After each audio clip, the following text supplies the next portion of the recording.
Our story begins with a story from a long time ago. Once upon a time, there was a famous blacksmith who had a shop where he sold his wares. He had a huge selection of equipment for which he received an incredible amount of money. He was once lucky enough to cooperate with the Cairo kingdom. At that time, there was a war going on, and it was an incredible chance for him to raise his status. After the end of the war, he was given the title of Baron, and this blacksmith is the owner of this land, the father of Mr. Roman. The young man sits opposite the old man who tells him a story with interest. The man with the mustache standing behind the youth wondered why he was even listening to a story that everyone knew so well. They're taking us back a few hours. Roman asks if someone wants to tell him that he is older than the son of the Dimitri family, and this is the kingdom of Cairo, located on the continent of salamanders, in the world that is called Murim does not exist. The man with the mustache replied with surprise that it was true, and then wondered what had come over Roman. Even though he wasn't very smart, this was the first time he had ever seen him like this. Was he drugged? He'd heard it was popular with rich kids these days, and it probably was. The man with the mustache thought that this was more than possible, since Mr. Roman, unlike his brothers, had been sitting in his room for the last 25 years. That's why he was called the fool of the Dimitri family. The man turned to Roman and said that his fiancée, a lady from the Lawrence family, was coming to visit them today.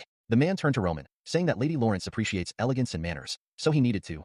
He didn't have time to finish. Roman interrupted him and said that there was something more important than that. Then he added that the man should take him to the elder of this land. For him, Lady Lawrence is less important than the ability to live in this world. The man looked at Roman in bewilderment, and then wondered why a man who had lived here all his life would say that. Well, what can he do? Being a simple servant, he just needs to fulfill all his whims. Then the servant said that he understood his master. We are being moved to the present scene. The elder says that's all he knows. Roman thanked him for his help. He will reward him for this. The elder replies that it was an honor for him to even talk to Roman. Roman thought about his first and last name. His real name is Baek Jonghyuk. Like a true follower of the Murim martial artist, he lived a turbulent life and, having achieved everything he aspired to, peacefully accepted his death. But for some reason, he woke up in the body of Roman Dimitri. Roman wondered if this was the will of heaven, or if it was God's punishment for not accepting ascension. Suddenly he heard a shout from behind him. Someone was shouting, "You geek!" People watched in horror as a young boy was kicked in the head and shouted to die. The guy was lying on the floor, and 3 men were standing over him. The guy was breathing heavily, bleeding profusely. The beefy man said the guy was a nasty brat. Then the 3 of them started kicking him. Roman's servant was trying to make his way through the fleeing crowd. He saw that the muscular man had a tattoo of red fangs on his shoulder. The servant was attracted to something. Before him stood his master Roman. The servant told him they looked like blood fangs, and Roman asked who they were. The servant replied that this was a loan shark group that operated not only on the land of the Dimitri clan, but also in the surrounding territory. It seemed that the boy owed the blood fangs a lot of money if they had gone this far. The servant suggested that they just pretend they couldn't see anything. But Roman seemed to have disappeared. Roman shouted at the 3 bandits to stop. They looked at him puzzled. The servant watched in dismay as Roman slowly approached the bandits. One of the bandits looked at him and asked, "Roman Dimitri?" Then he spat. The bandit shouted that Roman thought he could do anything just because he was a noble. What an idiot. The drugged bandit said that Roman better get out of there and not be a disgrace. Get away from them before he gets hurt. The servant ran up with a bow and told them to leave quickly. The Bloodfangs are dangerous people. So Roman interrupted the servant by calling him Hans. He still doesn't know much about the laws of this world, so he lets Hans explain it to him. Roman looked at Hans and then asked who broke the law and what punishment was appropriate for them. Hans stood there in shock, not knowing what to say. Then he said that since the boy couldn't pay back the debt in time, it was his fault. But the Bloodfangs didn't have the right to decide for themselves, and more importantly, they showed disrespect to Roman, the eldest son of the Dimitri clan. This is a crime that will cost them their lives according to the law of this land. It wouldn't be strange if they received the death penalty. The bandits looked in Roman's direction with an indifferent face. Then Roman said what they heard. They broke the laws of this land. He picked up a stick from the ground and said that's why he is the eldest son of Lord Romero Dimitri and will do justice. One of the bandits said that he understands that Roman is a nobleman who does not know how the world works, but he puts them in a very difficult position. For sure, Roman does not even know what situation he is in now. The bandits have started to draw their blades. Roman replied with a smile on his face. That confirms everything. The bandit asked him what he was talking about. Roman replied that they were a bunch of trash to talk to the lord of this land like that. He charged at them, yelling that he didn't care what they were doing. The bandits were taken aback by this impudence, and one of them shouted for them to attack Roman. The bulky bandit swung his blade, but Roman deftly evaded it. The bandit felt unimaginable pain. Blood was sent from it. He started to gasp for breath as the stick pierced through his neck. The other bandits watched in horror as their comrade helplessly held onto his throat. The bandits shouted and rushed at Roman with knives. Hans, worried about Roman, called out, "Master!" One of the bandits swung his blade, but Roman easily evaded it. Then he dodged and tripped the bandit, and with great force, he pierced his chest with a wooden stick. Hans watched in horror, not understanding what was happening. Could it be his master, Roman, dealing with a bunch of bandits? At this moment, when Beek opened his eyes, the first thing he saw was a note written by Roman and some pills on the floor. The kingdom of Cairo, often at war, chose a representative from each family and forced them to serve the kingdom. Roman, chosen to join the army and represent his family, committed suicide out of fear. It was a miserable life, but whatever life he lived, the current owner of this body is Sky Demon sect leader Baek Jonghyuk. Since he has already taken over this body, then he will live as Baek Jonghyuk. Roman dusted off his stick, which was covered in a huge amount of blood, as he stood over the defeated bandits. Suddenly, he felt something and wondered if it was a monster. The ordinary guy behind him was screaming as he tried to run away. Roman grabbed him by the hair. The guy shouted at Roman to let him go. The boy fell to his knees. Roman said that, for the group to act appropriately, it is necessary to ensure compliance with the law. He won't take the guy's life, but he still has to pay. The boy screamed in pain. He moaned as a small pool of blood fell to the ground. Roman said that his name was Roman Dmitri, and people who heard this were horrified. He went on to say that if any of them didn't like the punishment he gave the bandit, then they could tell him about it at any time. Baek Jonghyuk, with the help of his overwhelming strength, climbed to the top of Murim. Hundreds and thousands of masters challenged him, only to be killed in the end. When their blood formed a river, the entire world recognized that the Sky Demon sect controlled all of Murim. Roman stared down at his bloody hand and wondered what was going on. It took him so long to deal with some gang of bandits. Then he shouted to Hans to call the guards and report what had happened and tell them to have someone look into it. Hans stared at Roman in a daze and then replied that it was fine. At the same time, he rushed after the guards. Roman thought that this body was useless. It had almost no vital energy, and the flow was simply terrible. He needs to gather information as soon as possible and strengthen his body. Suddenly, someone called out to him from behind. It was the young man who was beaten up by the bandits. He could barely stand on his feet and then said to Roman, "Thank you for helping him." Roman thought that this was the boy who was beaten up by those bandits. Roman turned to the guy and said that he had misunderstood everything. He did not do it to help him. The Bloodfangs had broken the law, so he had to punish them, and he was no exception. So he would have to tell them everything even if he didn't try to lie. Otherwise, he would end up like those bandits. If he wants to keep his language, of course. The boy thought about it, and then he said that he understood Roman. He went on to say that his parents had borrowed money from Bloodfang to buy land for farming, which they could easily pay off if they sold the crops. Then the kid yelled that they destroyed all their crops, so they couldn't pay them back. Later, he found out that these freaks did it because they needed his little sister. The kid fell to his knees and then started shouting that it wasn't fair. They never hurt anyone. He asked Roman to at least save his little sister. Roman, looking at him, wondered what his eyes were like. It felt like he was looking at a mad demon that was one of the 4 heavenly kings. But come to think of it, he also met one mad demon in a similarly rundown place. Roman turned to the boy and asked him his name. The boy answered, Kevin. Roman replied, all right. He would check up on what he said a little later and take care of what happened today. Kevin called after Roman as he left, thank you so much. As he leaves, Roman wonders if it's just a feeling, but something tells him that this is their last meeting. We are taken to the carriage. Someone turns to Lady Flora and says that very soon they will arrive on the land of the Dmitri family. Flora replies, okay, she will soon meet him, Roman Dmitri. The scene moves us back a month, and someone in the palace shouts, a marriage of convenience with the family Dmitri. Flora's father turns to her and tells her that she must understand that their land is in a precarious position and they have no other choice. Flora is startled to think that this simply cannot be. She will have to get married, yes, and for one of Dmitri. She will spend the rest of her life in the family of Dmitri, which is almost all minors. Flora turns to her father and says, it's too much. The father, not wanting to listen to her, replies that he is very sorry that her pathetic father had to make such a decision. At present, someone says, we have arrived. Getting out of the carriage, Flora thinks that she should have married their second son, who has a bright future ahead of him. But apparently, even this is not destined to happen. After all, the eldest son Roman Dmitri forced her to marry him, who lives for his pleasure. Why would he get so puffed up? Even though she knows how bad the earth is too, she just can't do it. So she should tell him about it. Flora turns to Roman. She asks him to forget about their marriage. Roman sighs heavily and says that this is fine. Flora, in shock, asks why. Roman replies that he's heard a lot about this marriage and he doesn't understand how an idiot like him would even dare to marry someone like her, so he would also like to cancel this wedding. Flora thought that Roman was serious about this, but it was very strange. Roman, leaving, says that then he will tell his father about it. Flora is frightened and asks him to wait a second. Roman turns around and asks, what is it? Flora, running up to him, answers that she heard that Roman himself wanted her to marry him, and now Roman wants to cancel the marriage himself without a good reason. So she is a little taken aback. Roman asks whether Flora wants to marry him or not. Flora, after a little thought, replies that not really. And then Roman says that this is wonderful. They both agreed to cancel the marriage. So let this be the end of their conversation, and yes, he will take all the responsibility. She has nothing to worry about. He's already called the idiot of the Dmitri family, so it's not a big deal if a divorced person is added to it. Flora looked at Roman and wondered what was wrong with him. Did they call him an idiot? Roman went into his father's room. There was slurred speech, and then a shout that he was having an affair. Cancel the marriage? He wasn't in his right mind at all. Roman, standing in front of his father, says that yes, he has already arranged everything with Lady Flora. His father looks at him with a menacing look, and then he shouts that Roman is a jerk. Although people call him the idiot of the Dmitri family, he is like a father trying to prove the opposite. Marriage to the Lawrence family is the best way for them, the Dmitri family, to take a good position as a nobleman. All he needed to do was marry a noble girl, but he couldn't even do that. Roman bowed and asked for forgiveness. His father, grabbing a glass, shouts that if Roman thinks that an apology might fix something, and then forcefully throws the glass over Roman's head. His father says that if everything had gone smoothly, he would have been able to do something about Roman's disgrace. But now, in 6 months, he will have to go to the battlefield. There is something to say to Roman. Roman started to bleed, and he replied that there was nothing else. Then the father says that he heard that he had some problems with Bloodfang. The witnesses say that Roman punished them, but the father starts laughing and asks who will believe it. Surely someone helped him, but the problem is that the Bloodfangs are a group that even he can't do anything about. Now Roman is responsible for his problems as he failed to do his duty. From now on, he will sort out everything that falls on his head. The father thought that now his son would burst into tears and beg for mercy, but Roman answered that he'd handle it himself. His father was in shock and asked what had happened, to which Roman replied that it was all his fault, and he believed that he should be held responsible for it. He'll be back as soon as everything is sorted out. His father, looking at his son, I don't know what to say, asked him to wait, but Roman left his father's office and then took a napkin out of his pocket. He wiped the trail of blood from his head. Flora looked at him and asked him if he was crazy. Roman asked her what she was still doing here, and Flora didn't know what to say. Then she said, it was the Bloodfangs, the Bloodfangs. They weren't afraid to terrorize even the nobles. And if Roman somehow annoys them, they will not leave it so that he can do it at all without the help of his family. It would be fine if he just asked his father for forgiveness. Roman turned to Flora and asked why she was doing this. Flora started to say what she had said, but Roman interrupted her and said that Mrs. Flora didn't know her place. Flora looked up startled and then asked, "What?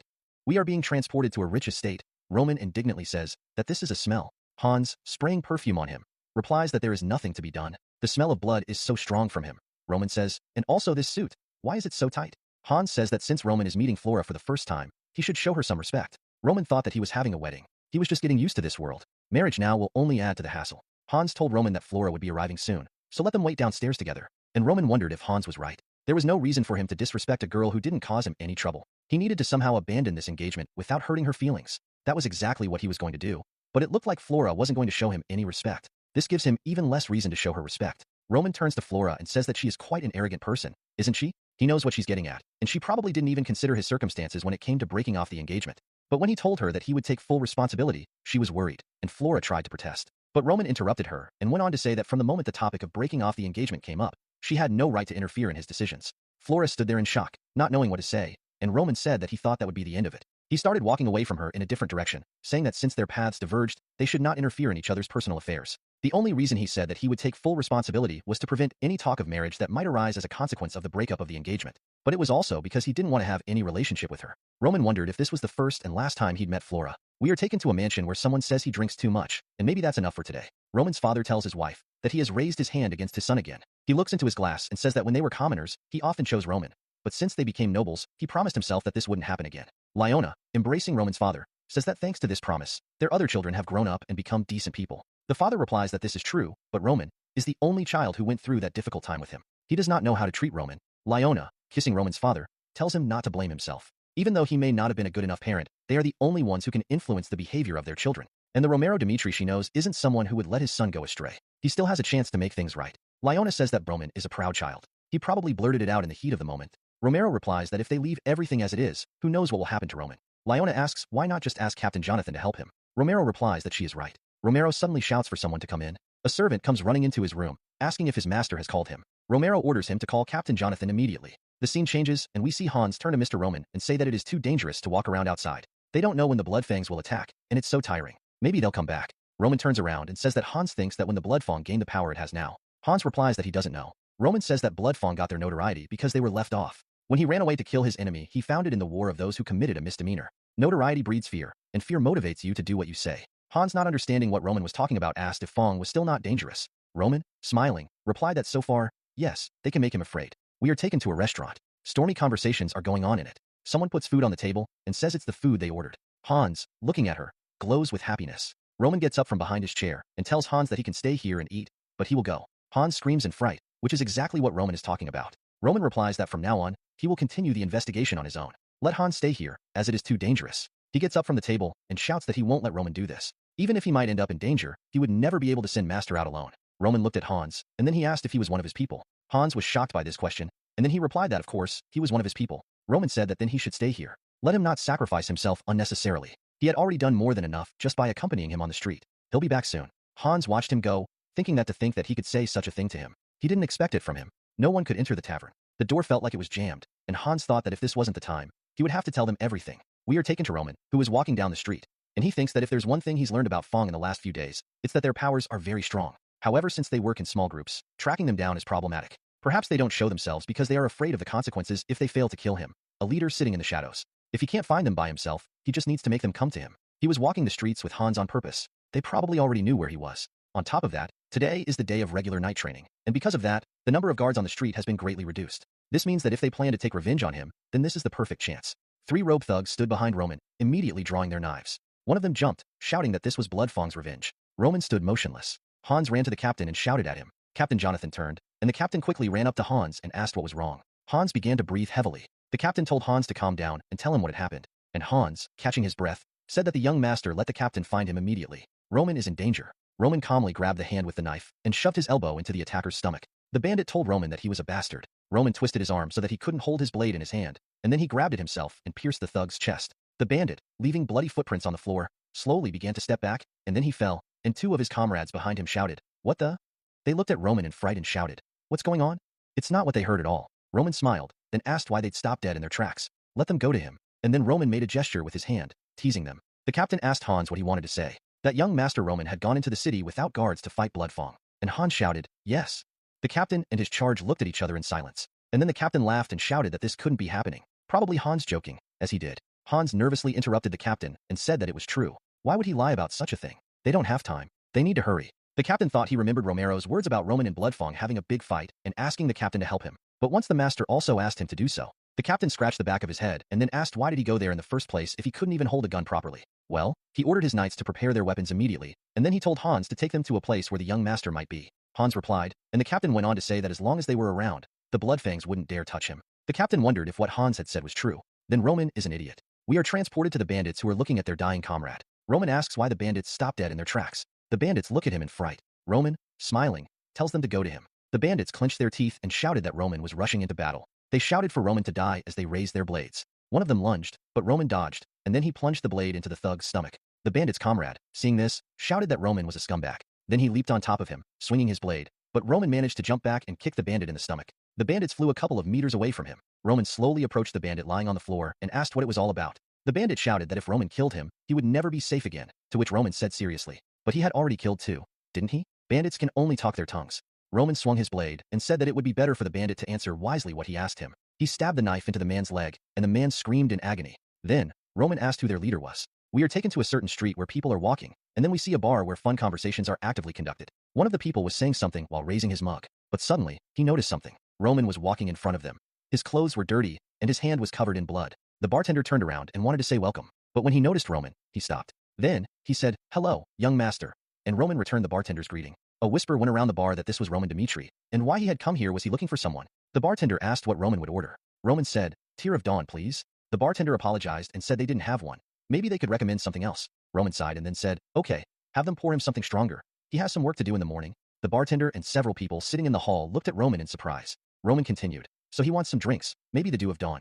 The bandit went on to say that they give them a task if they call a special cat. Roman asked what the code was. The bandit replied, Tear of Dawn, something stronger in the morning to work. In this order should be said. Everyone in the pub tensed, and then the bartender said, people. Unbeknownst to Roman, he pulled out a knife from behind the counter. Then he swung it and shouted for everyone to attack. But a fist suddenly flew into his face. At the same time, the bartender collapsed. Everyone in the pub pulled out knives and swords and shouted, oh, he's a beast. He needs to be killed. Someone shouted for the guards, and the man flew out, knocking down the door. Roman used his bare hands to smash down one bandit after another. Two men were standing in front of him, and one of them asked what had happened. Roman instantly laid down three of them. This is Roman. They all heard something else about him. Roman thought that this was the greatest technique in Mirror. It allowed him to increase his strength by constantly breathing in a tiny amount of time. The heavenly demon was able to strengthen Roman's body with martial arts. He doesn't look anything like his old self anymore. There is only one novel here. There are more of them. Roman smiled and thought that these people were nothing but trouble. And suddenly, he woke up and asked what happened. Roman, in the end, replied that the bartender was just in time. Roman slowly approached him and said that he was just about to finish up. The bartender asked what the young gentleman was doing there. He was the first one who decided to attack him, and it seemed that they were there alone. Roman said that he was interested in something, and the bartender looked at Roman with a frightened face and a huge bruise on his nose. Roman invited them to chat. The captain called out what it was, looking at the huge number of unconscious bandits. He asked if it was the young master who did this. Suddenly, one of the soldiers shouted to the captain that there was a survivor on the second floor, and he said that the young master was heading towards Lawrence. The captain, not understanding, asked why. The soldier replied that the survivor had told him that the Bloodfang's main base was at Lawrence. An hour ago, the sun is shining brightly on the houses. Someone calls the innkeeper. He says that he thinks what is in everyone's best interest so that he will speak up, and he's worried. There's a bruise on his nose, and he says that besides, he doesn't have two fingers and then shows how he cut them off. The innkeeper tells him to go to hell, and he won't tell him anything. Tied to the table while the man who cut off his finger, covered in blood and smiling, looks at him with scissors in his hands. He tells him to kill him because he is sure Bloodfang will take revenge, to which the man says that he should have done it right away, after which he smiles and says that if he knows that he even likes people like him. He smiles and looks at the one who says that those who are silent even after terrible tortures are not afraid of death, because such people usually have the most valuable information.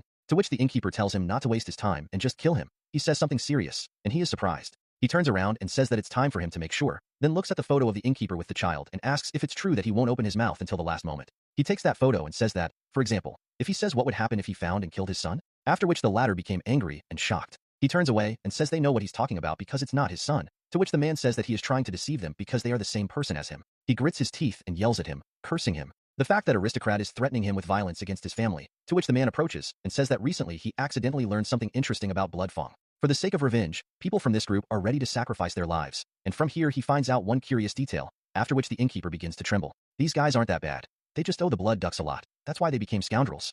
He goes on to say that Bloodfang does not commit crimes to drive people into debt, but to turn the debtors into slaves for them. Once spit in here was the truth about Bloodfang. They put people on the edge of the abyss, threatening to kill their families, and don't you think that's a very reasonable assumption? The innkeeper says that even if he knows the truth, he won't change anything. Gamefang always gets his way. After which the man tells him to think better, and he wouldn't be so sure. After all, he wasn't joking when he said that he would kill his son, and then drops the photo right at his feet, and he says he swears by his name he lets the soldiers find him, and then he'll kill him by stepping on that picture very slowly and very painfully. But before doing so, he will give him another chance. The innkeeper begins to cry, and the man says that if he keeps silent for Bloodfang's sake and even has his son die a painful death, or if he shares the necessary information with him so that he can deal with Bloodfang. After that, events are moved to one of the buildings. Someone asks another person what happened, and he replies that a man stands next to other bandits and tells him that Roman Dimitri single-handedly defeated an entire squad. If a knight from Dimitri's family is in business, their business is bad. A bearded gray-haired man says that damn them. He refuses to believe it. He sits on a broken stone throne and slams his fist on it. He says that Roman Dimitri is not capable of such a thing, and he thinks to himself that they are going to make themselves known by destroying Dimitri.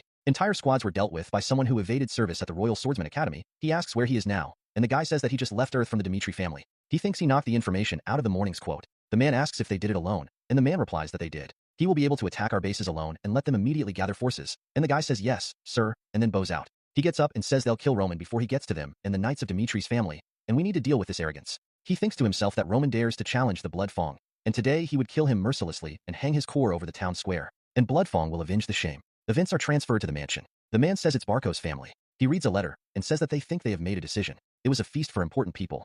Everyone had a pen and paper, and they were all sitting around discussing and writing something. A man with red hair says there is a rumor that the family has taken out a large loan from a gold bank. The only reason for this is to prepare for war. They all turn to look at the white-haired man who is angry in the center, and next to him sits a black-haired man saying that the beginning of this war is only a matter of time and that they should gather forces first. The white-haired man sits and thinks. He crosses his fingers and says that as it is, he believes that excitement is avoided. He closed his eyes and said that he didn't think this could happen when he received the documents from his family.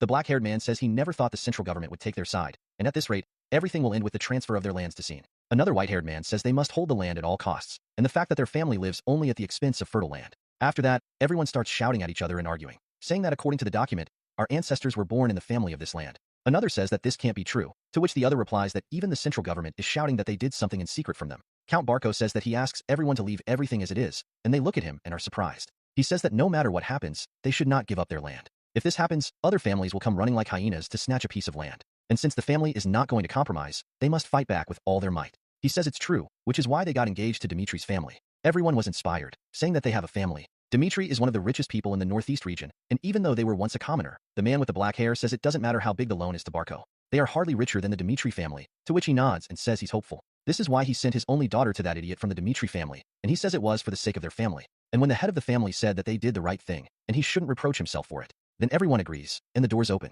A girl is standing there, thinking to herself what to say and very worried. She stands in front of the door and is very nervous, thinking to herself that no, she broke off her engagement, and now she doesn't know how to look her father in the eye. But why worry about what's already been done? And then she says no, this is her life, and now she can't sell it to an idiot like him. But after all, the father's plan and the family's future. Then she thinks to herself what she's going to say to him, that she can't marry someone she doesn't have feelings for. One of the soldiers runs towards the meeting room. She looks at him. He shouts, "Master," and greets Miss Flora. He bows down in front of her as a sign of honor, and she is surprised by this and says yes. He shouts, "Urgent message."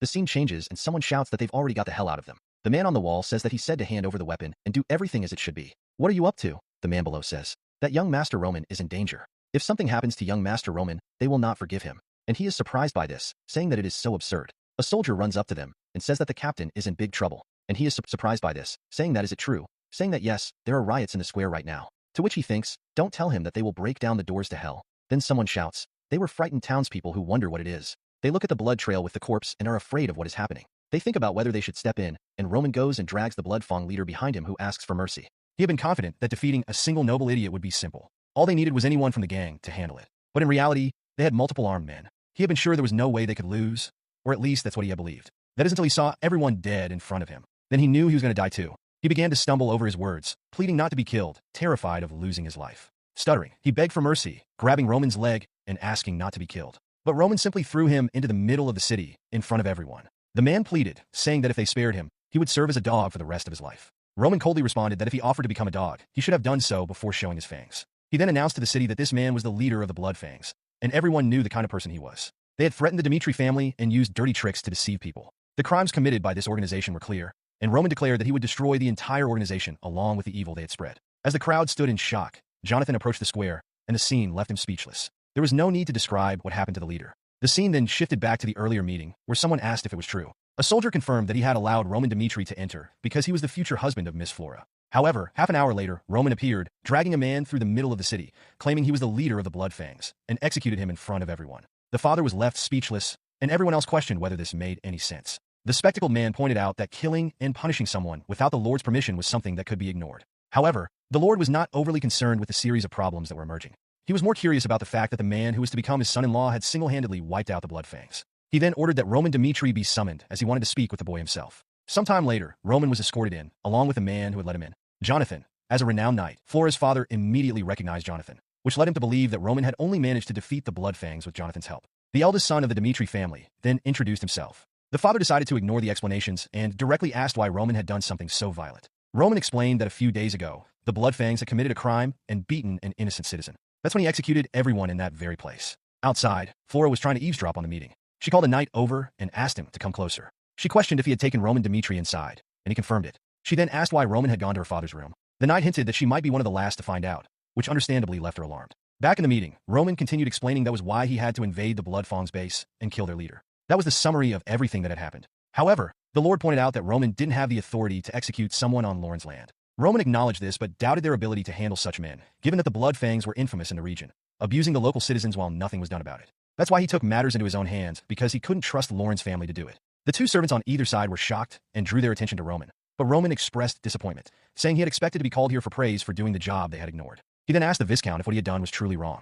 The Viscount asked the man beside him if he knew about Ben Miles. The man responded that they were aware he wasn't a good citizen, but they never imagined he was the leader of the Bloodfangs. At that moment, the Lord concluded that was enough, deciding there was no point in continuing the discussion since it wouldn't have been a problem if Lauren's family had taken care of the man. He then said he would reward the boy and allow him to leave. With that, Roman departed. The room fell silent, broken only by the Lord's laughter. The man beside him even wondered if the Lord had gone mad. The Lord seemed impressed, never having imagined that this was the true Roman Dimitri. The advisor attempted to argue that they couldn't leave such actions unpunished, but the father dismissed his concerns, saying that it was fine since Roman was going to be Flora's husband. He knew that only someone with such courage could achieve great things. The advisor tried to continue, but the father cut him off, saying he didn't want to hear anymore and was pleased that the boy was perfect for his daughter. He then ordered Flora to be brought in so he could discuss everything with her. Meanwhile, on the way back to Dimitri's territory, Jonathan remarked that Roman shouldn't have told the whole truth, because even though they had gotten rid of the Bloodfangs, the Lord seemed to have been left angered. But Roman simply replied that all he did was show that the situation had escalated due to their negligence. And since the Lord still didn't know about the canceled marriage, he wouldn't punish his daughter's husband. Jonathan quickly realized that Roman had planned everything, leaving him puzzled as to who this person before him was. It was clear he was no longer the Roman Dimitri they once knew. A voice echoed in Roman's mind, calling him by his true name, Baek Jong-hyuk, and reminding him that as the son of the celestial demon, he would have to prove he was qualified to succeed him. First, he would have to survive hunger, cold, and the hard ground. But his father had warned that if he died, it wouldn't matter since he could simply have another son. The only way to prove his worth was to rule over everyone. Of course, Baek had already been beaten down. A chubby kid laughed, saying he thought Baek would be stronger as the son of the celestial demon, but in the end, he was just an arrogant brat. Baek stood up, only to be struck in the face again. The poor boy couldn't do anything. The other children who stayed out of it just thought he was an idiot. While most children were protected by their families during childhood, Baek had been forced to live in a world where only the strong survived. Back in Dimitri territory, Roman was now relaxing in a bathtub, enjoying a peaceful bath. He couldn't believe how exhausted his body had become from such a simple task. However, it was undeniable that since waking up in this world, he had experienced many things. To defeat the Bloodfangs, he had to kill everyone who stood in his way. Yet, he had no regrets, as it proved that he hadn't changed as a person. If necessary, he would torture those who crossed him and eliminate anyone who sought to end his life. This was the life he had always lived, and nothing would change just because he had become Roman. The only problem was that it was becoming increasingly dangerous to go out as he had, and he didn't fully understand how this world operated. Not to mention, his true strength had diminished significantly, and he would need to think carefully about how to act in the future. Suddenly, someone called for the young master from the door, informing him that the Lord wished to speak with him. In the room, Romero asked if the boy had done all that. Jonathan confirmed it, noting that Roman had changed. The father remained curious, but the knight insisted that this young master was not the same person they knew. Romero admitted that Roman had always been his greatest challenge, the only son with no notable characteristics, but the only one who had endured the hardships when they were poor. A long time ago, Roman had handed his father a candy. When asked what it was, the boy had simply replied, "It's sweet." Romero was working in the mine when he saw his son approaching and asked why he had come to such a dangerous place, reminding him that it wasn't safe. But the boy just smiled and said that his father worked too much. So, he brought him a sweet to give him the energy to work faster and come home sooner. All Romero ever wanted was for his son to be happy. That's why he always favored him and gave him money so he wouldn't be called poor. He never imagined that this would lead Roman down the wrong path. Part of him had already given up on the boy, but hearing that he had taken down the Bloodfangs filled him with a renewed sense of hope. At the door, Roman asked to enter. Romero thought to himself that regardless of how Roman had achieved it, he had managed to eliminate the Blood Fangs. If that was the case, he was ready to do anything for his son. This would be his excuse for having failed as a father before. When Roman entered, Romero remarked that he had heard that Roman had taken down the Blood Fangs by himself. Bake, now inhabiting Roman's body, observed the boy's father. He could see that the man was anxious and full of hope for what he was about to say, but knew that if he told the truth, he would be seen in a completely different light. The problem was that accomplishments beyond expectations always came with a price. If he got and played things now, he might buy himself more time to develop further. As his father continued calling out to him, Bake debated whether to tell the truth or lie. Hiding the truth seemed the more rational decision. Beck's thoughts flashed back to when he was being beaten as a child. The bully taunted him, asking if that was all he had. Then Beck grabbed a rock from the ground and smashed it into the bully's face without mercy. The boy was badly hurt, falling to the ground, and Beck stood up, picking up another rock to finish him off. From that day on, everyone was afraid of him. That was when he learned that in a lonely world, the most powerful always reigns. He declared to everyone that the boy he had killed was the former leader of their group, meaning that now he was in charge. Demonstrating superiority was the only way to ensure total victory. That's why Beck, now Roman, decided to say, yes, I was the one who took down the Blood Fangs. He and the Celestial Demon didn't know how to hide their superiority. Sometime later, in the city's training grounds, the young trainees were practicing their swordsmanship when someone ordered them to stop and show respect to the Lord who had arrived. Everyone immediately bowed, and a blonde boy in the group looked surprised, wondering why Roman Dimitri was there. The trainer announced that they would be testing their swordsmanship against Mr. Roman and invited anyone who wanted to participate to step forward. Strangely, everyone was sweating, and no one wanted to volunteer. The blonde boy couldn't understand why everyone seemed so afraid of Roman, or more accurately, why anyone would want to fight the idiot. An hour earlier, when Roman had confessed to his father that he was indeed the one who had taken down the Blood Fangs, his father asked how he had managed to defeat them. Needing to avoid raising suspicion, Roman explained that he had been secretly practicing swordsmanship. His father asked why he had kept it hidden, assuring him that he would have given him all the support he needed. Roman replied he was tired of wasting his life and wanted to prove that even the idiot of the Dimitri family could accomplish something on his own. However, Romero found it hard to believe, saying someone couldn't learn swordsmanship on their own to the point of killing those men. Roman explained that the Blood Fangs maintained their operations through threats, which was why he set a trap to lure out their leader. His father asked how he did it, and Roman explained that the Blood Fangs always retaliated against weaker nobles, so he used himself as bait. Romero said it was very risky, because if they sought revenge, it would be easy for them, but Roman explained that most of the members were kept in line through threats, and he knew that if he could kill the leader, no one would want to save someone who had threatened them. Romero thought to himself that it was an extremely well-thought-out plan, and Roman had shown a lot of courage to follow through with it. To think that Roman was capable of such a thing. His father then asked if he could request a favor, and Roman agreed. Romero said he wanted to see the swordsmanship that Roman had been practicing with his own eyes to understand how much he had changed. Now, back at the training grounds, Romero was startled by the fact that no one was volunteering. The blonde boy thought that whoever hit Roman would be expelled, and whoever lost would also be expelled for being so bad, making no one want to participate. Meanwhile, Jonathan thought that they needed someone who could defeat Roman easily to demonstrate the knight's skills. He announced that if no one volunteered, he would choose someone himself. As the master, Jonathan couldn't participate, so there was only one other option. He called out the name Chris, telling the boy to step forward, which shocked him. Chris was the vice-captain of the Dimitri Knights. The first time he had met Roman was the previous year, when they had gone to a bar where people were complaining about a drunk causing trouble. There, they found someone shouting and demanding to know if they were trying to make a fool of him. The boy had asked if they wanted to shut down the place. The attendants apologized and didn't quite know what to do. However, it was the drunken Roman who said that trash like them shouldn't even speak, and he ordered the guy to come over to him. Once again, they tried to say something, but he threw the bottle against the wall. That's when Chris told the boy that enough was enough, but he just asked who they were. Chris reached out to grab his wrist to get him out of there, telling him he was embarrassing himself. But he received a slap in the face, and Roman asked how a lonely knight like him dared to lay his hands on him. Well, with just that slap, Chris already knew that this boy had never trained a day in his life. His strength was at best below the average of a man. He felt sorry for the Lord for having a son like that guy, and he was certain that this was trash better off dead. So, why were they telling him to have a duel with this Roman? He tried to tell the captain that he didn't think it was a good idea and that there might be other more suitable people for it. However, Jonathan warned that the boy had taken down the Blood Fang, so it had to be him. Chris was about to say something, but Jonathan just cut him off, so he said he understood. Everyone was eager to see the duel, and the two calmly observed each other. Jonathan told them to wait, but at that moment, Chris said he had a request. He warned that he had a vow to be merciless in a duel, regardless of who it was. If they accepted this request, he would then participate in it. He was certain that this idiot wasn't the person who had defeated the blood prisoners. Jonathan and Romero seemed to agree, and Roman, of course, smiled, which did not make Chris happy at all. Jonathan said that by the laugh, the boy had accepted, and then he told both sides to get ready. While Chris was consumed by anger, Roman was just smirking. The second Jonathan gave the signal, Chris immediately launched himself, while the boy stood still, waiting for him. He quickly observed one of the movements, and Chris delivered a full strike that the boy defended against. The people who trained with Chris immediately realized that he was giving it his all. However, Jonathan was already impressed. The boy had blocked it. Chris retreated immediately. He could tell the boy's strength just by the way he defended himself.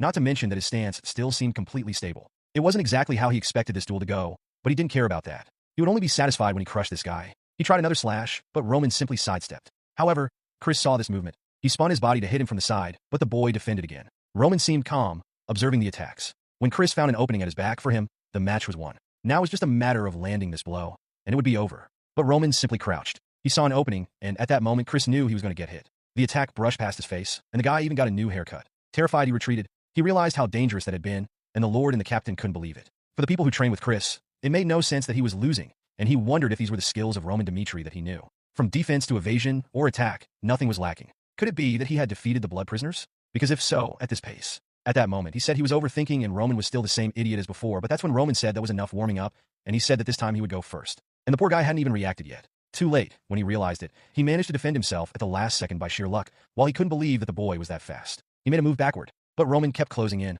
All Chris could do was defend bit by bit, and the people around were scared by the sequence of attacks. Chris had to give it his all, just to manage to defend himself. He had to at least find an opportunity to end this, but then he took a hit to the arm that knocked him sideways. He realized he needed to step back, but that's when he noticed Roman was coming at him with an overhead attack. The movement seemed long and slow, and the middle of his chest seemed like the perfect opening. He didn't hesitate to strike with full force, but it was just a trap from Roman, who easily dodged. He gave a little smile, and at that moment, Chris realized he had fallen into a trap. He knew there was no way he could win at this rate, and the worst part was losing to Roman. That's when he gripped his sword, and an aura emerged from it. Jonathan shouted and told him to stop that, but Chris had already activated the one-star aura. Of course, even Bake was surprised by that, and the arena exploded. The people around couldn't see anything.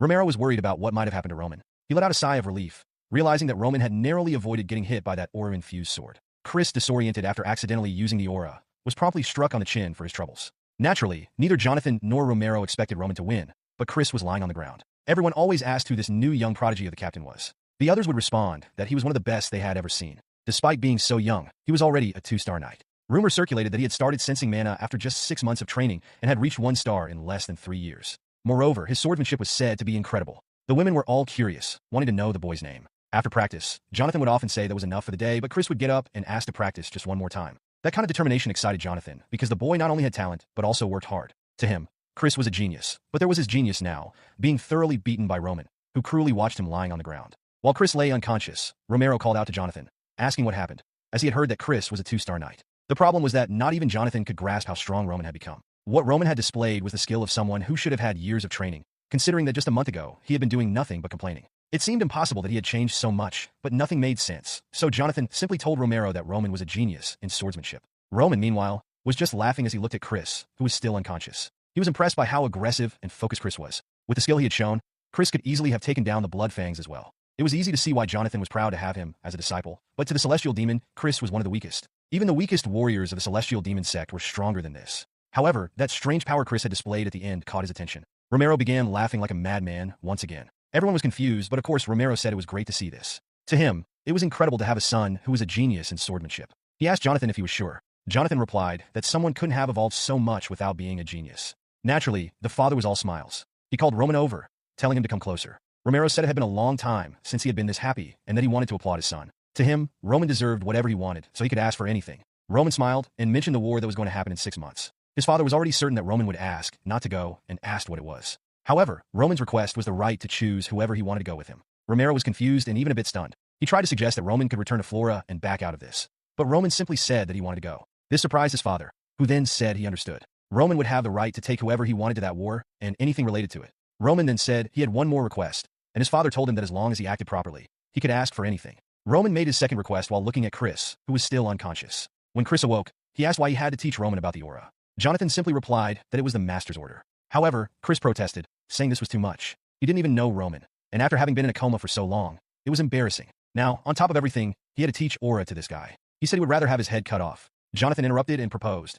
If Chris could use the opportunity of teaching Roman to learn why Roman had changed so much, he would gain the right to learn any technique Jonathan had been hiding from him. Immediately, Chris got up excited, asking if it was true, and Jonathan confirmed it. Now Chris was eager because he was certain this would be easy, and he would receive the secret to becoming a 3-star knight. Of course, he didn't want to seem too enthusiastic, but he told Jonathan to keep his word. In the castle, someone called out to Roman, saying they had heard about the incredible duel he had today. It was Hans, who remarked how amazing it was that Roman had defeated a 2-star knight. Roman asked if he knew what this 2-star aura business was. Hans admitted he didn't know much, but said it was related to the ability to use mana. Our protagonist then mused that it seemed to be called mana in this place. He was sure the power Chris had used was a key explosion, but the way they utilized it was completely different from how it was used in the Miram world. Here it was called aura, and one detail he had noticed was that it was a total waste. Even though he didn't understand why they used the key in this way, he knew he needed to learn more about this power and how people utilized it. But during tomorrow's training, he was confident he would get the answers he needed. The next morning, Roman stood face to face with Chris, who was not happy. However, Roman wasn't much different until the boy let out a little chuckle, which immediately made Chris angry. He tried to calm himself down and said he would explain what aura was.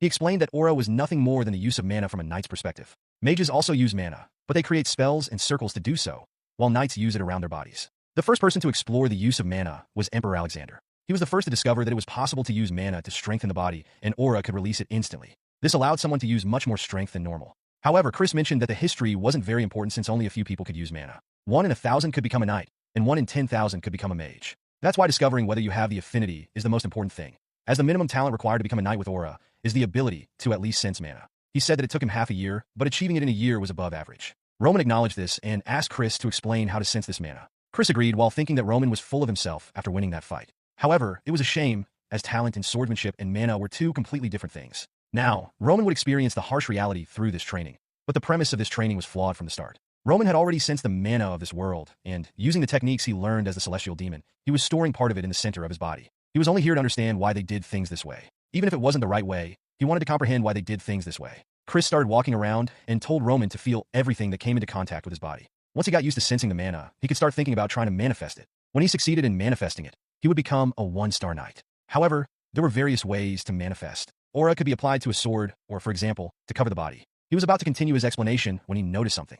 Roman was already standing beside him with his mana activated. Poor Chris didn't even know what to say. The boy was manifesting aura, but Roman could only think that he knew very well that the way people use chi in this world was garbage. In his world, you purify the energy and concentrate it within your body, whereas in this world, they simply expect mana to naturally accumulate in their bodies. In the Miram world, mana is scarce and dense, meaning it's difficult to accumulate, but also doesn't move much. Here, however, mana is abundant but extremely light, causing it to escape the body as easily as it enters. The two methods weren't even comparable since in Miram, you usually strengthen both the exterior and interior of your body. In this world, the exterior isn't strengthened and mana isn't accumulated, not to mention that spreading energy everywhere is completely inefficient. If Roman used such a method, he wouldn't have reached the top 10 even in 100 years. Shocked, Chris asked how Roman had done it. Roman replied that Chris probably already knew the answer. Chris insisted that this was exactly why he was asking since it took him at least half a year. He demanded Roman tell the truth, accusing him of pretending not to know how to use mana just to show off. It was starting to make sense why Chris had lost. Roman commented on Chris's assumption that he was hiding his powers, saying that Chris was just assuming what he wanted.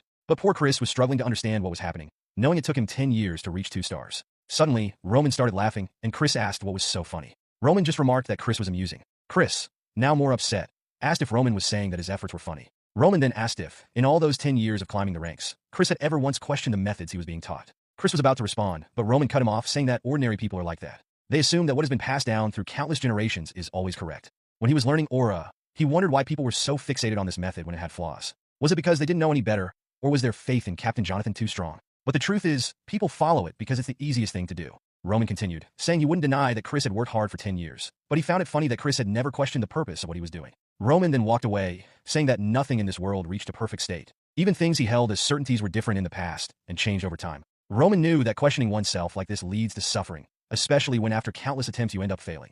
That's where you have to go against everyone's criticism and your despair. However, even if that's the case, change is necessary. That's how Roman ignored his father's teachings and created his art. He then told Chris that they would end the training there. At that moment, Chris called out to Roman and asked him what he should do from now on. The scene shifted to a flashback. A man asked a boy if he was going to continue suffering or if he would admit defeat. From now on, the Blood Demon sect would follow Beck. The only thing the man wanted to know was how he could become as strong as Beck. He was determined to dedicate his body and soul to him as long as they both became stronger, but he needed to know what he should do from now on. Roman recognized this as someone who had let go of their pride and said that it was interesting. The Blood Demon was someone so powerful that he unified all the sections. As someone who dominated the Miram world, it was inevitable that he would eventually face Beck, and in the end, after a long battle, he was defeated. Roman remembered that in the past, he had swallowed his pride and asked for guidance. The desire to become stronger at the cost of one's pride reminded him of the Blood Demon. He told Chris that he was asking about ways to become stronger, but unfortunately, he didn't know what to say to that. Confused, Chris asked what he should do then. Roman replied that he had already answered. The only thing he couldn't do was blindly follow what he had been taught. If Roman taught him anything, Chris would be following another lesson blindly. So, what Chris needed to do was seek the answer on his own. The only hint Roman gave was to stay by his side from now on. In 6 months, Roman would go to the battlefield where Chris would see him defeating countless enemies and becoming stronger. And if, in 10 years, Chris was still by Roman's side, Roman was sure that by then Chris would have found the answer. That same night, Chris lay isolated in bed. He recalled everyone saying that the right thing to do was to train until he began to feel inhuman. He remembered the teachings passed down to him by Jonathan, even the time when he was told he had become a 2-star knight. But Roman's laughter and mocking him for never questioning filled him with anger. Someone asked what this was all about. Jonathan wanted to know if Chris was sure, as Chris had just said that he would go to the battlefield in 6 months with Roman. Jonathan asked if something had happened, and Chris confirmed that something had. They locked eyes for a moment, and the captain admitted that it seemed Chris had a reason for doing this. From now on, Chris would no longer be part of the Dimitri Knights. No matter what happened, Jonathan hoped that Chris could protect Roman on the battlefield. Chris simply thanked him. But at that moment, Jonathan realized that Chris was no longer the little boy he had found on the battlefield, desperately clinging to a dead woman. Jonathan said that if Chris wanted to follow Roman, then it seemed that Roman was no longer an idiot. He told Chris to follow him as from now on he would be prepared. If Chris wanted to survive on the battlefield, he would need a secret weapon that he could call his own. Now the knight was excited. The scene shifted to the city, where everyone was talking about a certain rumor that the idiot of the Dimitri family had wiped out all the Bloodfangs. Kevin, from the beginning of the story, was there listening to people saying that Roman had kept his word. He believed it might be true, as he had seen Roman take down 3 men with just a stick in his hand. But could it be that Roman did this because he had kept his word? Kevin concluded that no, Roman wouldn't go that far, just for someone like him. At that moment, his boss asked why he was standing there thinking and told him to get back to work. Kevin thought about how all he wanted was to be strong enough to protect his family. He knew that there were still dozens of people like the Bloodfangs in the world, but as a peasant, how could he become stronger? Training wasn't an option. He wouldn't even get a chance. Just then, someone called out to him, causing the crate he was holding to fall to the ground. It was Roman, who said that it had been a while since they last saw each other. Kevin asked what Roman was doing there, but then quickly corrected himself and threw himself to the ground, thanking Roman for saving his family. Roman asked if things had improved, and Kevin confirmed that they had. The Bloodfangs were no longer pursuing them, and he even found a job. The only thing Kevin didn't know was how to express his gratitude. Roman told him not to worry, because there would be an opportunity. As soon as Kevin heard his proposal, his family would never have to worry about money again. Additionally, they would have a house and good food. They wouldn't need to work in exhausting places anymore. Kevin's entire family could be blessed with this new life. But the price was that Kevin would have to swear loyalty and live for Roman. Kevin was silent for a moment before he bowed his head to the ground, saying he would live for Roman. He would die if Roman asked and kill if Roman commanded. If Roman promised to take care of his family, that would be more than enough. Roman saw that Kevin was the kind of person who showed loyalty with his blood. In his past life, the Mad Demon was someone who could wipe out entire clans with just one word. Maybe that's why, as soon as he thought of summoning someone, Kevin's name came to mind. It was truly worth it to see the boy again, and Roman said that from this point forward, Kevin was his. Back at the Dimitri castle, Roman handed Kevin over to Hans and asked him to help the boy adjust. Roman mentioned that he would return later, and Kevin expressed his gratitude for everything. With that, they left, and Roman headed to the library. Roman began studying the path of the Aura Knights. The first stage was the manifestation, which qualified someone as a 1-star knight. To reach 2 stars, one would need to cut through steel with their aura. At 3 stars, one transcended logical comprehension and was treated as someone special in any kingdom. On the Salamander continent, there were a few 6-star knights, but no one had ever heard of someone reaching the 7th rank. Even among the 10 strongest in the world, not all were 6-star knights. Roman knew that, given Chris's strength, Jonathan must be a 3-star knight, and that 6 stars in this world were practically incomprehensible. The aura of someone like that could reach 12 meters in height and impact the entire world. Currently, there are only 12 6-star knights in the entire world. Roman realized that these individuals were indeed powerful, especially if they could inefficiently achieve such feats. On the other hand, there were the so-called archmages, a title given to a sorcerer who reached 7 circles. In this world, they were considered half god, half human, as they could bring destruction wherever they went.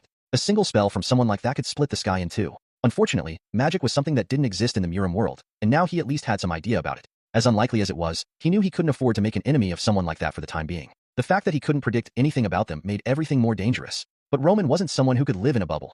He enjoyed experiencing everything and learning overall. This would indeed be interesting. Now it was time to truly begin. The scene shifted to Hans opening a room. Roman asked what it was for. A servant explained that it was the old forge, and no one had access to that place anymore. Roman remarked that it was the perfect place to train. He told Hans that he would be staying there for the next week, and that no one should enter or bring him food. Roman made Hans swear that unless his people were in grave danger, he wouldn't let anyone inside. Hans agreed with that. Roman was left alone. He noticed that the room was filled with straw because Hans had put it there to make things more comfortable. Roman appreciated the gesture, but preferred to do without it. All these days, he had been accumulating energy in the center of his body, but it was time to start developing the techniques he used in his past life. He activated the first stage of the Celestial Demon Arc. First, he would circulate all the energy to remove impurities from his body. The cultivation process was aggressive, with blood pouring out everywhere. Roman knew this would happen, which is why he had accumulated the right amount of energy. He didn't have time to waste, and needed to regain his past strength as quickly as possible. The first stage of this technique was called the human stage, and it was the first step toward his goal. The scene then shifted to a week later. A bald man offered to bring tea and drinks for Count Lawrence and Miss Flora. Lawrence entered and asked where Roman was.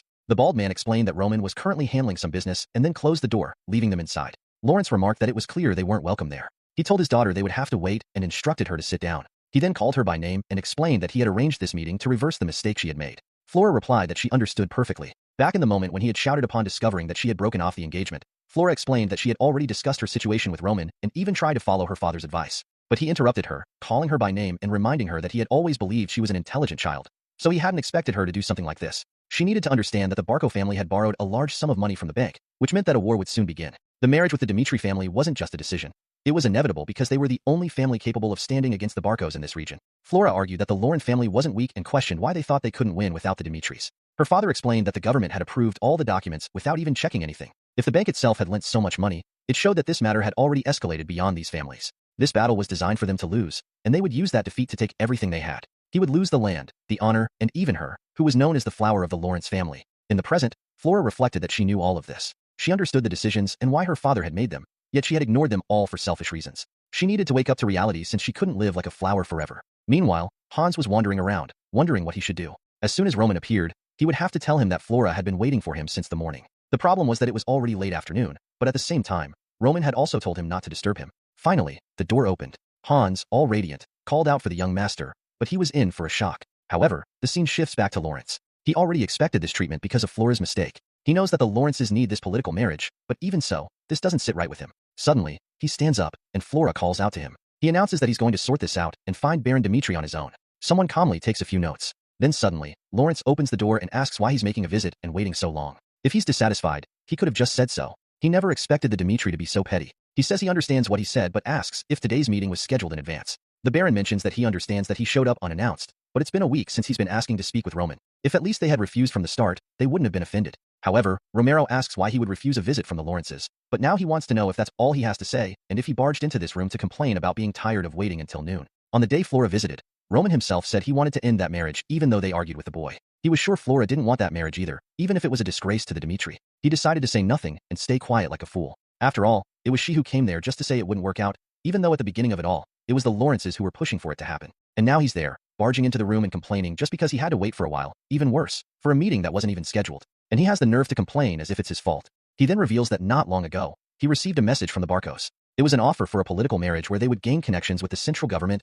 and a piece of Lawrence's land. Even so, he decided to refuse that offer and ask him why he thinks he did that. Lawrence, who also questions this, wonders because, to him, it would be more advantageous to ally with the Barcos. Roman says the reason is simple. Dimitri has enough power for him to choose whatever path he wants, and since his eldest son liked the young lady from the Lawrence family, that was the reason he opposed the Barcos. At that moment, Lawrence realizes he messed up because of his foolish ego. The father says he understands his son's reputation for being an idiot, and that the fame of the two doesn't match, but even so, he needs to keep in mind what kind of family they are. Roman's name completely changes the moment the Dimitri family is associated with him, and that's why those who should be desperate for this marriage aren't them, but in fact, the Lawrence family. Or perhaps he misunderstood something. Suddenly, Flora remembered the days she used to go to the academy when she was younger. That was the place where many children from renowned families went to build their knowledge as nobles. However, there was one family from the north that had only one person there. The boy was so quiet that one could question if he existed. That was the son of the Joel family. In a place where the children believed they were treasures born into this world, he was distant. Until one day he made a small mistake. For the other children, that wouldn't mean anything, even if they made big mistakes. However, in his case, it resulted in a disciplinary committee, and on the day the teacher scolded him, a father approached and apologized. He begged for his son to be forgiven and said he would teach him better. At that moment, from a distance, she could only think of one thing. She felt sorry for him. However, right now, all of this seems funny to her. The Viscount apologizes and says he has nothing to say. Meanwhile, Flora realizes she had no right to feel sorry for that boy, and the Viscount says his daughter made a mistake out of immaturity. At that time, Joel was weak, and this is the same case for the Lawrences today. Once again, the father apologizes, saying that his entrance was disrespectful, and Flora understands that the weak had no choice but to bow to the strong. It was then that she began to lean forward to apologize to Romero. However, at that moment, someone entered from the door. They announced that Master Roman had arrived, and Flora realized she had learned this lesson too late. Roman had dyed his hair white, and he was all dark now. He entered the room and announced that Roman Dimitri greeted his father. Everyone was confused, and the father asked if he had finished his training. He said yes. He replied that they could discuss it later. He was called there to discuss the marriage with the Lawrences. All of this had started because of a decision he made, so he would respect any choice he made. Roman quickly understood what he was trying to say. He knew the significance of the alliance between those two families. At this moment, when the Lawrences are in danger, the wealth of the Dimitri would serve as protection. The father asks if he requested this marriage, even knowing that. Roman said that at the time he thought that was enough of a reason.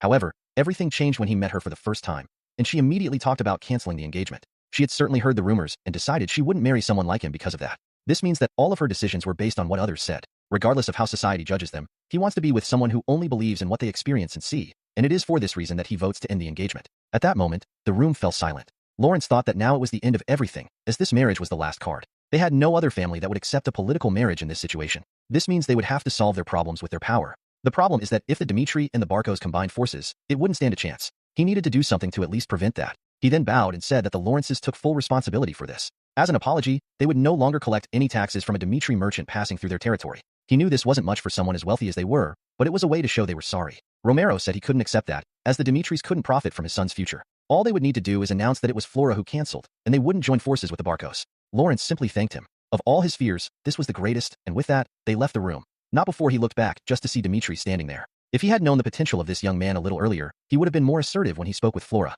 In the end, he too had made a big mistake. Romero then called Roman and asked what happened to him in the past week. In that training, all he did was remove impure energy to advance the human state. This is the basis of the techniques he created, and it's nothing impressive in the Murim world. The problem is that since this place has abundant mana, it accumulated in the body, and the purification of something like that created a miraculous effect. From his outward appearance, like the skeletal changes, it was evident that he had become a different person. He then simply tells his father that he achieved an awakening on his own, and that this change occurred because he started to feel mana flowing through his body. Romero was startled since this was supposed to take years. He had heard of a natural phenomenon where mana starts to circulate, but it happened to very few people. However, the boy was achieving one feat after another, since he managed to take down the Bloodfangs. All of this defied logic, but he couldn't forget that the boy was still his son. Romero then said that regardless of the challenges he faced, he would not leave him alone, and the boy should never forget that his name is Roman Dimitri because his father would always support him. At that moment, Bake recalled a flashback on one of the days when he was being trained. His father always thought he was a pathetic bastard. The man in front of him wasn't cold or cruel. He didn't even push him to the brink of death. He didn't thank Romero while thinking that it wasn't so bad after all.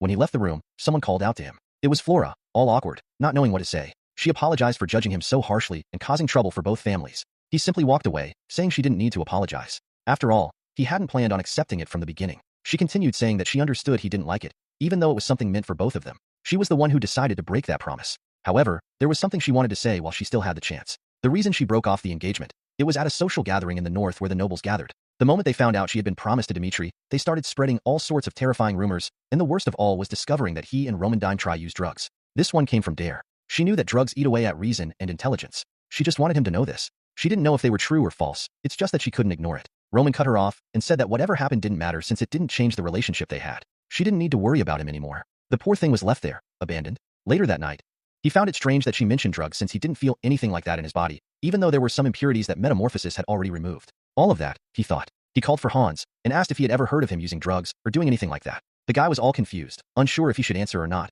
but Roman said he wouldn't reprimand him. He was just trying to understand better the choices he had made in life. Hans, excited, said that not with his own eyes, however. There were moments when he thought the boy's behavior was a bit strange. Roman then asked when that was.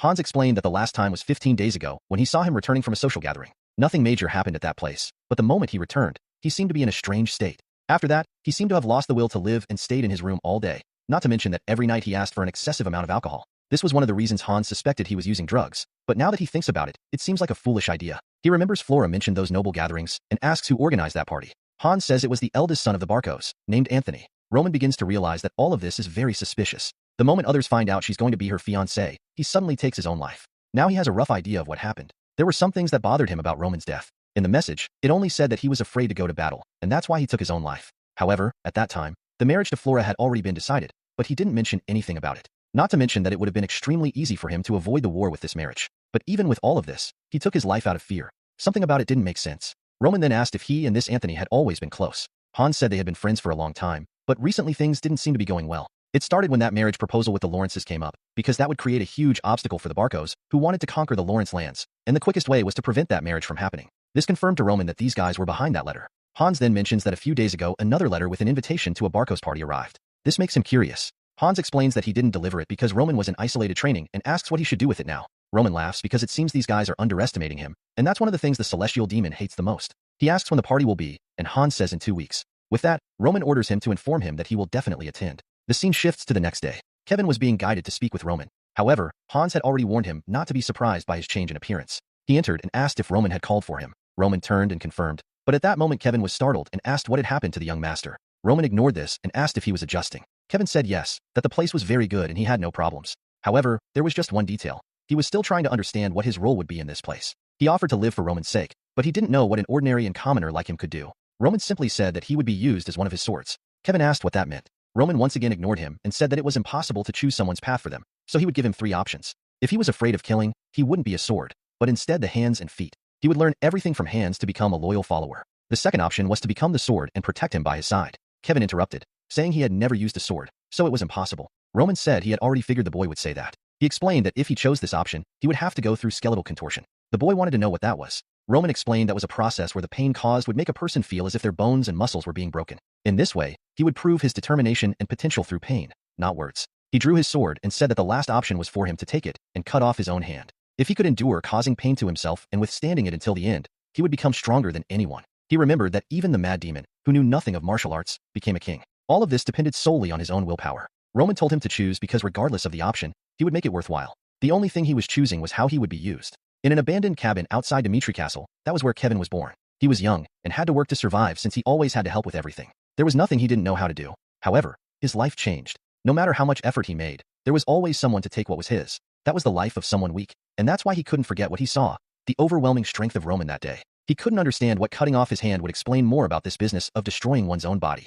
However, if that meant becoming as strong as Roman, he said he would do it. Roman was just watching, and Kevin prepared to make the cut. He took a deep breath and raised the sword. At that moment, he shouted and went to make the cut. Meanwhile, outside, Chris was talking about how he decided to follow the young master, but right after that, he decided to enter isolated training. He found Hans and asked where Roman was. Hans said he was training with Kevin, but warned that no one was allowed to enter. Chris had never heard of this kid and asked who this Kevin was. The boy really did it, and Roman just stood there watching. But at night, Hans saw the sword and asked why it was covered in blood, but the boy only said there was nothing to worry about, that blood wasn't his. The truth is that Roman planned to put the boy in an illusion. That was the charm of the demon's illusion. The problem is that he made the cut before he could activate it. If he hadn't done something, the boy wouldn't have really cut off his entire arm. There were still 2 weeks until the party and 6 months until the war, but Roman was eager because he had a lot of people to teach. Soon, he would be very busy. He said that the mana cultivation technique he was going to teach was very dangerous. Kevin asked if he was really going to learn about mana. Roman simply said yes, but in reality, what he was going to teach was a technique from the Mad Demon himself. It was a spiritual art that consumed the user's mind in exchange for power. However, that could only be used by someone who could withstand extreme pain. It was by putting the Mad Demon through that process that he managed to make him useful. The boy didn't hesitate even to cut his arm. Roman believed he could learn it. He warned that it was a technique that would make him stronger. However, the pain would be much greater than yesterday. Even with all that, there was only one reason he was teaching it. Not only was it the fastest way for an untrained teenager to grow stronger, but it was also a technique that would allow him to protect whoever he wanted when he reached his peak. Kevin got excited and called for the young master. He said he couldn't express how grateful he felt, but he just didn't understand why Roman trusted him so much. He might have sworn loyalty, but nothing would stop him from running away after learning it. That's why he wanted to know why Roman trusted him so much, but the boy just said he trusted him because he did. That left the boy even more confused, but Roman ignored him and told him to rest because the training would start tomorrow. Still, he thought that the Mad Demon had asked the exact same question, but unconditional trust is only received when you believe in the person. However, he knew Kevin wouldn't betray him. As soon as he became stronger, he would realize how dangerous it is to betray the celestial demon. It makes sense, right? Who would dare betray that guy? The next day, they were already practicing. Roman was teaching him the step-by-step of swordsmanship and how to maintain focus on each movement. Meanwhile, Chris was watching everything from the side. He was dying of boredom and didn't understand any of it. Why was Roman teaching swordsmanship to a guy who seemed to have no talent at all? Or worse, why wasn't he learning anything? He thought he'd get stronger if he followed this guy, but he was being treated like he didn't even exist. Maybe it would be better to go back to his master and ask to be accepted again, but he decided that, for now, he'd wait a little longer.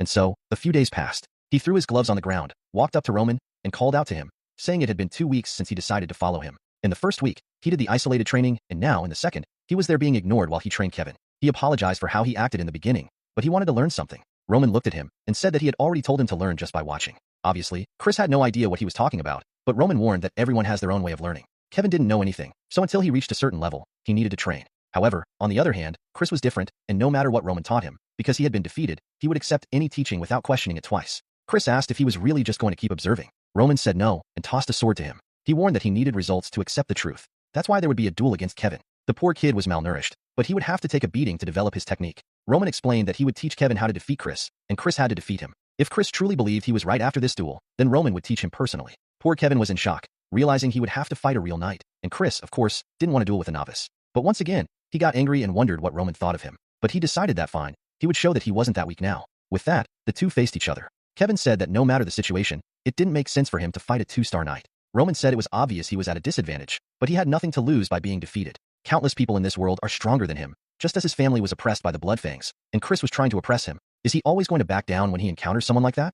Kevin determined, and said that he would try once. That made Chris even angrier, seeing a novice thinking he had a chance to win. He couldn't understand what Roman thought he would gain from this fight, but whatever.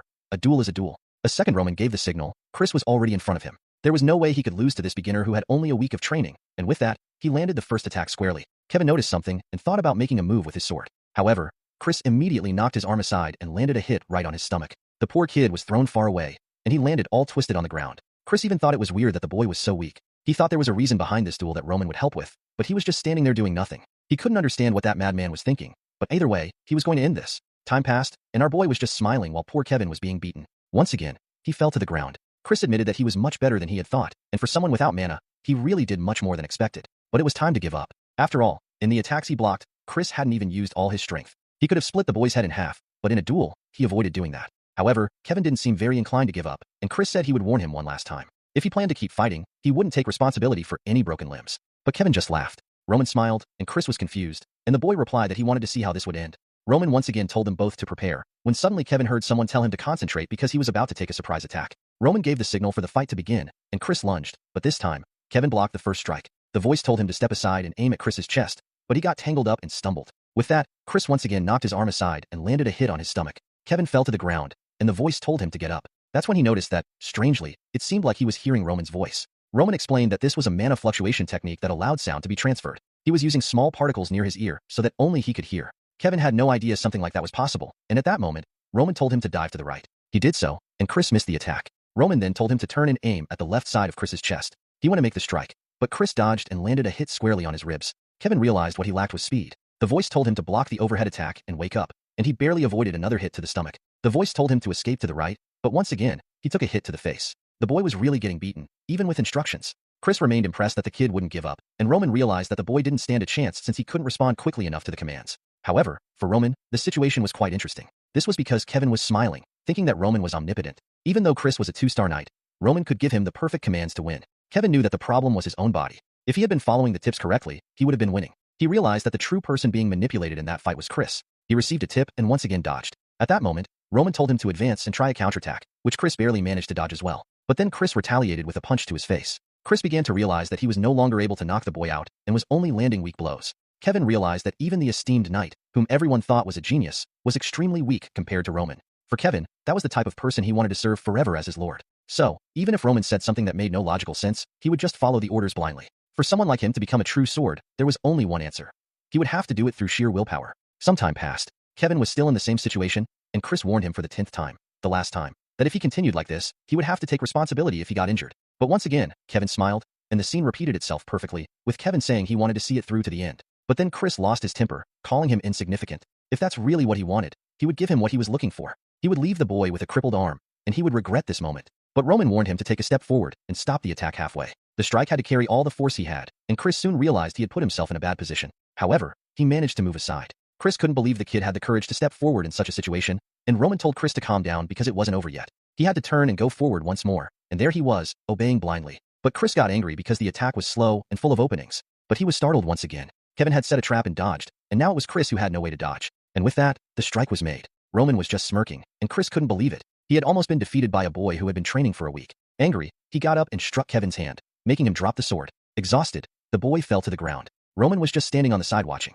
He was impressed that Chris had really noticed that the second attack would be a feint. Chris only thought that the boy was a crazy fool, but Roman walked over and said that indeed Chris had one. So if he wanted, Roman would personally teach him from tomorrow onward, but the choice to learn would be up to him. Sometime later, Chris was worn out. He had no idea why he accepted that fight. He had nothing to gain from it and almost lost in the end. That last move was strangely similar to the one Roman used in their first duel. But what if he hadn't had that experience with Roman? Maybe he wouldn't have beaten Kevin without using mana. With that, yet another wild card in the story started laughing, saying that the day had matured with just that one experience. The next day, Roman asked what he would do. That's when Chris said he didn't want any more teachings because he would grow stronger just by being by Roman's side. That duel taught him a lot since Kevin's decisions were always the right ones for each situation. He thought the boy hadn't received any instructions, but in reality, he was wrong. Just by trying to understand Kevin's decisions, his mind was already filled with a wealth of teachings. He didn't know what had happened, but Roman was on a level that even Captain Jonathan couldn't reach. If that's the case, until the moment he becomes stronger than Roman, he will observe everything while our boy smiles. Chris was there looking at him with pure hatred, but Roman simply said that today they would continue with the training. A few days passed, and the date for the Barco's social gathering arrived. A week before that, observing a painting, someone asks if they heard about the fact that Roman Dimitri canceled the marriage with the girl from the Lawrence family. A man comments that it was Flora's mistake, but people seem to believe that her father just felt sorry for her when he saw the appearance of that Dimitri idiot. A woman says that's crazy, considering they're about to go to war with the Barcos. And the man next to her responds that it just proves the eldest son of the Dimitri is worse than they thought. A maid mentions the fact that he supposedly defeated the Bloodfangs, but another says that's probably a lie just to cover up the end of the marriage and avoid embarrassment. Meanwhile, someone is dying of laughter, saying he can't believe it's so easy to manipulate the boy. To break the marriage, he asks the butler if the boy will attend the party, and he confirms it. It's Anthony Barco who says everything is going exactly as he planned. He's very excited for the coming week. On the day of the social gathering, Roman is questioning whether he has to wear something like that. Hans says that since it's the first meeting after breaking the engagement, he must wear something amazing. He tells a long story about how incredible and expensive those clothes are, but he already knew the boy wouldn't wear them even if he had spent his whole life preparing that outfit. Roman smiles at this. He says that if Hans puts so much effort into it, then he will wear it. Meanwhile, in front of the carriage, Chris says the boy is taking too long. At that moment, he comes running, apologizing. It's Kevin, who now indeed looks like a child, saying he didn't know how to put on armor. Chris asks why he's like that, and Kevin explains that no armor fits him perfectly. Chris, however, couldn't forget that he almost lost to this kid just because he received help from Roman. The poor boy was all clumsy and didn't even know how to put on a helmet. But at that moment, Chris told him to pay attention. They were not only Roman's escort, but also the face of the Dimitri. This meant their reputation also depended on the actions they took. Kevin said, "I would keep that in mind, Sir Knight."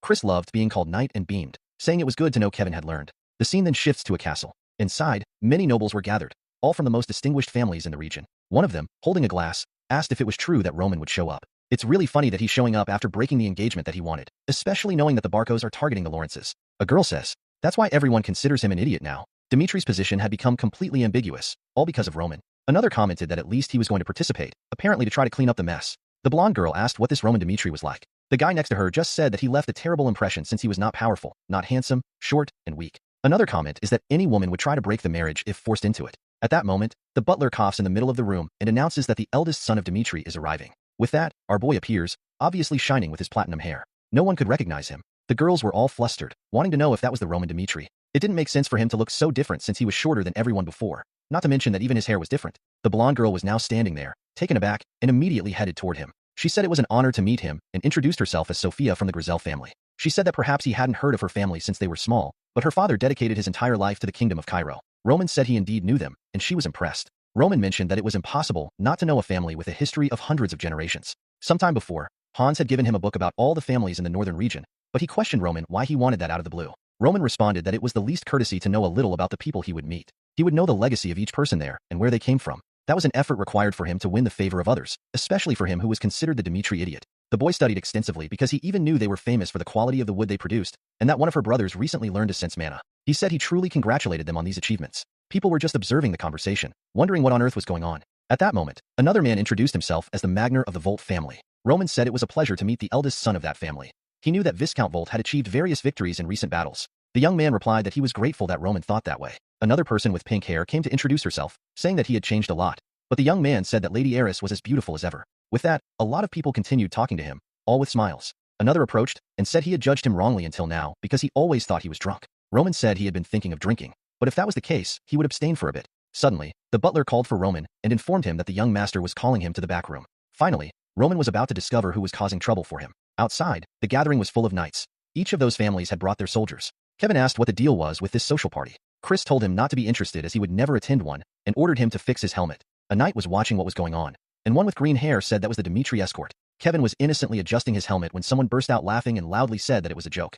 He knew the eldest son was abandoned. He just didn't imagine he would bring a child who didn't even know how to hold a sword. Chris just told Kevin to ignore it. However, one of them asked what could be expected. Was that the level of the Dimitri? The scene shifts to Roman a long time ago at one of the social gatherings. He saw someone, Flora, for the first time. That's when Anthony approached and asked who he had his eye on. Roman asked if he knew the blonde-haired girl. His friend replied that she was Flora, known as the flower of the Lawrence family. The boy fell in love, and now here's our Roman entering the room, all excited. He asks how much he's changed since they last saw each other. Roman was just observing. Anthony said he knew he had changed, but not this much, and told him to sit down and tell him everything that happened. Roman immediately noticed traces that some other people had been there. The fact that he made everyone leave as soon as Roman arrived meant he had a secret to share. Since Roman decided to make the guy comfortable, Roman then said that he wasn't sure either. He spent a fortune to make some changes in himself, and now even he had lost track of how much he had changed. But in any case, it was good to see his old friend.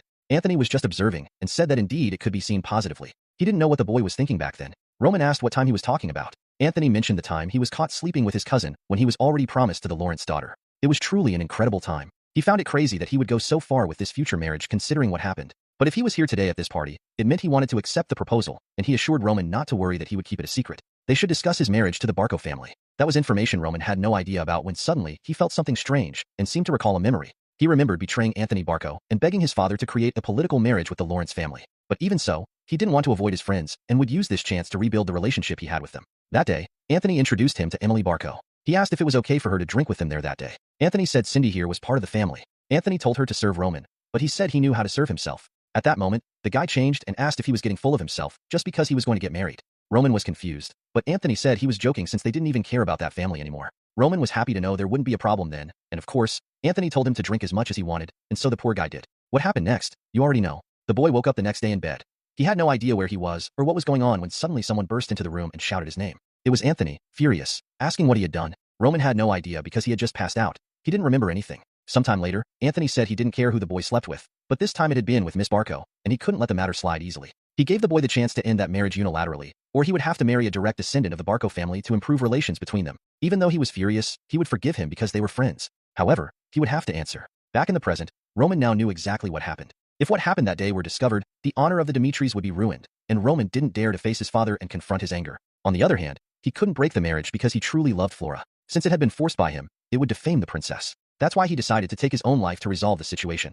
A weak man who never achieved anything with his own hands. That was Roman Dimitri, truly a miserable and pathetic life. Anthony asked why he was hesitating so much, and said that the union of their two families would create something extremely powerful in the region. No one could stand against them, and together they would have all the power in the north. But Roman simply asked if that was the only reason. Confused, Anthony stood still for a moment, and Roman asked if he had to accept this political relationship just because of that reason. Anthony tried to remind him that this wasn't a choice. If he refused, everything that happened that day would be exposed to the world. At that moment, Roman simply put his foot on the table and said that Anthony had forgotten, so he would say it again. Dimitri had no reason to accept Barco's proposal. Meanwhile, outside, the gathering was going on smoothly until something caught Sophia's attention. Of course, it was Roman again, and she asked where he had been. He replied that he had something to resolve, and unfortunately, because of that, he would have to leave. She looked sad, saying she wished he could stay a little longer. He said it was urgent, but everyone was asking him to stay, saying they wanted to talk about many things. But Roman just excused himself and left until he heard someone telling another to take back what they said. He recognized the voice and tried to get closer. That's when he saw something he didn't expect. A helmet hit the ground, and one of the night soldiers hit Kevin. Earlier, Kevin heard about the Barco Knights and got angry, deciding to confront them. However, his calm friend Chris stepped in, telling Kevin to ignore the provocation. Tensions rose when two arrogant Barco Knights approached, mocking Kevin for his poorly fitted helmet. Chris, who never backs down from a verbal fight, shot back, asking if the Barco Knights practiced insults more than sword fighting. One of the knights boasted that his sword skills were better than Kevin's and insulted their leader, calling him a fool. Kevin, fiercely loyal to his leader, Master Roman, demanded the knight take back the insult. Instead, the Barco Knight punched Kevin in the face. Shocked but not scared, Chris moved to draw his sword but stopped, realizing the fight could have serious consequences for both Roman and the Dimitri family, who were already in conflict with the Barcos. As Kevin stood up from the punch, he called himself a knight of his lord, saying he had no time for Barco thugs pretending to be knights. The Barco Knight prepared to punch him again, but before he could, the atmosphere suddenly changed. Master Roman appeared and, in a surprising move, slapped the Barco Knight multiple times, leaving him stunned. The Barco Knight was humiliated, and Roman's slaps made a strong statement. Roman glared at him, ordering him to lift his head. Meanwhile, Anthony Barco, the eldest son of the Barco family, was also shocked. Earlier, Anthony had accused Roman of mistreating a woman from his family and suggested that Roman should marry into the Barco family. Roman refused with a smirk, saying he wasn't bothered by being insulted, as it was nothing new. He hinted that Anthony's wish for a closer relationship with the Dimitri family had already been fulfilled. Roman then challenged Anthony, asking if he would manipulate the Lawrence family just to get back at him. Roman revealed that he had researched the Barco family and found that their power depended mainly on their connections with the central government. He pointed out that, in terms of wealth and influence, the Dimitri family was much stronger in the northeast. Anthony was left to think about Roman's words. Just as Anthony tried to process everything, a servant interrupted, reporting that Roman and a Barco Knight were in a fight. Outside, onlookers gathered as Roman continued to slap the Barco Knight. The knight begged for forgiveness, but Roman refused to stop until he felt the knight had been punished enough. Anthony intervened, saying Roman, despite being the Dimitri family's eldest son, couldn't behave this way. He demanded an apology from Roman, but Roman challenged him, reminding Anthony that his knight had insulted him and attacked Kevin. Roman asked if Anthony still believed he was at fault. Anthony, remembering Roman's earlier warning about personal grudges, reluctantly agreed that Roman had acted fairly, even admitting he would have done the same. Roman, satisfied, gave the Barco Knight a final lesson and stepped aside to clean his hands. He then told Kevin and Chris to return to the carriage. Everyone present realized that the Roman they once saw as foolish no longer existed. In the carriage, Kevin and Chris sat quietly, feeling the weight of what had happened. Kevin, regretfully, apologized to Roman for causing the insult. Chris also apologized for not stepping in when Kevin was attacked and Dimitri's name was insulted. Roman listened calmly, understanding their position, and thanked them for handling the situation until he arrived. However, Roman also warned them about acting too quickly, reminding them that impulsive actions could lead to chaos. He acknowledged that their restraint had prevented things from getting worse. He made it clear that this wasn't the result he wanted. Roman gave some important advice. He said that in the northeast of Cairo, no one should dare to touch the Dimitri family. Even if they are humiliated, Roman tells Kevin and Chris to remember the faces of those responsible and to let their anger burn inside, never to fade. Roman's words showed how much he hated being controlled by anyone. With determination, he urged Kevin and Chris to follow his ways and aim for a life where they would rise above everyone. The scene then shifted to the Grand Dimitri Palace. Hans, with great respect, gave Roman information about the Barco family. This information came from the well-known Black Moon Information Guild. The recent activities of the Barco family had caught attention, and Roman was eager to learn more. The document showed that the Barco family had settled in the northeast over a century ago, and their rise to power started then. During this time, one of their family members joined the central government, a key moment in their history. Roman studied the details closely, noticing that the Barco family's military strength didn't match their perceived power. Hans was surprised by this mismatch between their status and their military capabilities. Roman, thinking deeply, believed this was because of the strong control held by the central government. On the large Salamander continent, two powerful empires were in charge, and within this, the kingdom of Cairo seemed small and weak. Cairo's weakness was due to its location, surrounded by other kingdoms without any natural defenses like mountains. Over time, this made it easy for other forces to invade, leaving the kingdom vulnerable. To survive, Cairo chose to align with the central government. This alliance helped Cairo but also strengthened the central government. The central government had complete control over conscription, forcing people to join the military.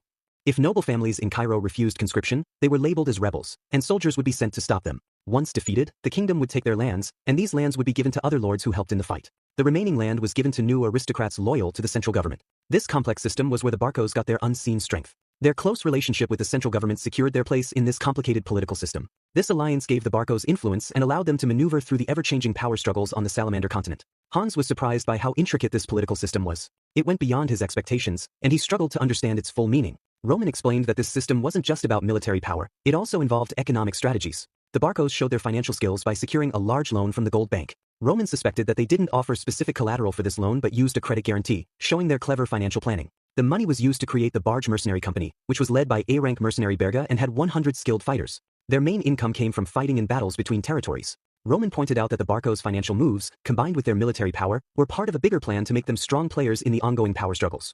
As the conversation continued, Hans told Roman about the recent conscription efforts by the Barcos. There were also signs of an attack on Lawrence within half a month. Roman, an experienced strategist, processed this information and realized that the Barcos were ready for war. He thought about the upcoming battle and estimated that Lawrence could only withstand a siege for about a month. In the back of Roman's mind, he remembered his promise to Anthony Barco to stay out of Lawrence's affairs. But now, the situation has changed. Roman Dmitri couldn't ignore the threat the Barcos posed. They had not only targeted Roman, but by doing so, they had started a conflict that required his attention. Roman knew that the Barcos' forces were no match for the power of the Dmitri family. While it seemed easy to defeat them with Dmitri's strength, Roman felt that doing so would be pointless, except for the shared history between the Dmitris and the Barcos. The nobility in the northeast saw Roman Dmitri as insignificant. For Roman, the important thing now was to find a way to rise to a higher level, just like he had done in the past. He turned to Hans and said he wanted to meet his father. It was time to collect on the promises made to him in the past. The complex interaction of politics and power in the Salamander continent required careful planning, and Roman aimed to navigate these challenges skillfully. The scene shifted to a busy marketplace, which was very different from the serious talks in political offices. Among the crowd, a figure stood out. Lucas, a B-rank mercenary, walked through the market wearing battle-stained armor. This ordinary-looking soldier had his own stories from the battlefield, and people watched him with a mix of respect and curiosity. Lucas entered an armor shop, where his armor showed signs of his recent dangerous encounter. The shop owner, sharp and observant, started a conversation with Lucas, asking him about the intensity of the battle. Lucas honestly shared a near-death experience caused by his reckless companions. The shop owner, noticing the poor condition of Lucas's armor, commented on it. Curious, the shop owner asked where Lucas got his gear. Lucas admitted he had made a mistake before by buying from another store, which had nearly cost him his life. The shop owner took the chance to share his knowledge, praising the quality of Dmitri's ironwork and equipment. He advised Lucas not to buy armor and weapons from other places. Lucas appreciated this advice, saying it was exactly why he had come to this shop. The shop owner recognized Lucas needed repairs and promised to make a full set for him, although it would take some time. Lucas didn't mind the wait. He mentioned he planned to rest in Dmitri for a while because he was tired of the constant demands of fighting. As Lucas left the armor shop, he noticed a crowd gathered around a notice board, curiosity filling the air, and he decided to check it out. A recruitment notice was pinned to the board, looking for private soldiers, a common sight in a world of shifting loyalties. The requirements were straightforward: be in good health, want personal growth, and a total of 30 recruits would be chosen. The monthly pay was 8 silver coins, which seemed reasonable given the risks involved. Lucas considered the offer, taking into account the average living cost for a family of 4, about 5 silver coins. Despite the risks, the pay looked appealing. However, one important detail caught Lucas's eye. The recruits would belong only to Roman Dmitri, meaning they would have to be loyal to Roman, not the Dmitri family. An elderly man nearby warned Lucas against applying, mentioning that many others had likely done so already. Lucas replied that, despite how he looked, he was a B-rank mercenary and expected at least 50 silver coins a month for loyalty. To his surprise, Lucas realized that many people had already submitted applications. Confused, he asked the old man about the true value of the opportunity. The old man wanted Lucas to clarify. Lucas expressed his doubts, acknowledging the good conditions but questioning whether serving under Roman Dmitri, whom he saw as foolish, was worthwhile. This honest remark drew disbelieving looks from those nearby. To Lucas's surprise, the old man disagreed with his opinion of Roman. The old man explained that Lord Roman had changed, no longer the fool people once thought he was. Roman had accomplished great things, including defeating the infamous Blood Fawn. More importantly, Roman had shown he genuinely cared for his people, changing how the public viewed him. Lucas, taken aback by this unexpected information, asked for proof. The old man referenced someone named Clark, who seemed influential in shaping public opinion about Lord Roman. Interested, Lucas asked the old man for more details about Clark. The old man explained that Clark's son, Kevin, had become a subordinate to Lord Roman. This loyalty changed the Clark family's life for the better, lifting them out of poverty. It was a clear example of how Roman positively affected the lives of those who followed him. As the old man shared this story, Kevin appeared from a nearby bakery. At the Dmitri Palace, Roman surprised Kevin with an unusual instruction, breaking the usual routine. Roman told Kevin to take a break, which confused him at first. However, Roman elaborated, suggesting a 3-day leave starting the next day. Roman considered this break important for Kevin, as it was an extension of the training he had been doing. Recognizing Kevin's hard work, Roman stressed the need for him to spend quality time with his family. Grateful, Kevin went to his room, reflecting on the odd feeling of stepping away from his daily duties. He hadn't seen his family in a long time, as the castle felt like a second home, but he still felt connected to them. During this moment, Hans, a trusted aide, approached Kevin. Practical and thoughtful, Hans asked Kevin about his plans to see his family. Realizing Kevin needed to look presentable, Hans told him that Lord Roman had arranged clean clothes for him. To make the reunion special, Hans gave Kevin some money and suggested he buy gifts for his family. Additionally, he shared that Kevin would now receive a monthly allowance of 30 silver coins, giving him new financial freedom. In the busy marketplace, Kevin wisely spent this money on thoughtful gifts for his family. The clothes given by Lord Roman surprised him with their softness, a big change from the armored life he was used to. While buying fresh bread, Kevin thought about his sister Mary's unusual cravings. Mary had always wanted to enjoy whipped cream on freshly baked bread, which made her a source of amusement for her family. Kevin remembered how she often complained about eating bread every day. These memories stood in stark contrast to the darker times when the dangerous Bloodfang members would come to their house, demanding money. Now, with the guidance of young Master Roman, Kevin was determined to become stronger and protect his family from such threats. When he arrived home with gifts, he was amazed by what he saw. His family, who had faced many hardships, was now happy, which surprised Kevin. His sister and parents welcomed him joyfully, and his mother hugged him warmly. The reunion showed how time had changed things for the better. Feeling the warmth of his family, Kevin asked about their home. His world changed unexpectedly when his parents revealed the incredible kindness shown to them by Sir Hans, following the wishes of Lord Roman. Their family, which had struggled before, now had a house and land, a gift from a noble lord that left them stunned. The neighbors, noticing Kevin's family moving in, offered help to make their transition easier. Overwhelmed by this unexpected support, Kevin couldn't hold back his tears, thinking about how much Lord Roman had changed their lives. The tender moment shifted when Kevin's father noticed a bruise on his son's cheek, raising concerns and questions. There was a suspicion that Lord Roman might have been involved in the injury. Quickly defending his lord, Kevin explained that there had been no mistreatment. However, Kevin's mother was still worried and urged him to tell the truth, saying she would move the family if it meant avoiding any mistreatment. Yet, Kevin stood firm in his belief in Lord Roman's character and reassured them that their fears were unfounded. As Kevin began to share what had happened, the scene changed to a local restaurant where his father, filled with pride and excitement, shared the incredible news with friends. Lord Roman, surprisingly, had given them a house and land after Kevin became a knight. The story took another unexpected turn when Kevin's father revealed that Lord Roman had even slapped a Barco knight to protect his subordinate, shocking his father's friends. The news spread quickly through town, changing how people viewed Lord Roman. They found it hard to believe that a noble would go to such lengths for a subordinate. The change in perspective was significant. Once seen as foolish, Lord Roman was now viewed as a caring and protective leader. Some suggested that earning Roman's trust could lead to a better life, which began to shift the town's opinion. The transformation continued on the notice board, where an old man explained to Lucas, the surgeon, about applicants for private soldier recruitment. Lucas struggled to reconcile this new image of Roman with what he knew, having a hard time believing that Roman had defeated the Bloodfang and managed the social party incident. This was hard to believe for Lucas, who recalled how Roman had caused a commotion in a casino just 2 years ago. His curiosity grew as he thought about the mysteries surrounding Roman. At the Dimitri Palace, Baron Dimitri, Roman's father, received an update from Jonathan about the preparations for an upcoming trial. Everything was going smoothly, and Lord Roman would oversee the proceedings. However, Baron Dimitri was curious about the timing and asked Jonathan how much time had passed. Jonathan warned the Baron that this was his last chance to rethink their approach, expressing concerns about the risks of developing private soldiers just for one person. Baron Dimitri then recalled a crucial moment when he learned that Roman would attend the Barco social party. He initially feared that Roman might side with the Barcos to remove Dimitri's second son from the line of succession. To his surprise, Roman slapped a Barco knight in front of many nobles, showing his independence even when Anthony, a potential ally, could have joined forces with Baron Dimitri's son against Roman. Roman's actions marked a change from the perception that had haunted him for years. Once seen as foolish, Roman had taken control of his life after the Bloodfang incident. Baron Dimitri wanted to support his son's new path. Understanding the complexity of the situation, Jonathan listened to the Baron's concerns. Then, Baron Dimitri asked Jonathan about the number of applicants for the upcoming trial.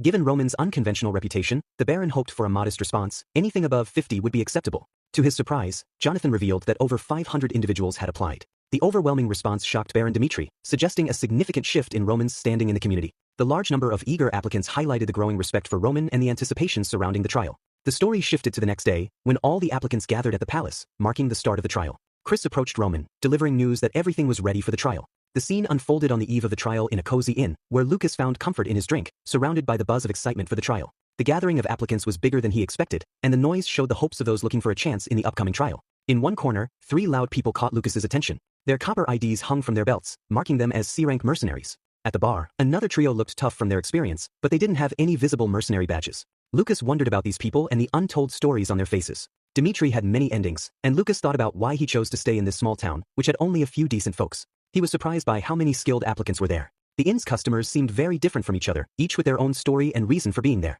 Lucas felt frustrated trying to understand why experienced fighters were with someone like him, who was just curious and not in need. He slammed his mug on the table, showing his confusion and the weight of the unknown in the air. Just as he considered leaving early, he overheard a conversation nearby. a man asked his friend, Henderson, why he was there. Henderson shared that he initially wanted to join the soldiers of the Lawrence family, a noble family in his hometown. However, everything changed when he saw Roman Dimitri defeat the Blood Fong gang in Lawrence. Mentioning Roman's name changed the mood. Henderson's story painted a vivid picture. In the plaza, Roman was covered in blood, dragging the Blood Fong leader by his hair. This scene showed how far Roman would go for justice. While the people of Lawrence were doubtful and in disbelief, Henderson had no doubt. He had been there, felt the strength of Roman Dimitri, and remembered the shivers down his spine. It was a moment he would never forget, a truth that contradicted the rumors of Roman being weak. In the busy inn, Henderson's passionate words filled the room. With alcohol fueling him, he claimed that Roman Dimitri was more than just a leader, he was a true hero fighting for his people's welfare. Henderson saw the recruitment of private soldiers as a great chance to serve Roman. As the patrons of the inn turned to him, Henderson boldly stated his intent to pass the trial, find a permanent home in Dimitri, and pledge loyalty to Roman, even willing to die for him. This shocked Lucas and made him rethink the gathering of applicants. The day of the trial arrived, bringing excitement among the crowd. Lucas, thinking about Henderson's words from the night before, faced a crucial choice. If Roman Dimitri was truly the leader Henderson described, Lucas considered his options. He noticed a feeling of unease among the applicants, each wrestling with their thoughts after hearing the rumors. Lucas expected the truth to unfold when they saw Roman in action during the trial. As the tension grew, Roman Dimitri entered with authority, grabbing everyone's attention. Lucas was in awe as the crowd instinctively lowered their heads to make way for Roman. It was clear to Lucas that the rumors about Roman were true. He had a powerful presence. Roman stepped onto the stage, and a hush fell over the crowd. Breaking the silence, he told the applicants to raise their heads. Everyone was on edge, waiting to hear what he had to say. With the crowd's full attention, Roman shared his plans. Contrary to what people expected, he said he didn't want to live a quiet life in a distant place. This surprised everyone, who thought he would choose a different path. Roman went on to explain his goal for greater power and the certainty of battles where lives were at stake. The seriousness of his words made those who wanted to follow him reconsider their commitment. Roman warned those who weren't sure of themselves, giving them a chance to back out before the trial started. He stressed that following him meant facing constant challenges and required real dedication, not just curiosity. Roman's statement highlighted the dangers and difficulties that awaited those who chose to stand by him. He made it clear that if there were casualties, no one should blame him. He suggested that the only regret anyone might feel would be missing the chance to see him become the most powerful person on the continent by their side, which shocked the crowd. Roman's ambition unsettled everyone, and Lucas felt disbelief. How could Roman, who had doubts about his position in his own family, aim so high? To Lucas, it seemed arrogant, but there was a strange feeling that Roman might be capable of making this bold dream come true. Amid the confusion, Chris stepped up to take control. He explained the first trial, making it sound urgent. The trial seemed simple. An archer nearby would shoot 3 arrows at an applicant standing in a specific spot. The arrows might just touch the person or, at worst, hit them directly and cause serious injury. The catch was that only those who stayed completely still would pass the trial. This announcement shocked everyone in the room. Many were skeptical about such a daring trial. Chris ignored their doubts and moved on, calling applicants forward by name. When the first brave person stepped into position, uncertainty filled the room. One skeptic questioned the idea of aiming deadly arrows at applicants. It seemed unreasonable to put people through life-threatening tests. After all, the archer needed to be very skilled, and the idea of missing was ridiculous. The archer's first shot was precise, barely missing the man's neck and hitting the wooden wall behind him. The audience thought this was just a psychological test. They believed that staying calm would be the key to success. However, when the archer shot the second arrow, everything changed. This arrow struck the applicant in the right leg. The sudden injury shocked everyone. The participant fell to the ground in pain, showing the harsh reality of the trials. Chris remained calm and ordered a soldier to take the injured person to the medic, highlighting the tough challenges ahead. The room grew somber, reflecting the seriousness of Roman's goals through the severity of the first trial. Tension filled the air as applicants realized not just the physical trials they faced but also the weight of the leader they chose to follow. As the injured participant was taken away, shock spread through the room. Chris called for the next participant, but the recent event deeply affected them. The second applicant stood still, shocked by the sight of the arrow that had hit the previous participant. Recognizing their hesitance, Chris addressed the second applicant, acknowledging how daunting the trial was. He offered anyone afraid of being hit by arrows a chance to leave right away. He made it clear that if they chose to stay, even if they got hit, they would still be seen as having passed the first trial. The decision was clear: face the trials or back away. Chris expressed frustration and challenged anyone who thought of leaving, creating an atmosphere thick with the weight of their choices. He then set the stage for the next trial, announcing that arrows would strike them. A few days ago, before the selection day, Roman introduced an expert archer, assuring the men that the arrows would aim for non-fatal areas. The confident archer calmed their fears about stray shots. Roman, showing authority and purpose, rewarded the men with a box of gold. The sight of the gold excited them, but Roman reminded them that, while medics would be on standby, every man would still be hit by an arrow. Unfazed, Roman asked if they would continue. They all agreed, showing their willingness to face the ordeal. Chris sought to understand Roman's harsh methods. Roman explained that threats wouldn't lead him to the people he needed. To find the right individuals, he felt he needed to show them they were risking their lives. This trial was a way to test their commitment. Roman's reasoning went beyond just the physical challenges. He believed that even if getting hit by an arrow was unlikely, most would face it, revealing their true strength. His goal was to find people with a strong mindset, whom he called having the heart of a beast. This trial was more than just a test, it was a way to reveal character. As the scene shifted back to the present trial, many applicants had left, unable to handle the reality of the challenges. Chris noticed about 100 people remained. The trial highlighted the importance of Roman's search for the heart of a beast. It wasn't just about surviving physical hardships, it was about having a unique strength that set some individuals apart. Roman thought of the heart of a beast as a natural talent. It wasn't only about facing challenges but also a special quality that made certain individuals stand out. He compared them to those who had already shown this strength, like Kevin, who followed orders without hesitation, or Chris, who sought strength despite a recent defeat. Roman felt it was vital to identify and choose those with this exceptional trait, which became the main focus of the upcoming trial. As he called for the trial to continue, Lucas recalled a crucial moment. He thought of Henderson, now facing the trial, and saw the fear on Henderson's face as the archer prepared to shoot. The first arrow barely missed Henderson's head, raising the tension. The second arrow flew dangerously close to Henderson's right arm, making him consider giving up.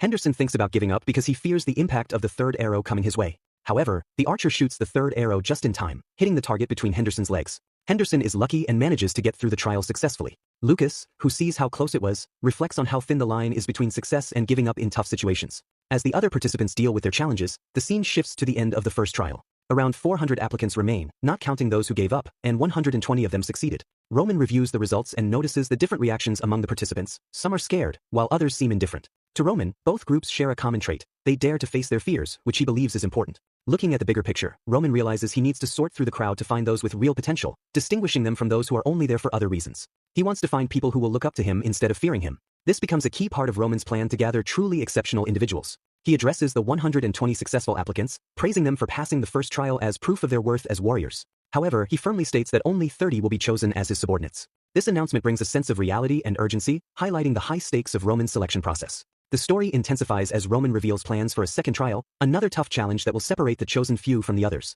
Success in this trial will elevate them to the coveted role of Roman's subordinate, a position that promises a life similar to that of a predator. The seriousness of this announcement makes it clear that those who wish to stand by Roman will face intense scrutiny and expectations. Lucas is shocked by what is happening as Roman prepares for the second trial. The atmosphere becomes tense as Roman explains the simple rules to the participants. Various wooden swords are laid out, and Roman tells them they can choose any sword they like. The main goal of the trial is clear. Each participant must prove their worth by having a one-on-one duel with Roman himself. Lucas notices the boldness of Roman's decision to face all 120 applicants individually in battle. Roman, looking serious, reassures the participants that winning isn't necessary. Anyone who can last even a minute against him will pass the trial and be rewarded with better conditions than those stated in the notice. A bald man named Vulcan steps forward, eager to be the first to duel Roman. Roman asks for his name, and Vulcan introduces himself. Roman checks if Vulcan is okay with the wooden sword, and Vulcan confidently replies that it's fine. However, beneath Vulcan's confidence is an underestimation of Roman's abilities. Despite hearing rumors about Roman's powerful blood fang, Vulcan thinks Roman can't defeat him in under a minute. When the duel starts, Chris signals the beginning, and Vulcan charges at Roman, determined to impress. But to his surprise, Roman shows agility and skill that catch Vulcan off guard. In a quick move, Roman dodges Vulcan's attack, leaving him on the ground with Roman's sword at his neck. This unexpected turn shows the significant skill difference between Roman and the participants. With a serious look, Roman calls for the next applicant, setting the stage for more individual duels. Lucas is impressed by Roman's display of skill. Roman's movements are not just fast, they seem almost impossible, defying the laws of physics. Lucas realizes that this second trial will be much harder than the first. The tension in the room rises as Roman stands tall, surrounded by a purple aura. The crowd gasps as Roman effortlessly defeats Velen. The initial shock fades, replaced by disbelief and admiration. As the duels continue and time passes, the participants hope that facing Roman will get easier. Many believe that his stamina will eventually decrease, giving them a chance to strike. But Roman proves them wrong. An hour into the second round, he has fought an impressive 60 duels, winning each one without showing any signs of tiredness. What amazes everyone even more is that Roman doesn't seem to get tired at all.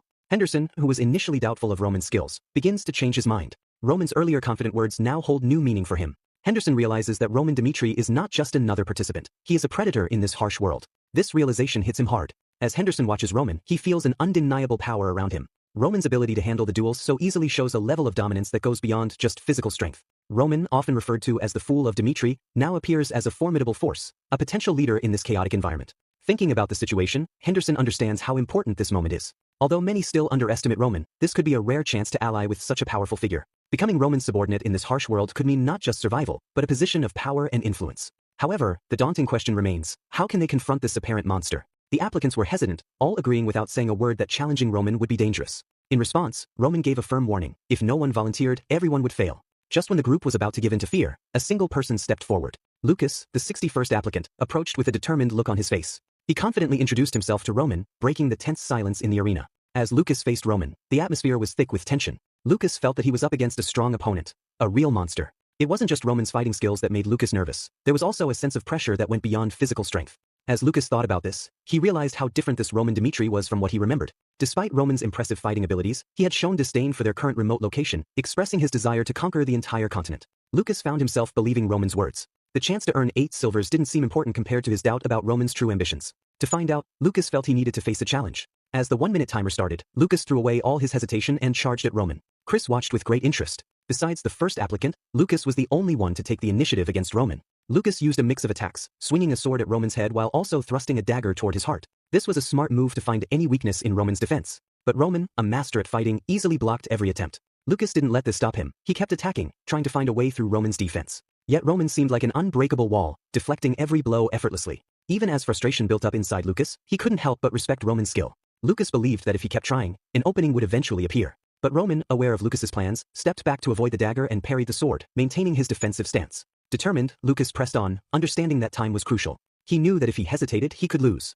He had to survive for 1 minute, and he felt the weight of this challenge. Lucas realized that keeping the initiative was key, so he intensified his attacks, each strike a desperate attempt to take control from Roman. Roman began to smirk, recognizing Lucas's determination and instincts. In Roman's eyes, Lucas wasn't a bad opponent. The smirk showed some respect, but Roman warned against making poor choices in battle. He wasn't going to let Lucas back down for just 1 minute. To him, this brief test was a way to show the applicants the strength of their future leader.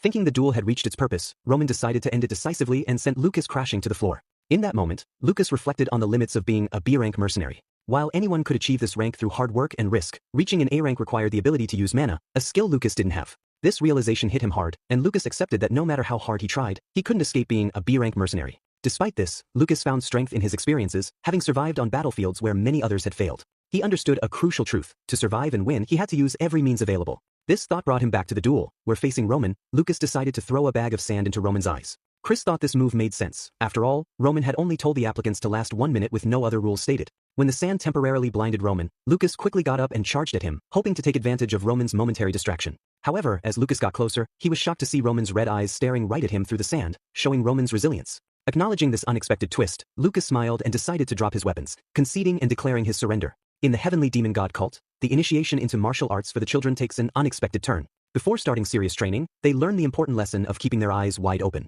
During fights, a single blink can mean life or death. Just as breathing is crucial for energy flow, blinking becomes a serious matter. Therefore, members of the Heavenly Demon cult practice keeping their eyes open at all times, no matter the situation. Returning to the duel, where Lucas has surrendered, Chris hands Roman a container of water. This simple act marks the beginning of Roman's attempt to wash away the sand that Lucas had thrown in his eyes during their fight. As Roman pours water on his face, Lucas stands behind him, feeling embarrassed and deep in thought. Lucas reflects on how the duel ended. If he had known it would end like this, he might not have used the sand.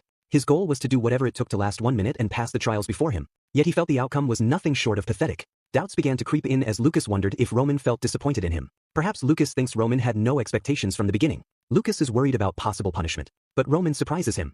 Instead of getting angry about Lucas's cheating, Roman casually calls for the next applicant. This shocks Lucas and the other applicants, who expect Roman to be upset. Roman's calm reaction leaves everyone confused. From Roman's point of view, Lucas's trick wasn't unexpected. He had seen Lucas reach for the pouch while avoiding Roman's attack. Instead of punishing Lucas, Roman let the unusual tactic happen. He wanted to see Lucas perform at his best and handle the challenge with cleverness and determination.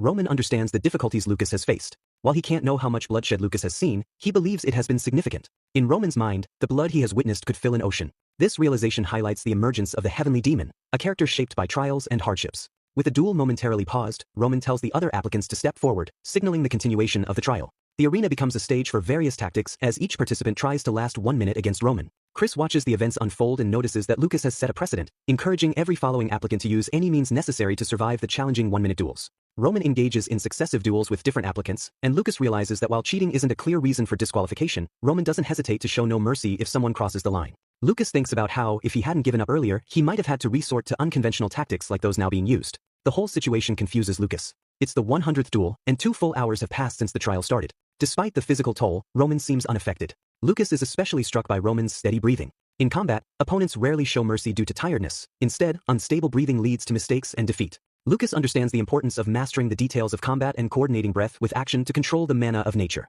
Roman's body, strengthened by changes in his skeleton, remains in top condition, drawing from past experiences where he endured battles for 3 days and nights during the Murim conquest. Even with the lighter sparring in the current duel, Roman's stamina holds strong. Lucas admires this display of endurance, especially when considering the harsh realities of battles where many lives are lost. Later, Chris gathers all the applicants and informs them that none have passed the second trial. However, he softens the disappointment by explaining that this doesn't mean there are no successful applicants.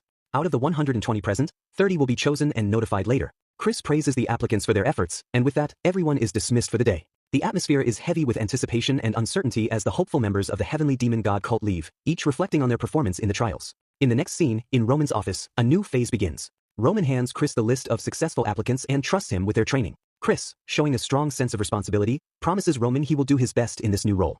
As Chris reviews the list of successful applicants, he notices a familiar name, Vulcan, the person who had boldly challenged young Master Roman earlier in the trials. Chris wonders what qualities Vulcan has that impressed Roman.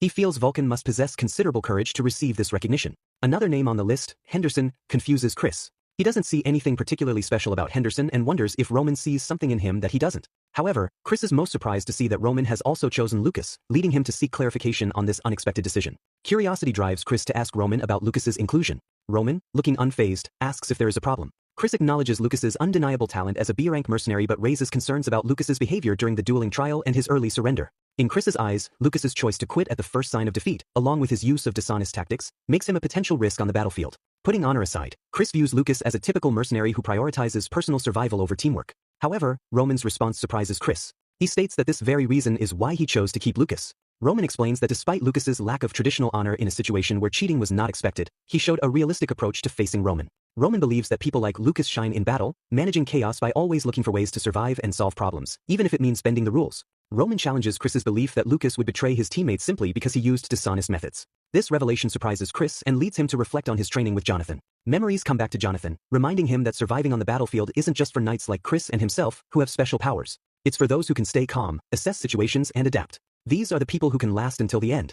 Jonathan advised Chris to remember this, stressing that being flexible and resourceful is more important than sticking strictly to traditional ideas of honor. Even though Chris is a skilled knight, there's always the risk of being ambushed by hidden enemies.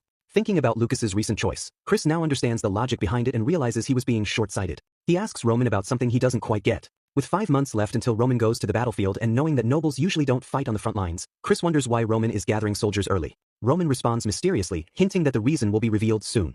The story shifts to the next day when Barco makes an official announcement. Barco, having waited patiently for the Lawrences to keep their promises, feels betrayed because they didn't pay back their debts and refuse to give up the land that was meant as collateral. As a result, Barco declares they will take up arms against the Lawrences. In a statement to the Kingdom of Cairo, Barco warns that if the Lawrences don't settle their debts or give up the collateral land within a week, Barco will, with the central government's approval, start a territorial war against them. This surprises Chris, who now has to deal with the sudden rise in tension. Roman then tells Chris that he plans to actively involve his army in the fight between Barco and the Lawrences. The focus shifts to the Lawrence Palace and Flora. She struggles with the weight of feeling responsible for her family's potential downfall in the upcoming war with the Barcos. Flora can't sleep at night because she thinks her broken engagement with Roman Dimitri is causing their problems. In the quiet of the night, guilt keeps her awake as she considers the consequences of her choices. When morning comes, her maids become increasingly worried. Since returning from Dimitri, Flora has locked herself in her room, and the maids believe this is because of the rumored broken engagement. Rumors suggest that Lady Flora's supposed mistake led to the end of the engagement, which confuses and disturbs the maids. Their dislike for Dimitri grows as they try to understand why Lady Flora would do something that led to being rejected by someone they call a fool. Their worries deepen with the news of Barco declaring war on the Lawrences, leaving uncertainty about the family's future. In her room, Flora faces a disconnect between how she sees herself and the harsh reality. She used to think of herself as clever for excelling in an advanced academy course, and she believed she was a good daughter because of her father's approving smiles. However, her current situation makes her realize how fragile her position is. Without her family's protection, Flora feels like a delicate flower in a greenhouse, exposed to the harshness of reality. Ironically, she realizes that in others' eyes, she might be the fool, just like the moronic Dimitri. This realization shatters her confidence, making it hard for her to face her father with the same assurance she once had. Flora struggles with the gap between her identity and the reality that her actions could have severe consequences for her family. She wonders how Roman Dimitri would handle a tough situation. She notices a clear difference between them. Roman is independent and doesn't need or want anything from others. His strength and decisive actions, like defeating Bloodfang for his family, make Flora question when he became so powerful. She wonders how he can do such big things on his own and reflects on her own perceived weaknesses. Putting thoughts of Roman aside, Flora thinks about his determination and how different it is from her own perceived failures. Compared to Roman's strong will, Flora feels small and insignificant. Outside her room, her servants bring a meal, and as they knock on the door, Flora surprises them by opening it suddenly. In a spontaneous move, she says she wants to visit the library. This unexpected decision catches the servants off guard, leaving them curious about her behavior change. Inside the library, Flora thinks about her father's sincere efforts to gain support from other families amid the upcoming conflict with the Barcos. However, she feels skeptical and doubts that any nearby families will help the Lawrences in their difficult situation. She believes that, like Roman Dimitri's independence in defeating Bloodfang, the Lawrences must face their problems using their strength and resourcefulness. The story then shifts to the Lord's room at Lawrence Palace, revealing a troubling situation. Their attempts to secure support from other families have faced strong opposition. The Martale family was the first to say no to Lawrence's proposal, followed by the Vastra family, who, despite previous agreements, refused to help. The Viscount of Lawrence, watching the chaos, receives worrying news. Nearby regions are hesitant to get involved because of the fear caused by the Barcos. There are rumors that Barcos might retaliate against anyone in the northeast who dares to support Lawrence. The Lord faces a big challenge, with alliances falling apart and potential allies turning away. Meanwhile, Flora, deep in the library, feels a growing urgency. With only 1 week left until the war, she thinks about what she believes is Lawrence's best option at this critical moment. In the Viscount's office, disbelief fills the air. The Viscount cannot believe that neighboring families once thought to be allies are now unwilling to help in the upcoming conflict. He asks for any news from the Gold Bank, hoping for information and possible alternatives. The response reveals a disappointing reality. The Gold Bank is looking into the land collateral issue, but it will take too long to resolve before the conflict starts. The man also speculates that the Gold Bank, due to its large investments in Barcos, might have chosen to side with Barcos for strategic reasons. This news deepens the Viscount's worries as the Lawrences find themselves without a clear solution to their looming crisis. Within the Lawrence family, a discouraging suggestion arises when a noble recommends surrendering to the Viscount. The blockade of help from neighboring regions by Barcos, along with a clear difference in troop strength, leads this noble to push for surrender. The reason for this proposal is to protect the innocent Lawrence soldiers and save as much land as possible, even if it means giving everything to Barcos. The Viscount considers this grim suggestion, weighing the possible cost of resisting against the perceived benefits of giving in. Just then, Flora enters the conference room, interrupting the serious discussions. She wants to share something important with her father. Her unexpected entrance brings an air of urgency and personal involvement into the room, making both the noble and the Viscount curious about what Flora has to say. The story then shifts to the Dimitri Palace, where Roman confronts his father with a decision that could change the course of events in the brewing conflict between Barco and Lawrence. Roman reveals his plan to actively participate in the war under the banner of Roman Dimitri. His father, Baron Dimitri, responds with concern, questioning whether Roman understands the consequences of such a decision. Baron Dimitri sternly reminds Roman that the war between Barco and Lawrence is officially approved by the central government. He stresses the potential dangers of interfering in a legitimate battle, especially since Roman recently broke off the marriage arrangement with Lawrence's daughter. Such involvement, the Baron warns, could sever ties with northeast nobles and possibly lead the central government to send soldiers to suppress any rebellion. In response, Roman shares a more complex view of his decision. He reveals a recent threat from Anthony Barco, the eldest son of the Barco family. Anthony saw Roman's marriage to Lawrence as a hurdle and used intimidation to deter him. Although there is no solid evidence of the threat, Roman feels he must act. He openly shares this with his father, highlighting the external pressures that influence his actions. Roman also hints at a deeper thought: the Dimitri family's image as a strong force in the northeast. The idea that the Dimitri family is a true powerhouse in the region emphasizes the impact of Roman's involvement in the conflict. The Barcos already viewed the Dimitri family as inferior, and Roman decided it was time to confront his father about the family's passive stance. Despite having significant power and wealth, Roman believes his father is satisfied with the status quo. In contrast, Roman Dimitri seeks power and refuses to remain inactive while the Dimitri name is tarnished, whether by Barco or any other foe. Roman points out that Barco declared war based on a false cause, a mere trick by those in power. He now sees his life as navigating an endless ocean of uncertainty. Amid this confusion, Roman is determined to lead a life of dominance. He tells his father that he isn't asking for the family's strength. Instead, he plans to involve himself in the war solely under the name of Roman Dimitri. He asks his father to observe, stressing that the path he is about to take reflects the life he intends to live from now on. The storyline then shifts back to a key memory involving Roman's father. In this reflective moment, Roman's father firmly believes that one's birthplace is an unchangeable aspect, no matter how high one may rise in life. This belief is fundamental to his worldview, shaping the dynamics of aspirations and societal expectations within the family. While reflecting on this, Roman's mother introduces a new angle, suggesting that something might have happened among the nobles during Romero's journey to the capital, where Romero shared with his wife the feeling of being watched by the nobility. These were not the familiar looks exchanged between equals, but rather eyes that were judging. Romero, however, was not bothered by the social dynamics. He felt satisfied with his current situation. A conversation unfolds between Romero and his wife, showing that he accepts where he is in life. He admits he doesn't want to go through the hard work needed to gain more wealth or power. Despite being content, Romero still hopes his sons will choose different paths than he did, rising above the limitations of their humble beginnings. This adds depth to his character, revealing a mix of satisfaction and unfulfilled dreams. The story then shifts back to the present, where Roman's father is surprised by the determined look in his son's eyes. These eyes do not belong to someone easily influenced. At this moment, Roman's father realizes that his long-held vision has come true. The once shy child has grown into a confident person capable of making his own decisions. Roman's father offers encouragement, telling him to follow his dreams with his full support. The message is clear: Roman doesn't have to face life's challenges alone, he has family support. As the scene changes to the outside world, we see the bustling shops of the Dimitri blacksmiths. Roman notices that Dimitri's smithies are famous for being the largest in the Kingdom of Cairo. The story describes the impressive workshops, with 30 of them lining the blacksmith street. The scene captures a sense of hard work and skill, showing Dimitri's importance in the kingdom. In these carefully described workshops, many blacksmiths work together, creating a lively picture of the industry. Roman, watching this scene, considers the truth of the claims. The blacksmiths of Dimitri are indeed the biggest and most productive in the kingdom. While walking down the busy street of blacksmith shops, Roman realizes the wealth of the Dimitri family is evident in the very stones of the road. This insight comes not just from the luxury of the shops but from their main source, the iron mine behind the Dimitri estate. This mine has the largest deposits in the Kingdom of Cairo. The Dimitri blacksmiths, with their exceptional skills, turn the raw or from their rich mine into beautiful iron products. These goods are sold at high prices, making sure that the nobles of northeastern Cairo do not wish to provoke Dimitri. Beyond their impressive wealth, they understand the practical truth. The kingdom relies heavily on Dimitri's iron weapons, so any disruption in supply would be a serious problem. In Roman's mind, the figure representing this industrial success is the master blacksmith, who through skill and leadership symbolizes the Dmitri family's legacy. The scene shifts to Roman's father's office, a place filled with history and important decisions. Roman, with determination in his eyes, tells his father he wants to take control of his future. Recognizing the big task ahead, he humbly asks for help in acquiring weapons for the soldiers under his command. In response, Roman's father, who used to lead the family's blacksmith operations, advises him to consult Master Hendrik. Master Hendrik, who had worked with Roman's father, now manages the family's blacksmithing efforts. After Roman's father was elevated to a noble position, Hendrik smoothly took over his role. He is responsible for overseeing all iron production. Roman expresses gratitude to his father but remains aware of the challenges ahead. Roman's father gives him an important piece of advice, reminding him of the complexities involved in the Dmitri legacy. The blacksmiths of Dmitri are not easily swayed by the family name. They are proud and careful, looking for true skill and understanding. With this advice in mind, the story moves outside to the lively street where the iron creations of Dmitri's craftsmen are displayed. The workers' eyes, focused on Roman, reveal their skepticism. As Roman walks through the scene, he understands that earning the trust of these proud artisans will not be easy, especially because of his past actions. Amidst their lingering glances, he approaches Hendrik, who is busy with his work, and asks Roman why he has come. When Roman enters Hendrik's workshop, he has a feeling his father may have informed Hendrik about his visit.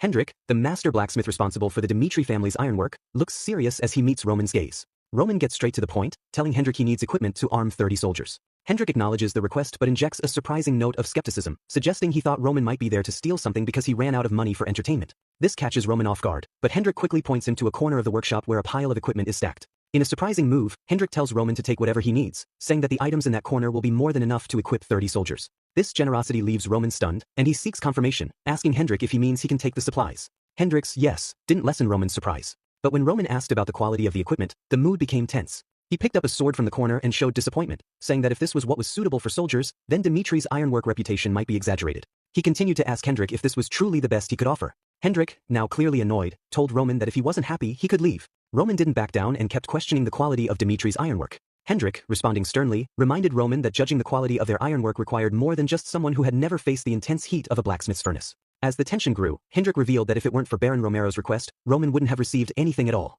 He contrasted Roman with his younger brother, Rodwell, who was learning under Hendrik to take over the family business, while Roman, the eldest son, wasted his time on trivial pleasures in the streets. Hendrik harshly pointed out Roman's failures, saying even the tools scattered on the workshop floor were better than him. As Roman faced Hendrik again, he felt a sense of déjà vu. He acknowledged the anger in the air and assured Hendrik that he understood why he was frustrated. However, Roman couldn't ignore the clear issue, the sword in question. He noted that this weapon had been poorly made, with uneven force during crafting, causing it to change color when exposed to sunlight. Roman insisted that this couldn't be from Dmitri's well-known ironwork. Despite this obvious flaw, Hendrik avoided addressing it and resorted to personal attacks instead. Surprised by Roman's honesty, Hendrik listened as Roman described a recent tragedy where one of his soldiers had died because of a faulty sword. Roman explained how the blade failed to cut cleanly, leading to the soldier's confusing death on the battlefield. He highlighted the unfairness of the situation, as the soldier had tried to survive with poor-quality weapons from his lord, Roman Dmitri. As Roman passionately shared this serious story, Hendrik struggled to process the information.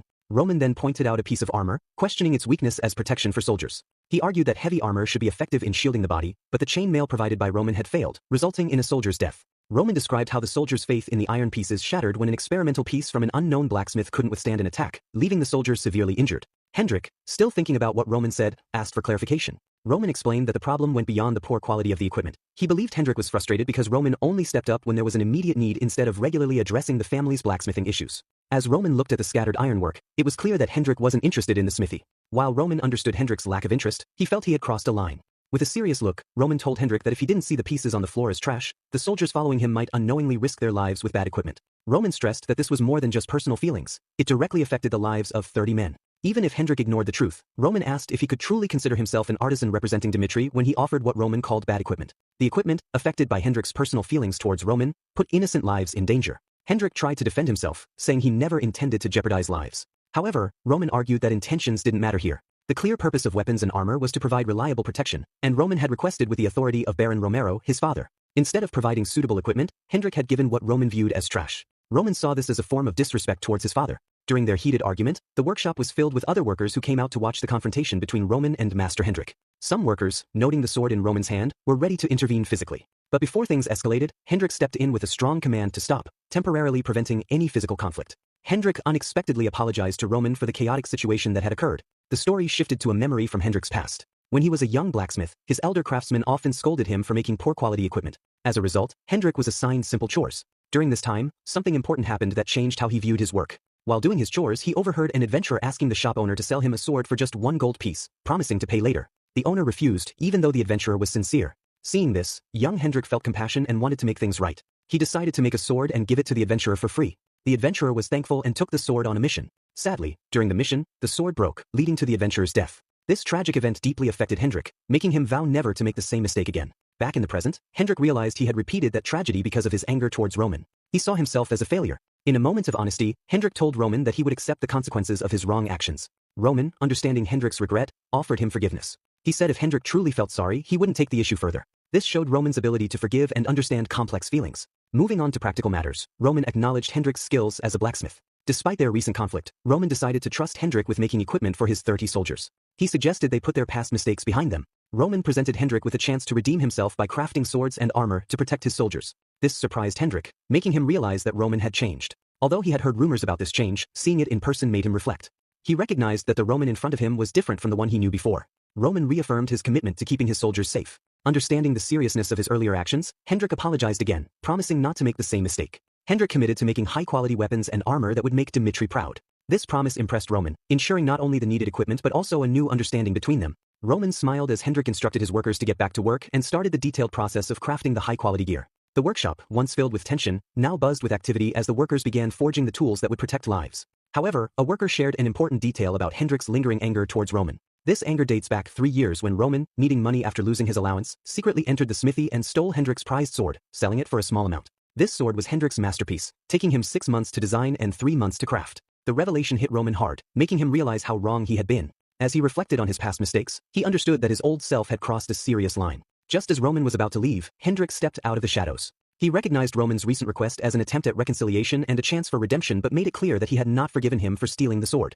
Hendrik accepted his faults but couldn't overlook the mistakes of the eldest son of the Dmitri family regarding the smithy. He reminded Roman of the importance of the smithy to Dmitri, urging him to remember this in the future. If Roman ever crafted a poor sword himself, Hendrik might rethink his opinion of him. Roman confidently smirked and assured Hendrik that it wouldn't be long before he created a flawed piece. With a casual goodbye, he said he would return once the weapons were ready. Later, Roman headed to the workshop where he had trained alone. The inside looked exactly as Roman had instructed, in perfect order. Every tool was ready. With a determined look, Roman began to make his sword, thinking about a time in his past. He remembered when he was 18 and part of the Miram. This time was full of uncertainty about who would lead the demon cult, and there were many fights among the brothers. Always on guard against assassination attempts, Roman faced a critical moment when his 11th brother, Baek Changhyun, attacked him, wanting to kill him. During the fight, Roman's beloved sword broke. After narrowly escaping death, Roman decided to create a sword that could survive any battle and make the most of his current skills. Driven by this decision, he learned sword making from various blacksmiths outside the Miram. Before each important battle, he carefully made a sword that matched his growing abilities. After many battles, the sword improved continuously, leading to the creation of the 39th sword, called the Heavenly Demon Sword, which was a priceless treasure.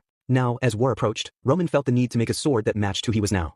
In the quiet solitude of his workshop, Roman meticulously forges his sword, repeating each precise action with rhythmic precision and controlled strength. With each movement, he becomes entirely engrossed in his craft, entering a trance-like state where his focus is solely on creating this weapon. As the hammer strikes the blade, Roman's mind begins to wander, contemplating the purpose and meaning of his existence. Amid his work, Roman reflects on his past life as Baek Jonghyuk, a life filled with the relentless pursuit of survival in a world that adhered to the principle of the fittest. The heavenly demon, his father, cast a formidable shadow over his upbringing. Despite the adversities that befell him, Roman emerged victorious, earning the reputation as the strongest. This arduous journey, Roman uses, was never perceived as a burden. Instead, it shaped him into the resilient individual he is now. In the present moment, as the rhythmic clang of metal against metal persists, Roman grapples with a profound question. What is he living for? The echoes of his past resonate with the challenges he faced, and he contemplates the significance of his current endeavors. Remaining true to his reality, Roman recognizes that his current state is not formidable enough to withstand the unpredictable variables that may come his way. It is in this realization that he resolves to intensify his training, seeking to fortify himself against the uncertainties of his world. Within Roman's universe, potent forces exert their influence, yet he remains unaware of their full extent. As he continues to hammer away at the sword's blade, his thoughts intertwine with the need to comprehend and confront these powerful entities. The unyielding resolve that marked his past triumphs fuels his determination to elevate himself to new heights, transcending the limitations that currently bind him. In a pivotal moment, Roman decides to draw upon a formidable skill from his past life in Miram, the godly inferno arts. This martial technique, once wielded by the renowned flame demon, harnesses the scorching power of intense heat to rapidly accumulate mana. Roman acknowledges the risks. Frequent use could inflict damage upon his lungs and internal organs. Yet driven by an insatiable desire for a power that can confront any adversity, he embraces this perilous art. The scene transitions to the grandeur of Lawrence Palace, where Flora addresses the Lawrence nobles and her father. In this opulent setting, Flora delivers a stark reality. Lawrence is backed into a corner. The support from neighboring regions is restricted, and the military disparity with Barcos is unmistakable. Faced with the harsh truth, discussions ensue about surrendering. A desperate attempt to salvage even a fragment of Lawrence family's land.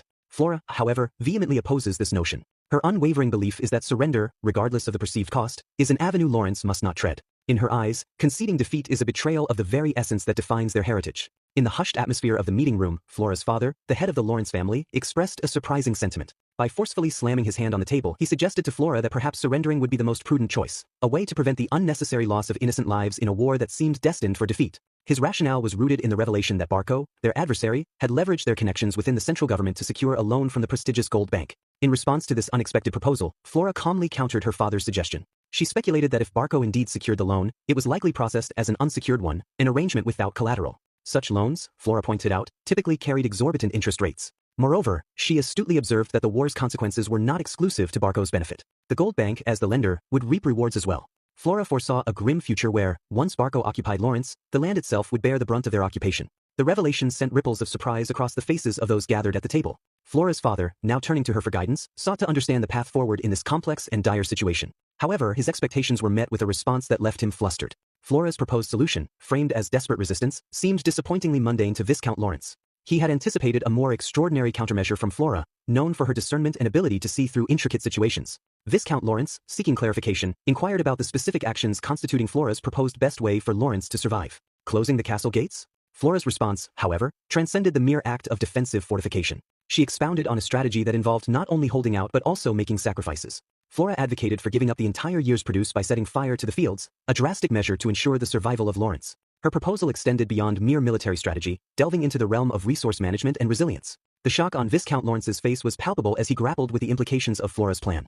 Holding out until winter, as suggested by his daughter, seemed a daunting and unprecedented challenge. Flora, undeterred, continued to lay out the rationale behind her strategy. She emphasized that Barco's advantage, derived from their connection to the central government, was not an infinite resource. The interest rates on their loan would inevitably rise over time, potentially becoming a significant burden. Additionally, Flora underscored the involvement of the Gold Bank, a colossal entity with expansive influence throughout the entire continent. In Flora's perspective, the prolonged continuation of the war would only amplify the consequences for Barco, especially in terms of the interest accrued on their loan. The Gold Bank's pervasive influence, she argued, could tip the scales in favor of Lawrence if they adopted a strategy of resilient endurance. The complexities of power dynamics, financial intricacies, and strategic foresight converged in Flora's proposed plan, forming a nuanced approach to a seemingly insurmountable challenge.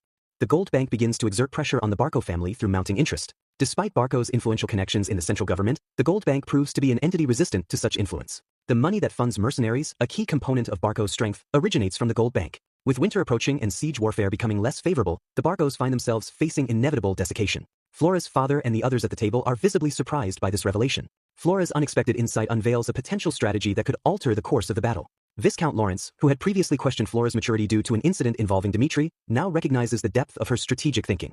He marvels at the considerable growth he sees in his daughter. Responding to Flora's proposal, Viscount Lawrence affirms her correctness. From this moment onward, Lawrence will prepare for a desperate resistance. He expresses their determination to endure and safeguard the lineage of the Lawrence family, even in the face of potential collapse and seemingly insurmountable odds. Lawrence commits to persisting in the fight until the bitter end. The scene shifts to Roman, who completes the preparation of his sword, contemplating the significance of a person's first creation. Roman believes that this sword, his inaugural masterpiece, aligns perfectly with his current self. Choosing a name borrowed from the world around him, Roman christens the sword, Salamander, signifying both its fiery essence and his newfound strength. The scene unfolds in the Lawrence Palace on the following day. A Barco knight steps confidently forward, positioned in front of the imposing gate of Lawrence Castle. This knight, a representative of Viscount Barco, is about to deliver a message that will determine the course of events to come. Barco, through his proxy, presents three choices to the rulers of Lawrence. The first, a seemingly practical one, involves Lawrence capitulating by emerging through the castle gate to surrender. This, according to Barco, is the only path to mercy for the lives of Lawrence's soldiers. The second option is the stark alternative of an all-out war. Barco proposes a fair and square battle on an open field, with a judge from the central government overseeing the confrontation. Lawrence is also given the option to choose a battle between two individual warriors, utilizing any method of combat that suits their preference. Barco pledges to abide by Lawrence's decision. In response, Viscount Lawrence rebuffs Barco's cause, alleging that the document claiming Lawrence's ancestor's death is a fabrication. He vehemently declares that the proclamation of war against Lawrence is unjustified. Viscount Lawrence raises his voice, making it clear that Lawrence has no intention of sacrificing his people. In a bold move, Lawrence counters with a third choice, a determined resistance within the protective walls of their castle. The Barco knight, now amid this diplomatic exchange, assures Viscount Lawrence that the Barco family will respect Lawrence's decision and acknowledge the inevitable bloodshed in the upcoming siege warfare. What unfolds next takes both Lawrence's soldiers and Viscount Lawrence by surprise. Barco's soldiers are already assembled, geared up, and prepared for the impending conflict. The atmosphere is charged with tension as the war drums of anticipation beat louder. As the battle kicks off, Lawrence's archers, positioned strategically above the castle walls, rain down a barrage of arrows on the advancing Barco soldiers. The air is filled with the whistle of arrows in flight and the thud as they find their targets in the Barco camp. Viscount Barco is visibly taken aback by Lawrence's unexpected choice of desperate resistance. Despite having a numerical advantage with 3 times as many soldiers, the dynamics of the battle unfold in a manner contrary to Barco's expectations. The Barco forces, prepared for a swift and decisive victory, now face a resilient Lawrence who appears to have completed thorough preparations for this conflict. For Viscount Barco, the realization dawns that Lawrence is not to be underestimated. The battle, expected to be decided within an hour, becomes a protracted struggle. Lawrence's strategic depth and resilience challenge the preconceived notions of both Barco and his forces. In Lawrence's territory, a strategic move was made as Lawrence meticulously dug a deep moat encircling their fortress, an obstacle designed to impede any enemy soldiers approaching the walls.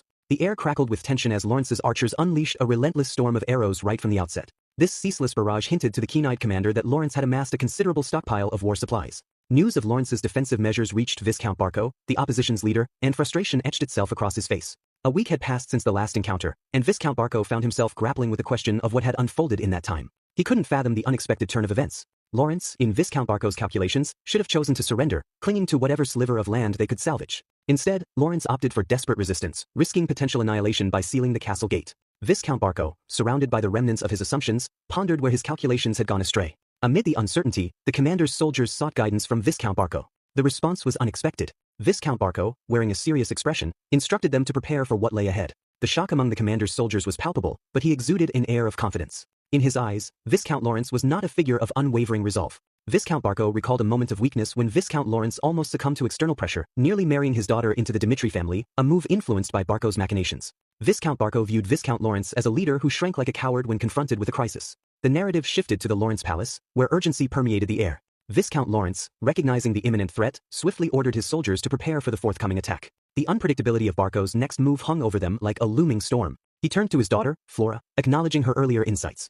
Barco, it seemed, had been flustered and had pulled back their forces. Intrigued, Viscount Lawrence queried Flora on her thought process. In a poignant moment, Flora stepped forward, revealing a newfound strength and resilience. She expressed a realization that waiting for problems to resolve themselves was futile. Instead, she needed to actively become stronger. It was a declaration of autonomy and a commitment to forging her path in life. Viscount Lawrence, moved by his daughter's determination, found himself on the verge of emotion. In a sincere apology, he expressed remorse for forcing Flora into a marriage with the Dimitri family. He admitted that at the time, he believed it was the sole means for Lawrence to endure the mounting pressures. The weight of past decisions and the acknowledgement of Flora's burgeoning independence created a poignant interlude amid the impending conflict. From this moment onward, Viscount Lawrence entrusted his daughter, Flora, with crucial decisions. As they shared an emotional moment, an unexpected explosion rocked the castle walls, prompting Flora to quickly assess the situation. To her surprise, the Barcos had employed a formidable weapon known as a flare, a catapult launching explosive magic at the castle walls. Flora, realizing the strategic and financial implications, felt a wave of frustration. The cost of each shot was exorbitant, and more significantly, the use of such a weapon required approval from the central government, irrespective of one's wealth.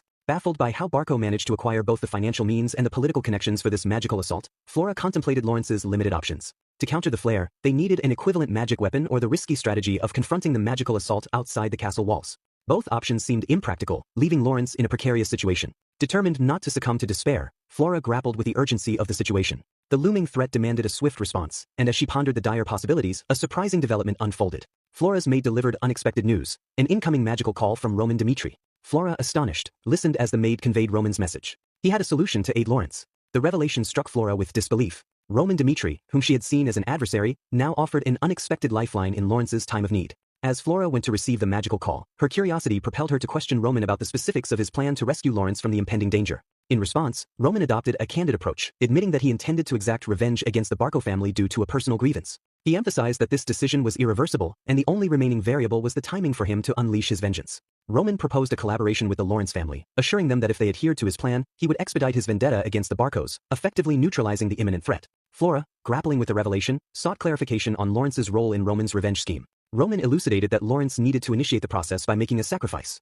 The gravity of the term sacrifice hung in the air, and Flora, recognizing the dire circumstances Lawrence faced, reluctantly considered the proposal. It became apparent that Roman, fully aware of Lawrence's predicament and limited alternatives, unapologetically suggested this drastic measure as a means to an end. In response to Roman's proposition, Flora, torn between loyalty to her family and the ethical implications of the sacrifice, made a solemn promise. She vowed to Roman that she would do anything within her power to protect her family. However, Roman introduced an additional condition to their arrangement. In a bid to legitimize his intervention in the ongoing conflict, Flora found herself tasked with a peculiar mission. She was instructed to assert that Anthony Barco, a member of the opposing family, had coerced her into terminating her marriage with Roman Dimitri. Flora, taken aback by this unexpected directive, attentively listened as Roman stated that her only obligation was to affirm, despite the absence of any real involvement with Anthony, that his threats had compelled her to call off the impending union with the Demetrius. By vocalizing this narrative, she aimed to fabricate a compelling cause that would not only serve as a catalyst but also mitigate the imminent peril in Lawrence. Flora stood in stunned silence as Roman revealed his unyielding intention to seek revenge against the Barco family. The shock of his proclamation hung in the air, and Flora, grappling with the weight of the revelation, sought clarification on the intricate details of his plan to rescue Lawrence from the looming danger. In response to her inquiry, Roman introduced a chilling condition to their collaboration. If Flora claimed that Anthony Barco had threatened her, asserting that the alleged incident occurred before their disengagement, she would be considered one of Roman's people. As Flora contemplated the gravity of Roman's proposal, the distant echoes of the ongoing war served as a stark reminder of Lawrence's precarious situation. The urgency of the moment pressed upon her, and a surge of frustration and determination welled up within Flora. She shouted at Roman, pleading with him to obliterate every single one of the Barco family, her words infused with a desperate desire to protect Lawrence at any cost. Returning to the tumultuous battlefield, where Barco soldiers attempted to breach the castle walls, Viscount Lawrence was engrossed in guiding his defenders. Amid this distraction, a Barco soldier managed to scale the wall and struck at Viscount Lawrence. However, in a moment of providence, Flora, positioned strategically behind her father, shot an arrow that intercepted the attacker, saving Viscount Lawrence from harm. With her father momentarily safe, Flora implored Viscount Lawrence to open the castle gate and confront the Barco forces directly. The proposal, however, left Viscount Lawrence perplexed. Sensing his hesitation, Flora disclosed Roman Dimitri's promise to aid Lawrence. Roman, she explained, would lead his forces to destroy Flare, the magical weapon the Barcos wielded, if Lawrence faced Barco head-on. Viscount Lawrence, still puzzled, questioned the motive behind Roman Dimitri's sudden assistance. Flora, constrained by time, assured her father that Roman was a man of his word. The specifics remained unexplained, but Flora's conviction and Roman's commitment spurred her to push forward with this unorthodox strategy. The scene transitioned to Roman in a forest. The magical call with Flora concluded, and Chris, Roman's companion, approached him, questioning the delay in attacking the Barco forces. Chris, concerned about the imminent fall of Lawrence, emphasized the destructive potential of Flare, a magical weapon capable of breaching castle walls. To counter Barco's plan and support Lawrence, Chris advised Roman to attack their rear promptly. Roman, however, was not convinced and sought clarification from Chris. The unexpected inquiry caught Chris off guard, prompting him to explain the urgency of the situation. He underscored the critical need for Roman to act swiftly and decisively to protect Lawrence from the imminent peril posed by Flare. Roman remained steadfast in his indifference to the fate of Lawrence, expressing to Chris that preserving the lives of his people held greater importance to him than the survival of Lawrence itself. He clarified that he refused to compel those who had sworn allegiance to him to become mere sacrifices, even if Lawrence suffered losses due to following an incapable leader. Chris, though surprised, acknowledged and understood Roman's position. The focus then shifted back to Lawrence Palace, where Viscount Lawrence, fueled by righteous anger, commanded his soldiers to open the gate and confront the Barco adversaries in a fervent charge. The Lawrence soldiers faced the formidable Barco forces. However, the momentum took an abrupt turn as a Barco soldier from the Berga mercenary company effortlessly dispatched several Lawrence soldiers in a single strike. Shocked by this display of strength, the Lawrence soldiers retreated into the safety of the castle walls. Witnessing this, Flora, determined not to yield, ordered her soldiers to hold their position and resist the impulse to retreat. As anxiety mounted, Flora pondered whether Lawrence's inability to serve as effective bait would result in Roman's non-intervention. To her surprise, Roman emerged from the shadows and strategically struck at the heart of the Barco forces. Amid the unpredictable throes of war, Roman found himself grappling with the abrupt arrival of conflict, a war that had descended upon his soldiers sooner than the carefully laid plans had foreseen. The air was thick with uncertainty and anxiety as Roman pondered the harsh reality that his soldiers now faced, a reality entwined with the imminent risk of their own lives. In an attempt to bolster the spirits of his troops, Roman made them a promise. He assured them a life akin to that of a predator, a life where survival would be the ultimate testament to their mettle. A few hours before the present moment of impending conflict, Roman gathered his soldiers for a briefing. He outlined the primary objective of their mission, to assail Barco's rear and obliterate the enemy siege weapon. Lawrence, Roman's strategic pawn, was deemed an unlikely bait, and Roman harbored modest expectations for the success of this operation. With a demeanor that bore the weight of impending battle, Roman announced his intent to take the vanguard personally, a decision not born out of misplaced confidence in his soldiers but rather a stark acknowledgement of the gravity of the situation. Roman's forces loomed on the outskirts of Barco. The sight of approaching soldiers caught the attention of Viscount Barco, who, assessing the seemingly scant numbers, dismissed the possibility of Roman's forces posing a credible threat. Dismissing himself with an air of arrogance, Viscount Barco delegated the task of handling these perceived nuisances to his soldiers. Unfazed by the underestimation, Roman charged headlong into the awaiting adversary. His horse, a majestic symbol of war, vaulted over the shields of Barco's soldiers, and in a single fluid motion, Roman dispatched them with lethal efficiency. At that moment, as the dust settled, Roman contemplated the significance of his actions. Recalling an ancient saying from the Murims Orthodox sect, Roman ruminated on the concept of the heavenly demon leading the vanguard of the demon cult. The saying posited the heavenly demon as an invincible force, a harbinger of chaos that rendered a confrontation futile. It begged the question, why would the heavenly demon, now akin to Roman himself, willingly assume the most perilous role on the battlefield? In the crucible of conflict, a singular motive echoed through the chaos, the necessity for the strongest individual to shatter the enemy's morale from the vanguard. Such was the conviction that propelled Roman forward into the heart of battle, where the Barco soldiers, their confidence rattled, stood paralyzed by the sight of Roman dispatching one of their own with unsettling ease. Fear held them captive, impeding any advance they might have contemplated. Roman, his countenance twisted into a sinister grin, reveled in the power he held over his adversaries. With a malevolent gleam in his eyes, he issued a chilling ultimatum to the Barco soldiers: come to him or face the dire consequences. It was a moment that crystallized the psychological warfare Roman waged, a display intended to weaken the resolve of those who dared oppose him. In response to Roman's menacing call, Kevin, a stalwart ally and leader among Roman soldiers, rallied his comrades with a fervent shout. The directive was clear: follow their liege and vanquish any obstacle in their path. A surge of determination coursed through Roman's forces as they charged forward, a formidable wave of resolve set in motion by their indomitable leader. Amidst the tumult, a Barco soldier targeted Kevin's steed, seeking to destabilize the advancing force. Yet Kevin, undeterred and resolute, met the challenge head-on. With a defiant shout, he swiftly incapacitated the assailant, ensuring that no disruption hindered the momentum of Roman's assault. Simultaneously, Chris unleashed the power of his aura technique, striking down multiple adversaries in a single sweeping motion. As the dust settled and the Barco soldiers regrouped to form a defensive line against Roman's advance, they found themselves ill-prepared for the sheer force Roman could muster. Effortlessly, Roman dismantled their defenses, revealing the weapon flare he sought to destroy, looming ominously in the distance. The tide of battle was turning, and the Barco soldiers struggled to comprehend the relentless onslaught they faced. Amid this unfolding drama, Berga, the mercenary captain with a reputation acknowledged even by the kingdom as an A-rank mercenary and a 2-star aura knight, found himself confronting an unexpected adversary. Roman's presence on the battlefield surprised Berga, who weighed the potential rewards of aiding Barco in the war against the fate of the Berga mercenary group. Ready to take matters into his own hands, Berga faced Roman in a clash of titans. His A-rank status, achieved through mastery of aura manipulation, marked him as a formidable opponent. Yet, as Berga swung his sword with unbridled force, Roman, with an unwavering smirk, defied expectations by standing firm. Roman's swift and calculated counters left Berga dumbfounded, a testament to Roman's unparalleled strength. In a matter of seconds, Roman overpowered the A-rank mercenary, leaving him defeated and the surrounding witnesses in a state of stunned disbelief. The jubilation among Roman soldiers, Chris and Kevin, was palpable, for Roman's triumph against an A-rank mercenary spoke volumes about his prowess on the battlefield. Having witnessed Roman's swift takedown of Berga, Viscount Barco, frustrated by the turn of events, urged his soldiers to attack Roman. The Barco soldiers, however, intervened, calming the Baron and advising a strategic retreat. Sensing the wisdom in regrouping, they defused the immediate threat. Undeterred, Roman pressed forward toward the magical flare weapon, an arcane creation foreign to the Miram. Dark aura enveloped him as he unleashed his heavenly demon god art, employing the first form of the heavenly demon sword technique. In a single decisive strike, Roman dismantled the flare weapon, leaving the Barco forces in stunned disbelief. Standing amidst the wreckage, Roman triumphantly declared the destruction of Barco's siege weapon. He raised his sword high, a symbolic gesture of victory. The announcement echoed through the battlefield, sparking a jubilant celebration among Lawrence's soldiers in the castle and Roman's forces stationed at the Barco camp. Flora, emotionally moved by Roman's accomplishment, observed as the destruction of the weapon marked a pivotal moment. With the flare reduced to ruins, Barco found itself bereft of its key weapon, a pivotal blow that left the military force with little recourse but to retreat. The battlefield, once a chaotic canvas of clashing forces, now echoed with the resonating aftermath of Roman's strategic triumph. In the throes of this intense battle, Chris, a stalwart companion in Roman's ranks, demonstrated a significant evolution in his combat approach. Following Roman's lead, Chris harnessed his aura in a manner distinct from his previous engagements. Mimicking Roman's technique of condensing his aura, Chris managed to maintain a remarkably low mana consumption even in the heat of the fierce conflict. Despite facing ridicule from those around him for emulating Roman, Chris wore a subtle smirk on his face, a silent acknowledgement that his liege's approach was proving effective and perhaps the correct path to follow. Chris observed his fellow soldiers in Roman's company, noting their unwavering commitment to their liege's directives. They diligently followed Roman, teeth gritted in determination to avoid isolation on the battlefield. Despite their obvious exhaustion, not a single one of the 30 soldiers fell behind, and remarkably, none suffered serious injuries. Chris marveled at this testament to Roman's leadership, realizing that their safety amidst the chaos was not just luck but a calculated outcome of following a leader who defied logic, a monstrous force on the battlefield. At that moment, Chris couldn't help but recognize the real reason Roman had chosen them. As Roman returned to his soldiers, a sense of pride and gratitude infused his words. He commended them for their survival, declaring their role in the battle over. The Lawrence forces, recognizing the pivotal moment, lowered their castle bridge, allowing Roman and his soldiers to enter Lawrence's castle. Inside the walls of Lawrence's stronghold, a heartfelt expression of gratitude unfolded.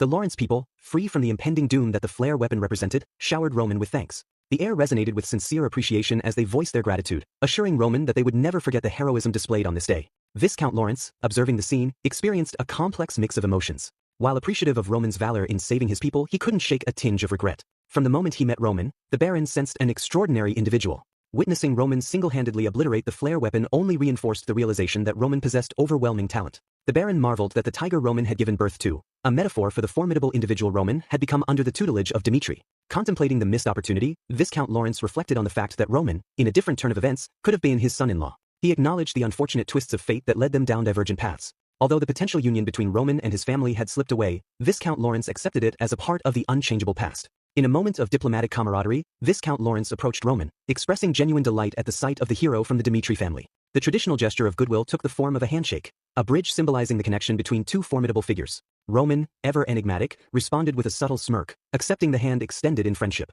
The unspoken tension that often characterized their interactions seemed momentarily quelled. The scene seamlessly shifted from the courtyard to the stately halls inside the Lawrence Palace, where Roman, his countenance betraying no emotion, prepared to step into the arena of negotiations. As he moved toward the meeting room, Flora approached him. Her earnest expression conveyed the depth of her appreciation for Roman's pivotal role in saving Lawrence from imminent peril. Flora acknowledged Lawrence's shortcomings in their designated role as bait, an admission tainted with a sense of regret. Yet she marveled at Roman's unwavering support, a steadfast commitment that guided them through the crisis. Her words were laden with sincerity as she thanked Roman from the core of her being, expressing a gratitude that transcended the immediate predicament. Roman, ever the pragmatist, responded with humility, asserting that he had merely fulfilled the role he promised. In his eyes, Lawrence had met the expectations set for them. Flora, undeterred in her desire to reciprocate the favor, pledged unwavering support during the impending conference. She assured Roman that as a representative of Lawrence, she would stand by his side to ensure his desires were heard and acknowledged. A smug grin played on Roman's lips as he acknowledged Flora's unwavering determination. He agreed that, should her desire to return the favor persist, he wouldn't actively resist it. Together, they entered the conference room, where the dynamics of political negotiation and strategic maneuvering unfolded.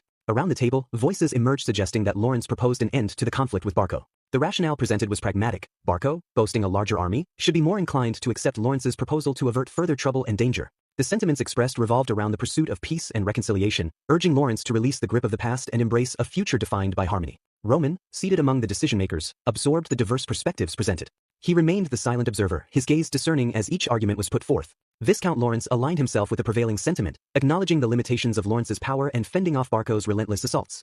Amidst the weighty discussions at the table, Roman, seizing a moment of opportunity, asserted himself. Breaking the silence that had settled over the assembly, he requested to interject. The eyes of all present turned toward him, and an air of anticipation enveloped the room as Roman rose to his feet. In a commanding tone, Roman unraveled a critical piece of information. Barco, it seemed, was ensnared in a web of financial troubles, obligated to repay an exorbitant loan. This revelation sheds light on the driving force behind Barco's aggressive pursuit of Lawrence. Roman contended that even with the destruction of the flare, Barco's desperate circumstances remained unaltered. With a prophetic tone, Roman ventured to predict the likely outcome of any peace overture from Lawrence. He asserted that the response would be nothing short of the messenger's remains, a stark reminder of the harsh reality they faced. The weight of Roman's words settled upon those seated at the table, rendering them momentarily speechless. Shifting his gaze to Viscount Lawrence, Roman posed a direct question, probing the depths of Lawrence's intentions. Did Lawrence, Roman inquired, still harbor a desire for peace with Barco, despite the heinous acts committed against them? In Roman's eyes, forgiveness was not an option. He believed that Lawrence, together with him, must stand as a symbol to the world, showcasing their resolve to exact revenge upon those who dared to harm them. Viscount Lawrence, acknowledging the gravity of their situation, conceded a sense of helplessness in the face of Lawrence's inherent weaknesses. Roman, maintaining a sinister glint in his eyes, offered a stark solution, a departure from the meekness of herbivores to the predatory nature of savage beasts. It was a transformation, he implied, that Lawrence had no choice but to undergo if they were to survive and thrive in the ruthless world they found themselves in. The narrative then shifted to Barco's side, where Viscount Barco, seething with frustration, struggled to comprehend Roman Dimitri's interference in their affairs. Recognizing their disadvantageous situation, Viscount Barco saw only one path to remedy it, a warrior battle. Astonishingly, this was the same solution Roman had proposed to Lawrence, illustrating a symmetry in his approach to conflict resolution. The terms of the warrior battle were unveiled, a duel between representatives of the two families, with a provision allowing up to 3 swordsmen to participate. This custom, deemed blessed by Valhalla, bound both families to accept the outcome. Crucially, the central government would dispatch a judge once an agreement was reached, solidifying the combat's legitimacy. The judge would command the proceedings, ensuring a fair resolution to the long-standing conflict. In the dimly lit chamber, the once noble tradition of warrior battles had descended into a murky arena of political connections and amassed wealth. The looming adversary on the horizon was none other than Barco, a figure whose influence extended deep into the central echelons of the government. With a colossal sum borrowed from the prestigious Golden Bank, speculation ran rife in Viscount Lawrence's mind about the enigmatic choices Barco would make in selecting his champions for the impending battle. As the tension in the room thickened, Roman, a seasoned strategist and confidant of Viscount Lawrence, stepped forward. With a calm demeanor, he acknowledged the concerns etched on Lawrence's face. Roman reassured Baron Lawrence that he understood his concerns and that his eyes reflected an unwavering resolve. He promised to provide him with a sense of certainty starting at that moment. Intrigued, Viscount Lawrence probed Roman for clarification, asking what certainty he could offer. He searched for a glimmer of hope amid the uncertainties that surrounded them. Roman's response was succinct yet filled with conviction as he declared that he could provide certainty of victory, his words echoing through the chamber. Addressing the members of Lawrence gathered around the table, Roman revealed crucial intelligence about Barco's arsenal, a formidable 3-star knight, likely to be the first challenger. Without hesitation, Roman volunteered to be Lawrence's inaugural warrior, promising to face this formidable opponent head-on. His eyes locked onto Viscount Lawrence. Roman assured him that regardless of whether the adversary hailed from Barco's knightly ranks or was an eternal master, victory was assured. Yet Roman reminded Viscount Lawrence of a critical truth. No matter how skilled our warriors may be, a single victory does not secure our standing. We must win consistently, he cautioned, underlining the importance of a strategic approach. To address this concern, Roman unfolded his plan, unveiling his subordinate, Chris, as the secret weapon. Although a 2-star warrior, Chris exhibited signs of genius that set him apart. Roman envisioned Chris triumphing even against a 3-star opponent, securing Lawrence's victory in the crucial third battle. Roman's calculated strategy seemed to paint a path towards success for Lawrence. He urged those seated at the table to consider the advantageous position they found themselves in. This is in Lawrence's favor, Roman emphasized, his words resonating with the potential for redemption and the restoration of the once-fallen reputation of Lawrence. As the room hung in contemplative silence, Roman's gaze shifted towards Flora. Flora sensed a silent plea in Roman's eyes, a plea for her to honor a promise made in the shadows of uncertainty. Roman's unspoken message was clear. He would step into the fray as a warrior, but Lawrence must navigate unforeseen variables independently. Flora, recognizing the intricate web of intrigue that surrounded Roman, acknowledged the danger he embodied. Yet, in a display of unwavering support, she voiced her favor for the warrior battle. The decision to resolve the conflict through a warrior battle marked the beginning of a pivotal event. After the message was transmitted, a mere week passed before the arena was prepared and a diverse crowd assembled, eager to witness the impending clash. The atmosphere was charged with anticipation as Count Aertes, the appointed judge, stepped forward to address the gathering. Count Aertes, a figure of authority, emphasized the sacred nature of the impending warrior battle. With gravity in his voice, he declared that the event was blessed by Valhalla itself. Regardless of the outcome, both parties were bound to comply with the decision. Aertes warned that any transgressions would not be taken lightly, invoking the honor of the Kingdom of Cairo as the ultimate arbiter of justice. In an echo of the profound importance of the event, Count Aertes instructed each faction to designate 3 warriors to represent them. Additionally, they were required to submit an order list outlining the sequence in which their chosen champions would enter the battle. As the directives were given, the tension in the arena heightened, and the gravity of the situation was palpable. Amidst this charged atmosphere, Roman, a keen observer, noticed a disturbingly carefree demeanor among the members of Barco's contingent. Something was amiss, and Roman felt compelled to address the situation. He approached Viscount Lawrence, with a suggestion to alter the predetermined order. Viscount Lawrence, taken aback by this proposal, reminded Roman that the order had been decided a week ago. Roman, however, was quick to point out the temporal significance of the delay. In his view, the extra week had provided Barco's faction with an opportunity to strategize, creating an advantage that needed to be nullified. Roman suspected that Barco deliberately prolonged the decision-making process, and the lack of anxiety among Barco's associates hinted at a hidden agenda. Viscount Lawrence, inquisitive and concerned, questioned Roman about the proposed changes to the order. Roman felt the presence of a stronger individual than the other soldiers in the vicinity, observing as this formidable figure lounged in a chair near Barco. Roman, displaying a strategic mindset, suggested a radical shift. Initially planning for himself to go first, followed by a knight of Lawrence and Chris to conclude, Roman now advocated for a change. Chris would take the lead, facing the challenge head-on, followed by Roman, who would adapt the strategy to overpower the opponent Barco had prepared. The revelation of this revised plan left Viscount Lawrence and Flora visibly shocked. Roman, undeterred, explained his rationale, emphasizing the need to keep Barco off balance and maintain the initiative in the face of uncertainty. Roman's confidence and adaptability shone through as the discussion unfolded. The first match loomed on the horizon. Chris stepped into the arena to face his opponent, Yen Sun, a formidable 3-star Aura Knight. Chris, with a self-assured demeanor, introduced himself as a 2-star Aura Knight, setting the stage for an intriguing clash. Whispers and murmurs rippled through the audience as they recognized Chris as the pupil of Jonathan and a reputed genius from the northern region. The anticipation in the crowd was palpable as the warriors, Chris and Yen Sun, stepped into the arena. The odds seemed stacked against Chris, a mere 2-star Aura Knight, facing off against the formidable 3-star Aura Knight, Yen Sun. Many in the audience believed Chris stood little chance against his higher-ranked opponent. However, Chris held a different philosophy. To him, taking risks was not a sign of weakness, but a crucial pathway to becoming stronger. This belief led Chris to make a significant choice, to leave Jonathan, his previous mentor, and follow a new leader.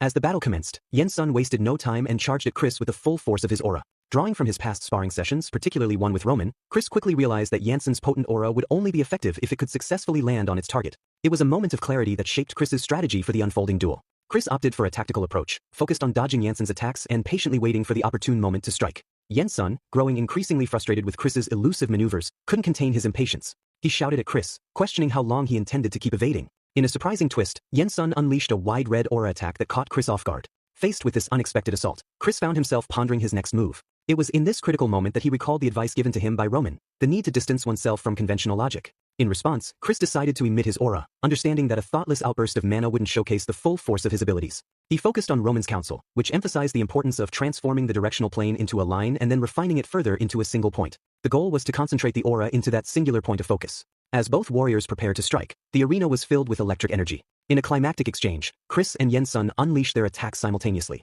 To the astonishment of everyone present, Chris emerged victorious. The 2-star knight had defeated the formidable 3-star opponent, defying the expectations of the audience. The reaction was immediate and enthusiastic. The crowd erupted into cheers and applause, acknowledging Chris's strategic brilliance and the success of his unconventional tactics. Viscount Barco stood at the edge of the arena, his eyes wide with disbelief. Yen Sun, his chosen warrior, had been defeated. The plan was to conclude the warrior battle in the second match, wrapping it up neatly and securing a victory. However, fate had other ideas, and now the final match had become the linchpin of Viscount Barco's hopes. Amid this unexpected turn of events, Viscount Barco found solace in a secret weapon he had meticulously prepared, a trump card that had cost him a small fortune. The details of this hidden gem were known only to him, a source of reassurance amid the chaos. As he pondered the situation, a soldier approached a figure slumbering on a chair. It was time for his match. Homeros of Barco, a 4-star Aura Knight, rose from his makeshift bed and made his way to the arena. The anticipation in the air was palpable as the spectators wondered about this mysterious warrior chosen by Viscount Barco. Chris, Viscount Lawrence, and Flora, equally taken aback by the sudden turn of events, exchanged shocked glances. Homeros, with an air of confidence, introduced himself in the arena, a 4-star Aura Knight, ranked 49 in a system originating from the Valhalla Empire. The Valhalla Empire, a sanctuary where those who died honorably were believed to find eternal rest, had a unique way of acknowledging strength the ranks. Those who risked their lives to reach Valhalla had their battles recorded, and the names of the strong were immortalized through the ranking system. Viscount Lawrence, although initially stunned, began to grasp the significance of Homeros's presence. Sending out a warrior of such caliber in the final match spoke volumes about Viscount Barco's strategic prowess. Homeros, known as the Wandering Swordsman, had gained widespread fame for roaming across the kingdom, engaging in battles against formidable opponents. The audience buzzed with excitement as they discussed Homeros's reputation. Whispers of his past victories and tales of defeating 4-star knights circulated among the spectators. The murmurs painted a vivid picture of a skilled and elusive warrior, and the anticipation for the upcoming battle reached a fever pitch. Meanwhile, Roman, a keen observer in the crowd, wore a confident smirk. Having delved into information guilds, he had attempted to unravel Barco's moves, but his efforts had only scratched the surface. Roman sources hinted at superficial information, leaving him eager to uncover the true depth of Viscount Barco's strategy.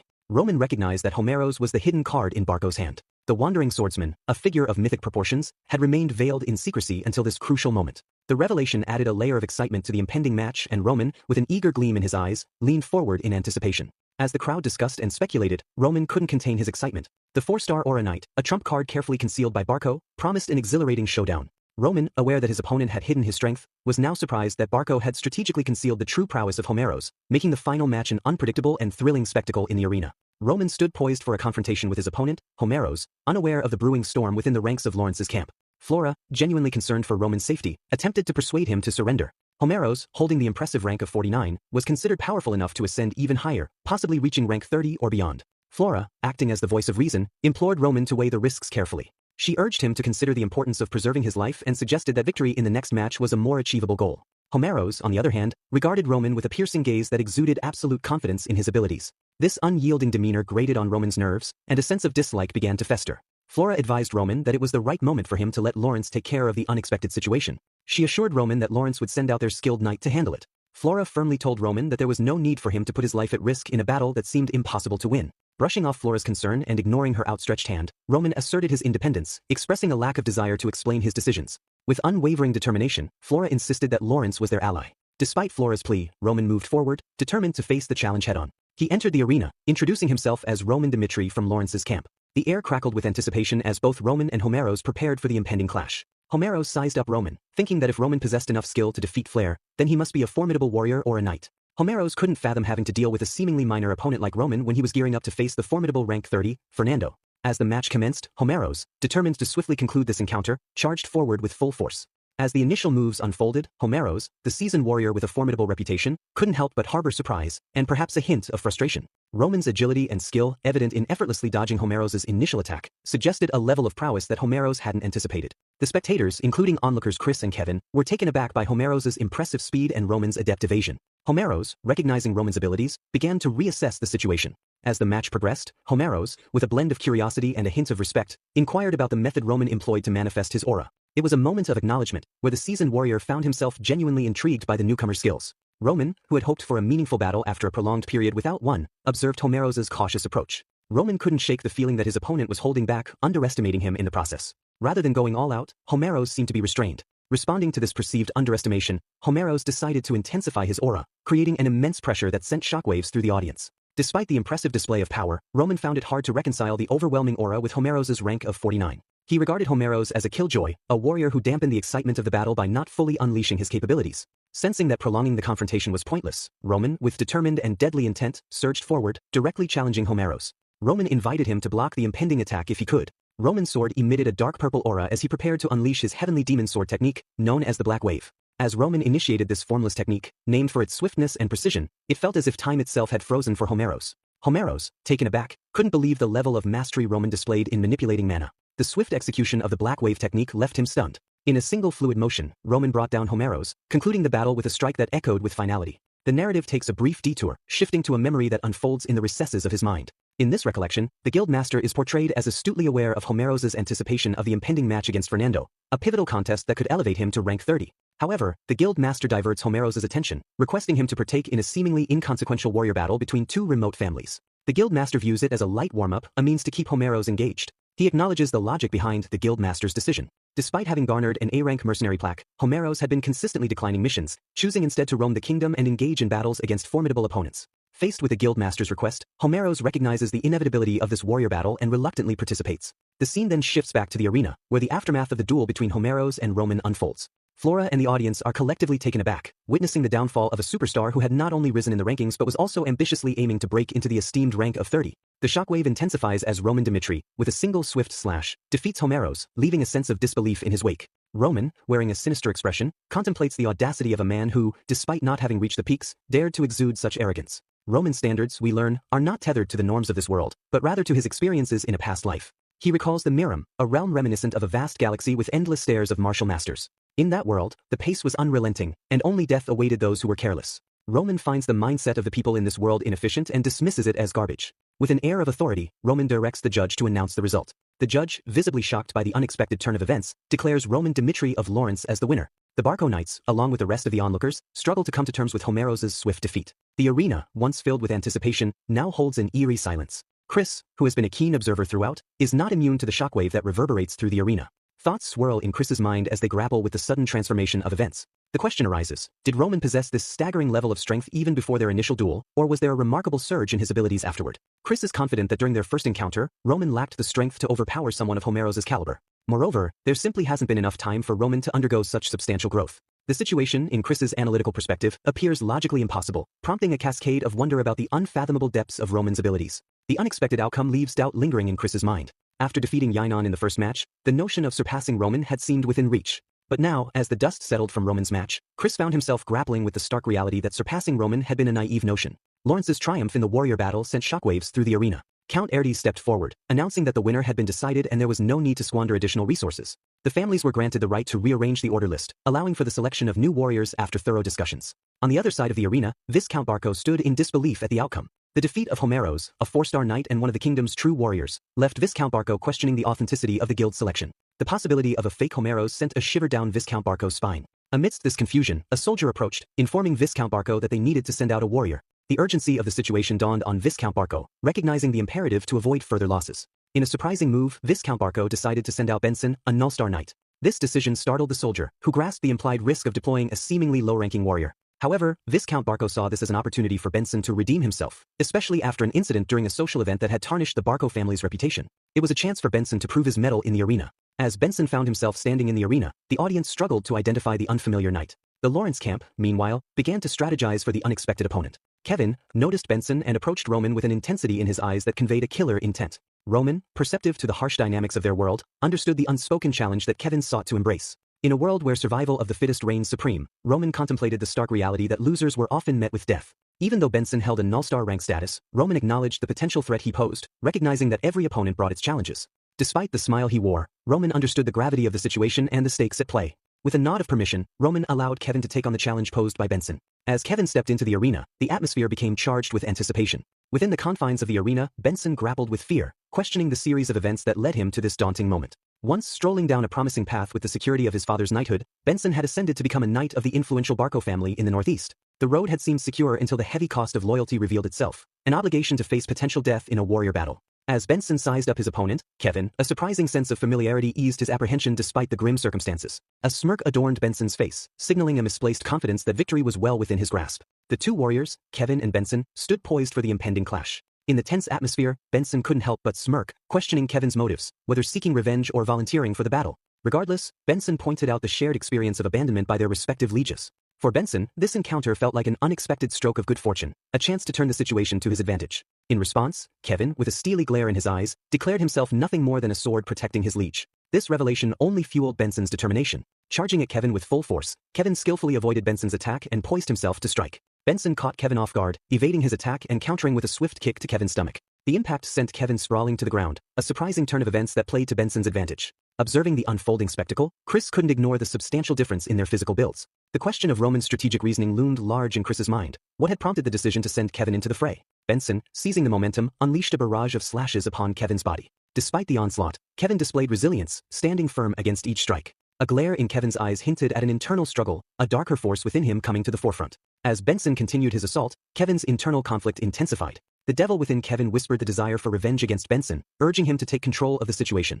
With a menacing determination, Kevin readied himself to strike back. In the realm of swords and spirits, Roman harbored a belief that Kevin's self-amputation marked the arrival of a demonic entity into his consciousness. This conviction fueled Roman's determination to unearth and tame the sinister force dwelling within Kevin. The unfolding drama transpired during a gripping duel, a battleground where Kevin found himself entirely in the clutches of the demonic spirit. Kevin, his eyes ablaze with a menacing red glow, moved with uncanny grace as Benson's strikes rained down upon him. The demonic spirit, a clandestine puppeteer, guided Kevin's every move, transforming him into a formidable force on the battlefield. Amid the chaos, Benson's attacks met with air as Kevin, under the otherworldly influence, skillfully dodged and countered with lethal precision. The demonic spirit whispered directives into Kevin's mind, urging him to annihilate his opponent. Kevin, fueled by a desire to be a more indispensable weapon for his leader than his counterpart Chris, grappled with conflicting emotions. In the crucible of battle, a vortex of thoughts churned within Kevin, feelings of inadequacy, unyielding loyalty to his liege, and a relentless drive to prove his worth. These tumultuous emotions became the catalyst for the emergence of the demonic spirit. Kevin's eyes, once vivid, transformed into an ominous shade of red, and an ethereal aura enveloped him, signaling the fusion of mortal and malevolent forces. With an unsettling calm, Kevin charged at Benson with unbridled determination, catching the seasoned warrior off guard. Benson, a veteran of many battles, was shocked by the manifestation of a crimson aura surrounding Kevin. It was a sight foreign to him, a testament to the unpredictable nature of the demonic spirit's influence. Before Benson could muster a response, Kevin's blade, infused with demonic power, threatened to pierce through his armor. Despite Benson's attempt to evade the impending strike, Kevin pressed on with unwavering resolve. The demonic spirit's power coursed through him, and with a single decisive blow, Kevin brought down his opponent. The crowd, including Chris, Flora, and Viscount Lawrence, stood in collective disbelief at the spectacle unfolding before them. Kevin's transformation from a seemingly ordinary warrior to a vessel of demonic might was nothing short of astonishing. Having vanquished Benson, Kevin strode purposefully toward Roman, the orchestrator of this otherworldly journey. Kneeling before his leader, Kevin declared his return. Roman, recognizing the success of his unconventional approach, commended Kevin for a job well done. In that moment of acknowledgement, a triumphant smile adorned his face. Kevin's sense of purpose and belonging found validation. As the dust settled on Kevin's conquest, the arena witnessed the conclusion of another battle between Lawrence and Barco. With a resounding victory in all three matches, Lawrence emerged as an indisputable victor. Roman Dimitri, a pivotal figure in the unfolding saga, stood at the center of it all. His strategic maneuverings and unorthodox methods became the stuff of legend. Word of Roman's accomplishments echoed beyond the arena, spreading like wildfire across the continent. Tales of his exploits, though embellished with a blend of truths and lies, captivated the imaginations of people from distant lands. In the aftermath of Lawrence's triumph over Barco, a wave of speculation and opinions flooded the streets. Some onlookers whispered that Barco must be grappling with frustration, given the grand spectacle they had made before ultimately facing defeat. Others, however, asserted that Lawrence had been justified in their stance from the very beginning. Amidst the gossip and hearsay, a narrative emerged casting Roman Dimitri as the unexpected hero in this unfolding drama. Rumors spread like wildfire, recounting how Roman Dimitri, seemingly on a whim, decimated hundreds of Barco soldiers from the rear. The tale continued with a vivid description of Roman's prowess, narrating how he effortlessly erased Flair with a single devastating strike. The prevailing sentiment now suggested that without Roman's intervention, Barco might have successfully planted their flag in Lawrence's territory. Roman Dimitri, once the dormant dragon of the Dimitri family, was now soaring into the skies, amassing heroic tales that captivated the collective imagination. As the scene shifted to the heart of Barco Castle, a contrasting narrative unfolded within the chamber. The weight of impending doom pressed upon him as reminders from the Golden Bank arrived, principal and interest demands that seemed insurmountable. Additionally, compensating for the loss of manpower in Homeros and deflecting responsibility from the mercenary guild added to the mounting pressure. Frustration etched itself on Viscount Barco's face as he lamented the swift decline of his once untouchable status. Viscount Barco attributed this sudden downturn to Roman Dimitri. The nobles who had once vied for Barco's favor, when it held the title of the Northeast powerhouse, now acted as if Barco was invisible. Viscount believed that Roman's interference was the catalyst for this dramatic shift. As he reflected on the situation, Viscount Barco realized that Roman Dimitri had committed a grave transgression in the eyes of the aristocracy, an act that went against the unspoken rules of their privileged society. In the throes of this realization, Viscount Barco saw this as the last chance to salvage what remained of the Barco family's standing and influence. A few days later, Viscount Barco summoned a gathering of other nobles for a crucial discussion. Gratitude laced his words as he acknowledged their presence, though the air in the room was thick with tension. Cutting to the chase, the other nobles, uninterested in pleasantries, pressed Viscount Barco to get to the heart of the matter. Viscount Barco laid out his case. He began by reminding everyone that Barco's attack on Lawrence was rooted in a valid cause, emphasizing the crucial role that justification played in aristocratic circles. Painting Barco as the aggrieved party with a legitimate cause for their actions against Lawrence, he appealed to the aristocratic principles that governed their society. Viscount Barco sought to elucidate the underlying purpose of the war against Lawrence. He contended that the conflict aimed to extract retribution from Lawrence for the decisions made by their ancestors. Viscount Barco asserted that the central government had validated this cause, substantiated by the dispatch of a judge to oversee the proceedings. However, frustration crept into his voice as he detailed how Roman Dmitri had interjected into the conflict without any discernible justification, resulting in the loss of Flair due to a calculated ambush. Expressing his incredulity, Viscount Barco highlighted a perplexing aspect of the warrior battle. Not a single warrior from Lawrence had participated. He questioned the rationale behind such a scenario, underscoring the lack of connection between the declared cause and the absence of Lawrence's direct involvement. In Viscount Barco's view, Roman Dmitri's motives remained elusive, with no apparent cause for him to aid Lawrence. He underscored that the dissolution of the engagement between the Dmitri and Lawrence families left Roman as a stranger to Lawrence, devoid of any valid reason for his unwarranted interference. Viscount Barco insisted that Roman Dmitri's actions had overstepped acceptable boundaries, a sentiment that resonated with others at the table who began to align with his perspective. Their collective agreement bolstered his position as he contemplated the next steps to rectify the situation. He saw a potential resolution by demanding the Dmitri family take responsibility and provide compensation, thereby addressing the financial repercussions with the Golden Bank. As Viscount Barco pondered this course of action, the deliberations were abruptly interrupted by the creaking sound of the chamber door swinging open. To everyone's surprise, Roman Dmitri strode in, injecting an air of tension into the already charged atmosphere. Viscount Barco, momentarily shocked by Roman's unexpected presence at the table, now faced a direct challenge from the enigmatic figure. With a sinister look, Roman Dmitri invited Viscount Barco to voice any complaints directly to his face. The narrative then takes us to Lawrence's territory, where Chris is taken aback upon learning of Roman's intent to visit Barco. Concerned for Roman's well-being, Chris strongly advises against it, emphasizing that Viscount Barco is unlikely to let Roman off the hook easily. Roman, however, counters Chris's apprehensions, challenging him to consider the inevitable trajectory of their relationship with Barco. Chris, perceiving Roman as Barco's mortal enemy, suggests that avoiding a meeting with Barco would be the most prudent course of action. Undeterred by Chris's cautionary words, Roman asserts that the situation might have been different if he hadn't initiated the conflict. However, now that the conflict has begun, Roman believes he must see it through to its conclusion. He is convinced that Barco harbors a deep-seated grudge against him. With determination, Roman mounts his horse and informs Chris that, at this critical juncture for Barco, it's the opportune time to address the root of revenge. Despite Chris's shock, Roman resolves to face the impending confrontation alone. Returning to the present, Roman shares with everyone his curiosity about the cause Barco presented at the meeting. Viscount Barco, visibly angered by Roman's presence, perceives Roman's apparent disregard for the difference in their social statuses. Addressing Roman as a commoner who hasn't inherited a title, Viscount Barco scolds him for daring to ignore the nuances of aristocratic law. He proceeds to educate Roman about the intricacies of the Cairo Kingdom's rules, emphasizing the prohibition against interfering in a war without a justifiable cause according to aristocratic law. Viscount Barco explains that he presented a valid cause, obtained approval from the central government, and subsequently declared a territorial war against Lawrence. In response to Roman's seemingly dismissive attitude towards the established procedures, Viscount Barco rebukes him, asserting that these regulations exist to safeguard the honor of each noble. Ignorance of aristocratic law, Viscount Barco argues, is no excuse. In a stern tone, he accuses Roman of bringing disgrace to the Dmitri family through his impulsive actions. He foresees severe consequences for the Dmitri family, consequences that arise directly from Roman's perceived transgressions. In the aftermath of Viscount Barco's scathing remarks about the Dmitris, the northeastern nobles were quick to criticize them, laying the blame squarely on the shoulders of their perceived clumsy son, Roman Dmitri. Seemingly unfazed, Roman calmly addressed Viscount Barco, asking if he had said his piece. Feeling it was time to present his cause, Roman adopted a sinister expression that caught Viscount Barco off guard. Roman's tone took a dark turn as he revealed a shocking truth to everyone present.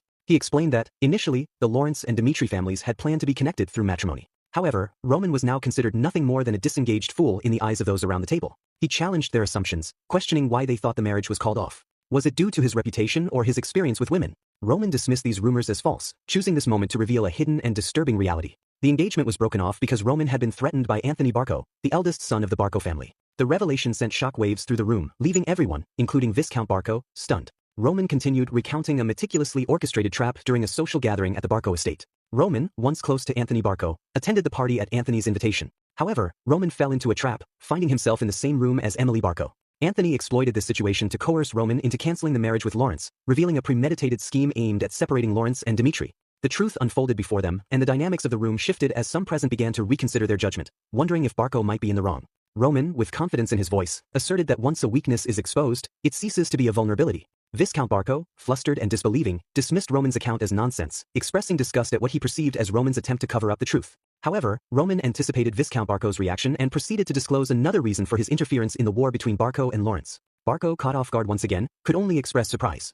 Roman boldly asserted that Anthony had crossed a line by threatening one of Roman's close associates, Flora Lawrence. The shocking turn of events had led Flora to ultimately break off her engagement with Roman. As Roman fixed Viscount Barco with a penetrating gaze, he challenged to deny this unsettling truth and urged him to seek confirmation from Flora Lawrence herself. Seizing the opportunity to turn the tables, Roman acknowledged Anthony Barco's deceitful actions and revealed his tactical response. With a calm yet determined demeanor, Roman disclosed to everyone present that his interference in the war was driven solely by strength and was not intended to bring harm to the Dmitri family. Instead, it served as the only form of revenge he could exact for the mistreatment of Flora. Addressing the assembly, Roman questioned their belief in whether he had sufficient cause to involve himself in the war. With this revelation, Roman effectively dismantled Barco's disputes and established a cause rooted in personal vendetta and retribution.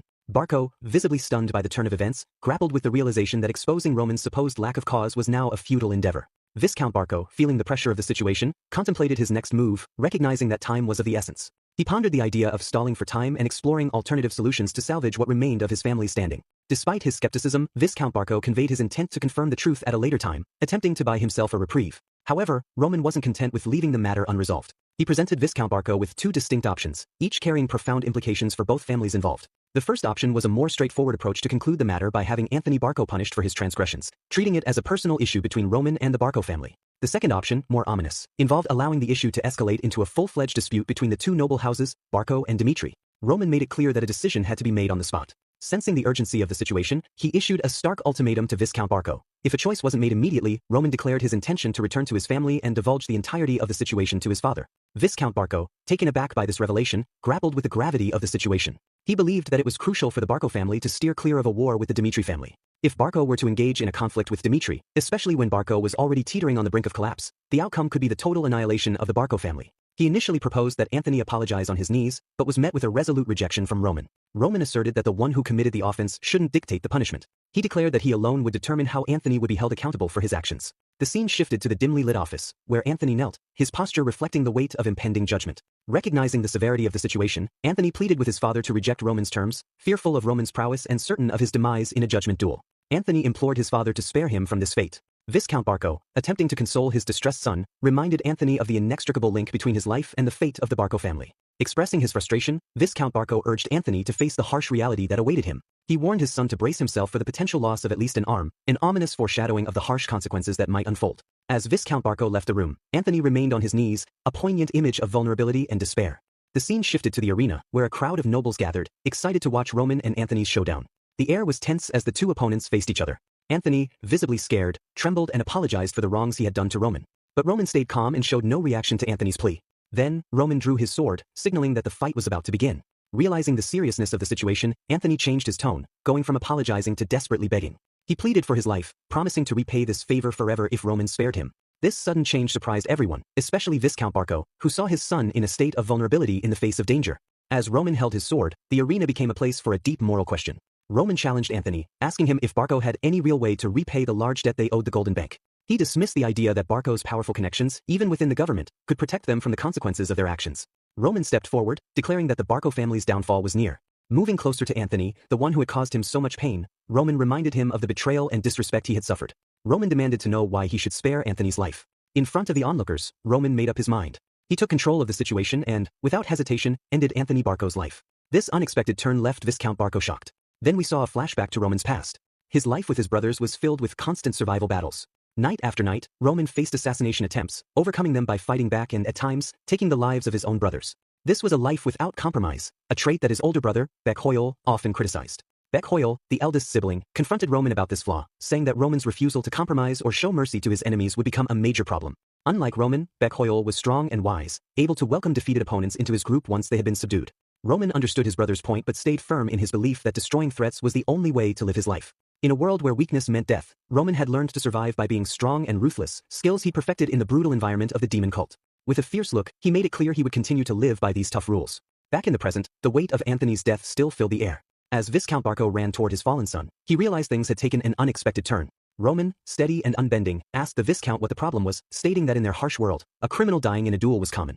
Viscount Barco, now overwhelmed with grief and anger at the loss of his family member, shouted to his soldiers to attack Roman. But despite their orders, the soldiers hesitated. They were intimidated by Roman's fierce reputation and doubted they could win against such a strong opponent. Viscount Barco then accused Roman of planning this from the start, pointing to Roman's lack of guards when he arrived. He argued that Roman's talk of peace was just a cover. Roman responded with a determined gaze, revealing that his decision to cut ties with the Barco family was made the moment Anthony threatened him. Tensions rose as Roman announced that he couldn't share the same world as the Barco family. He turned to the other nobles, making it clear that everything happening was the result of their actions.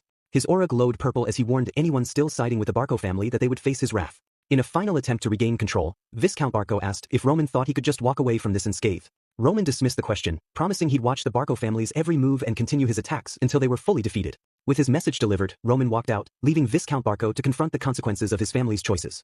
A few days later, it was revealed that Viscount Barco, desperate to escape his debts to the Golden Bank, had tried to flee but was eventually found dead on a deserted hill. The once powerful Barco family, which had been highly influential in the northeast, had crumbled in disgrace.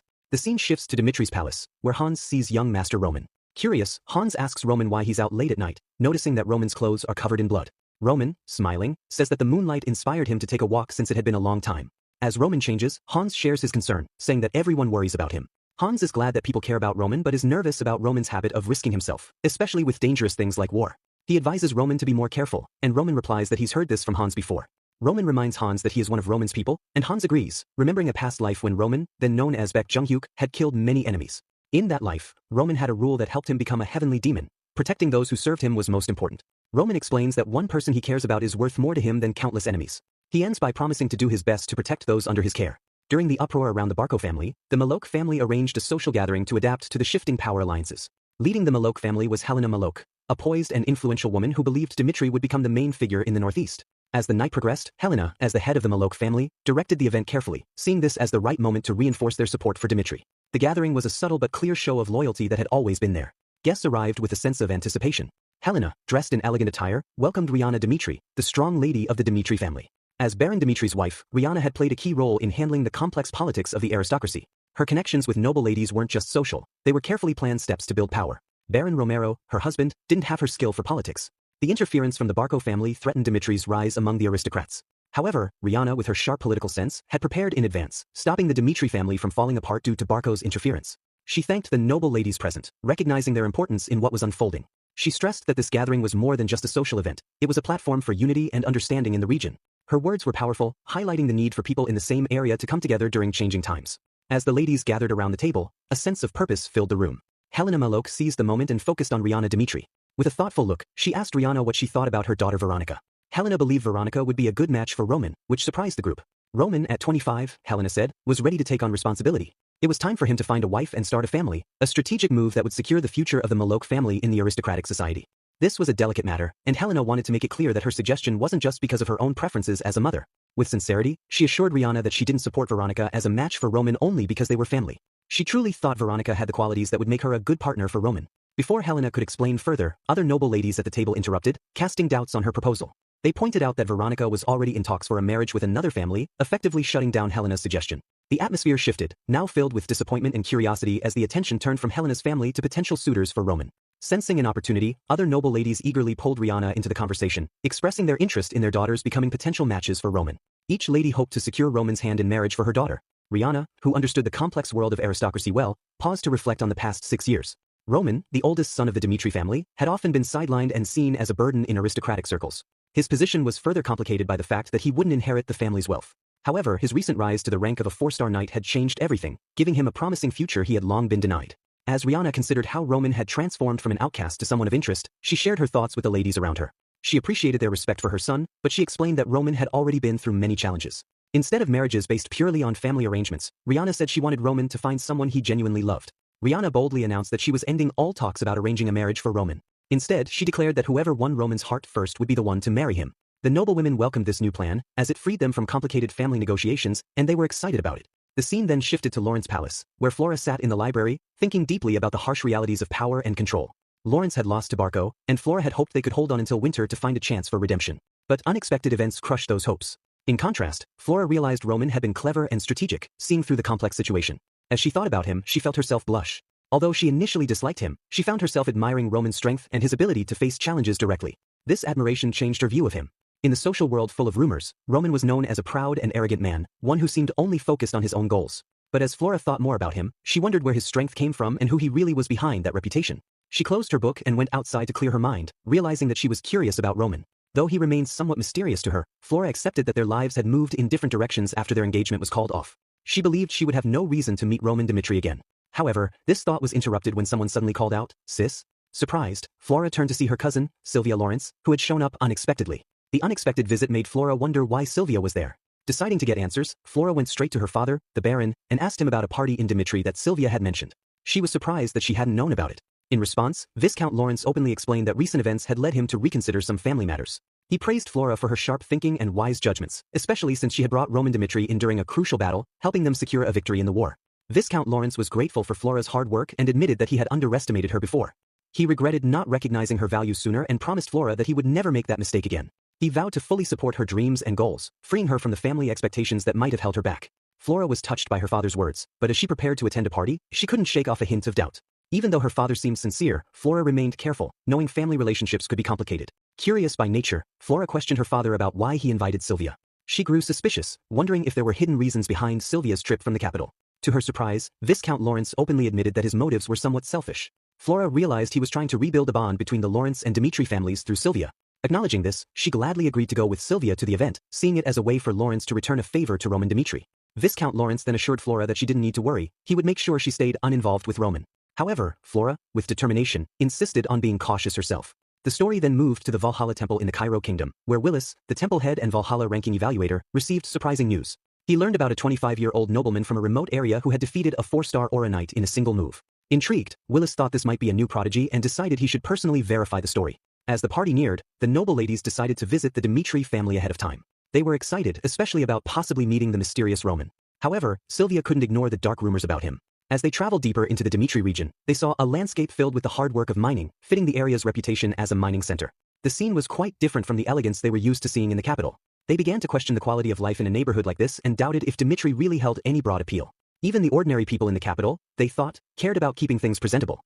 Sylvia, openly displeased, covered her face with a handkerchief, finding Dimitri completely lacking in beauty. Flora, noticing Sylvia's reaction, began to understand more about her background.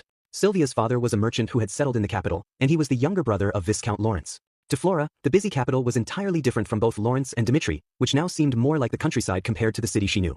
As they continued walking, they saw miners coming back from their work, covered in a thin layer of dust. The sight made the noble ladies uneasy, especially because they worried the dust might dirty their fancy clothes. A miner walked confidently down the street, and to the noble ladies, he represented the core of Dimitri, a place focused on industrial work. Then, Flora saw someone passing by who looked like Roman, tricking her into thinking it was him. When she looked closer, she realized it wasn't Roman but only her imagination. However, soon after, the real Roman Dimitri appeared. His loyal butler, Hans, hurried to meet him with a look of concern. Hans was worried about Roman going to the mines, and when he saw Roman was covered in dust, he tried to help clean him up. Roman, however, stopped him, refusing the help. The activity around Roman caught the attention of the noble ladies, who became excited at seeing the mysterious Roman Dimitri in person.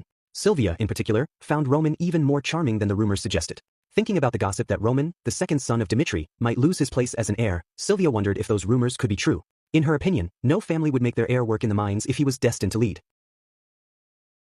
Sylvia suggested to the other noble ladies that they visit Roman before the evening party. With a growing sense of excitement, the group approached Roman. Sylvia introduced herself first, saying she was Sylvia from the Lawrence family. Sylvia thanked Roman warmly for helping her family when they needed it most. She was genuinely grateful and said he was just as amazing as people said he was. Roman, in response, humbly acknowledged her praise and then excused himself, leaving with his loyal butler, Hans. Sylvia was surprised by how quickly he left, and Flora, who was watching, couldn't help but laugh at the unexpected scene. On their way, Hans asked Roman if he still planned to attend the upcoming party. He suggested Roman rest a little before joining.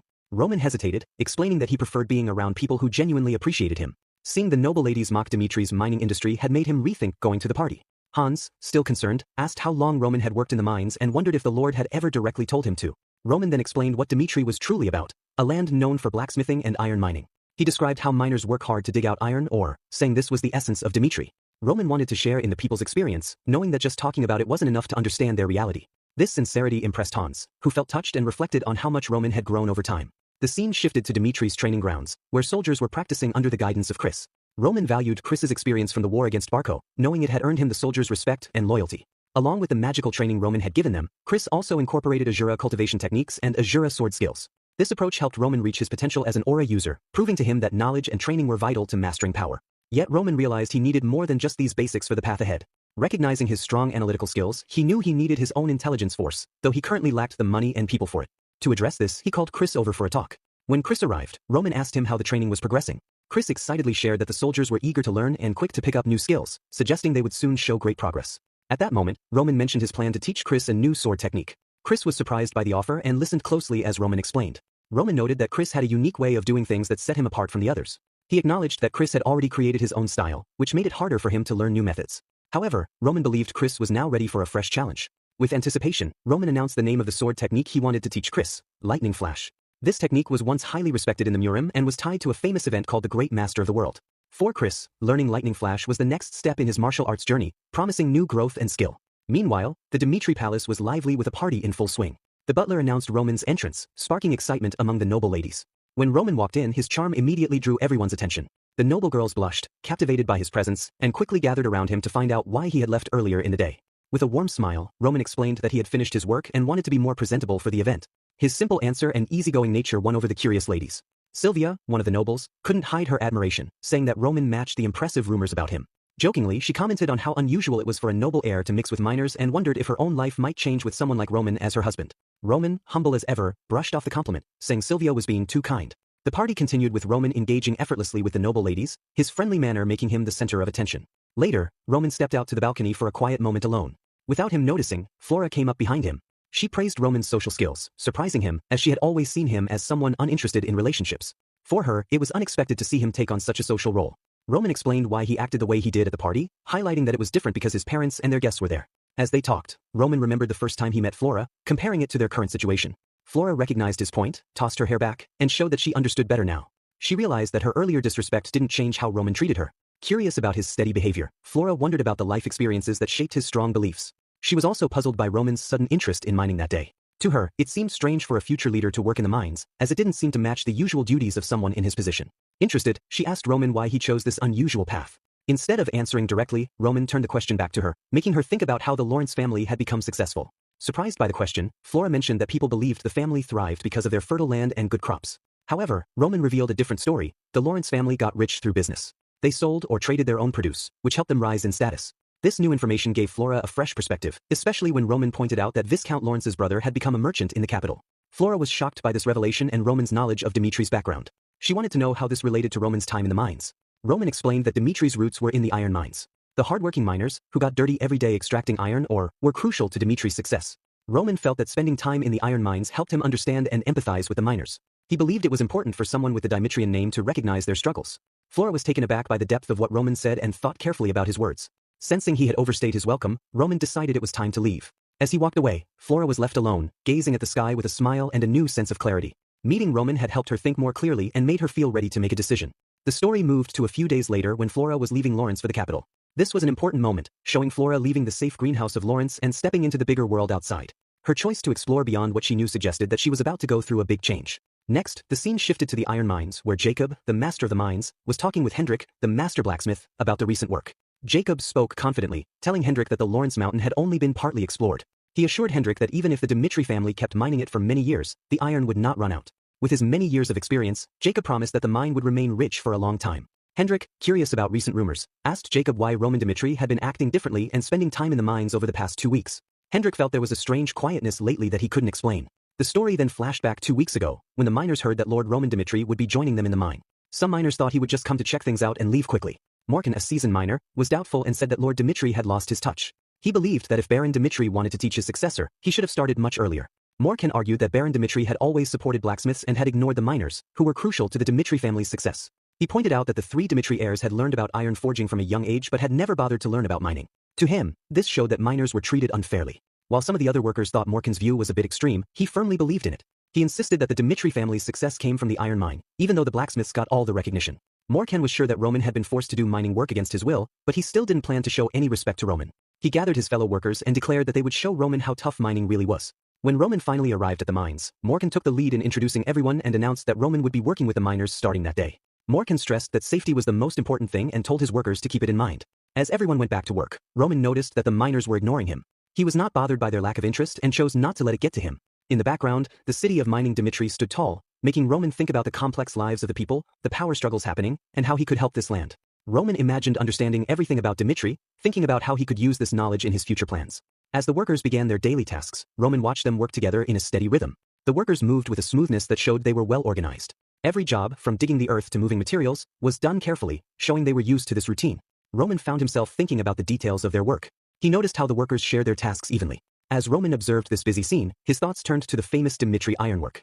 He wondered if its fame was just because of the skilled blacksmiths. The real secret, he thought, was the high-quality iron ores they had. Dimitri's success was partly built on having the best ores.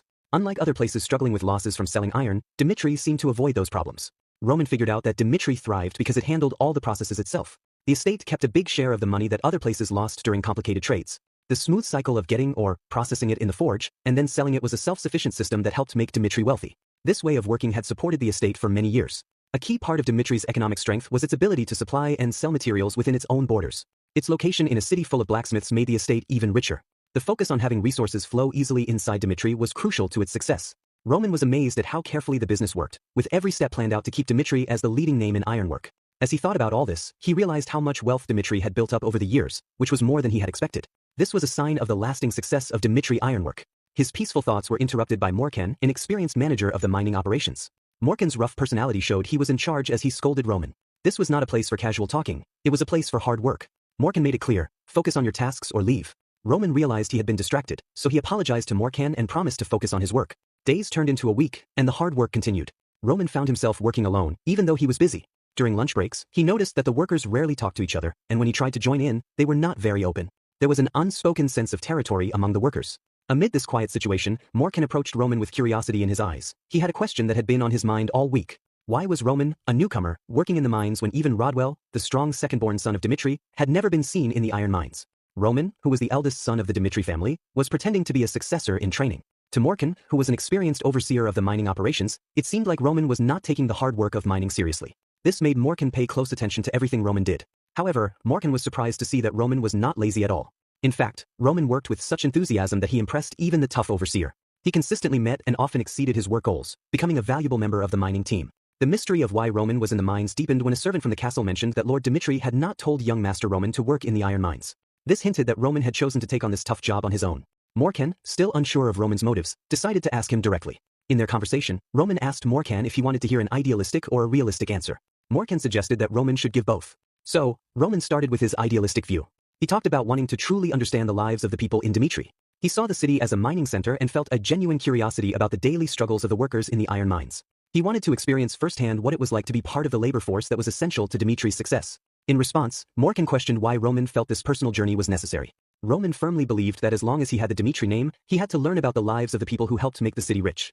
He felt it was his duty because of a sense of connection and responsibility. Carmen, who was watching their conversation, thought Roman's idealistic answer showed the noble qualities that people wanted to see in their leaders. His response connected with how the public viewed nobility and its responsibility to the people. However, Roman's story took an unexpected turn when he shared a more realistic answer. Even though the Dmitry name was linked to great wealth, Roman admitted that most of that wealth actually belonged to his father. He wasn't just in the iron mine to learn, he was also trying to contribute to the family's success and to claim what he felt was rightfully his. Morkan, who had been skeptical at first, started to laugh at this revelation. The idea that Roman was trying to stake his claim to his father's riches through hard work in the mines was something Morkan had not expected. It became clear that Roman understood the important dynamics at play within Dmitry. As they stood in the mining area, Morkan invited Roman to ask any questions he had. Roman had many questions, and Morkan was a patient and helpful guide. Through their conversation, Roman learned that Dmitry's iron mine was huge, the largest in the kingdom and among the biggest on the continent. This included areas known as the edge of the continent, which lay outside of Dmitry's borders. However, Morkan brought a dose of reality to their discussion. Despite all the grand claims, the mine's actual production didn't live up to its potential. The dangerous working conditions slowed down the mining process and affected productivity. Even though Lord Dmitry had put safety measures in place, real dangers still existed. The northeastern mountains, which often experienced earthquakes, served as an unpredictable reminder of how fragile human efforts can be against nature's power. Suddenly, the situation became very real when an earthquake struck the mining site. Morkan quickly rushed to see what was happening. He soon received grim news. The 8th shaft had collapsed, trapping a worker under the debris. Panic and uncertainty spread among the workers as they reacted to the disaster. The fear of more collapses stopped anyone from rushing in to help. In the middle of the chaos, Roman, filled with strong determination, made a brave suggestion. He announced that he would go down into the collapsed shaft to rescue the trapped worker. Morkan, surprised and worried, expressed real concern for Roman's safety. He warned that even an Aura Knight like Roman might not be safe if the shaft collapsed again. But Roman was firm and determined. He looked Morkan in the eye and reminded him of the responsibility that came with the Dmitry name. The seriousness of this responsibility showed in Roman's eyes, clearly showing his strong commitment to the Dmitry legacy. Morkan, shocked by Roman's unexpected determination, could only watch as Roman sprang into action. With surprising grace, he moved carefully from one unstable rock to another. For those waiting above, the moments felt like an eternity as they held their breaths in fear and hope. Then, against all odds, Roman came back up, carrying the injured worker on his back. The crowd erupted in cheers, their joy ringing through the mine, a mix of relief and gratitude. Once out of the shaft, Roman quickly focused on the injured worker, skillfully wrapping their wounds. Morkan, watching this, was impressed by Roman's unexpected skill in treating injuries. After finishing the first aid, Roman calmly told the workers to take the injured person to a doctor. He promised he would pay for any potions needed for their treatment. The workers quickly sprang into action, carrying their hurt friend on a stretcher to get medical help. After the immediate danger was over, Roman gathered the workers to discuss the bigger issues from the accident. He recognized that many people saw such accidents as a normal part of mining, feeling helpless when disasters struck suddenly. But he also offered a little hope. As a member of the Dmitry family, Roman promised to face the challenges the miners faced in any way he could. What surprised Morkan even more was Roman's confidence that this effort wouldn't take long. The scene then shifts to Baron Dimitri's office, a place where family worries and important decisions come together. Baron Dimitri, a father anxious about his son's safety, asks Roman directly about the dangerous incident. In response, Roman assures him that he came out of the situation unharmed. But Baron Dimitri, showing a father's concern, presses for more details about why Roman took such a risk. He points out the real dangers and the hard truth that, even though Roman is a skilled aura swordsman, taking on certain challenges by himself is very risky. There's a recognition that even someone as talented as Roman has weaknesses that he can't completely ignore. As they talk, Baron Dimitri openly shares how serious the situation is. He stresses that Roman was lucky this time, but his reckless behavior could have cost him his son. This is a serious warning, and it doesn't come with any sense of family favoritism. Baron Dimitri wants Roman to see how serious this is and what could happen if he keeps acting so boldly. The tone of the conversation shows that the situation is serious, regardless of their family ties. In reply, Roman stands his ground and says he did what he felt he had to do. He insists that even if he could go back in time, he would make the same choice again. He firmly believes in the rightness of his actions and follows a personal code that goes beyond just family matters. This response frustrates Baron Dimitri, who raises his voice in anger. He can't understand why Roman, as the oldest son in the Dimitri family, would choose such a dangerous path. But Roman remains firm, stating that his decision was based not just on family expectations but on a larger sense of duty connected to the Dimitri name. Baron Dimitri, feeling confused and annoyed, tells Roman to stop working in the iron mines. He doesn't understand this decision at all. He reminds Roman that he never asked him to do this and questions why he would choose such an unusual path. Roman, however, explains that to truly understand the Dimitri family, one must go beyond the blacksmith's workshop. While he acknowledges that the family is well known for their blacksmithing, he points out that most people in the area make their living in the iron mines. Therefore, his choice to work in the mines was a thoughtful way to connect their family's reputation with the real lives of the local people. Baron Dimitri, intrigued by this idea, asks Roman to share what he learned from working in the iron mines. Roman responds by describing the tough conditions that the workers face. He emphasizes his father's genuine concern for the workers' treatment and safety in the iron mines. Baron Dimitri is respected by everyone, even the workers who toil hard.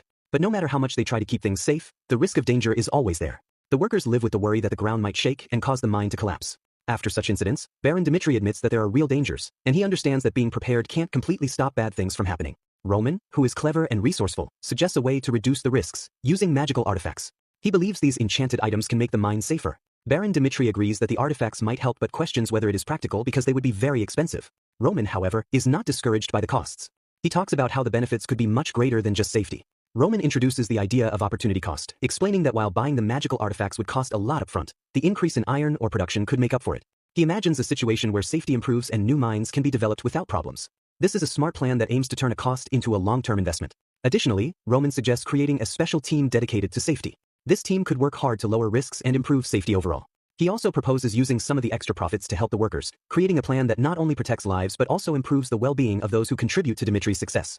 At first, Baron Dimitri is unsure, but he becomes interested in Roman's detailed approach. He sees that Roman has thought things through and recognizes the chance for a big change in how the mines are run. Curious about the next steps, Baron Dimitri asks Roman for specific details, such as how much money would be needed and what proof there is for this idea.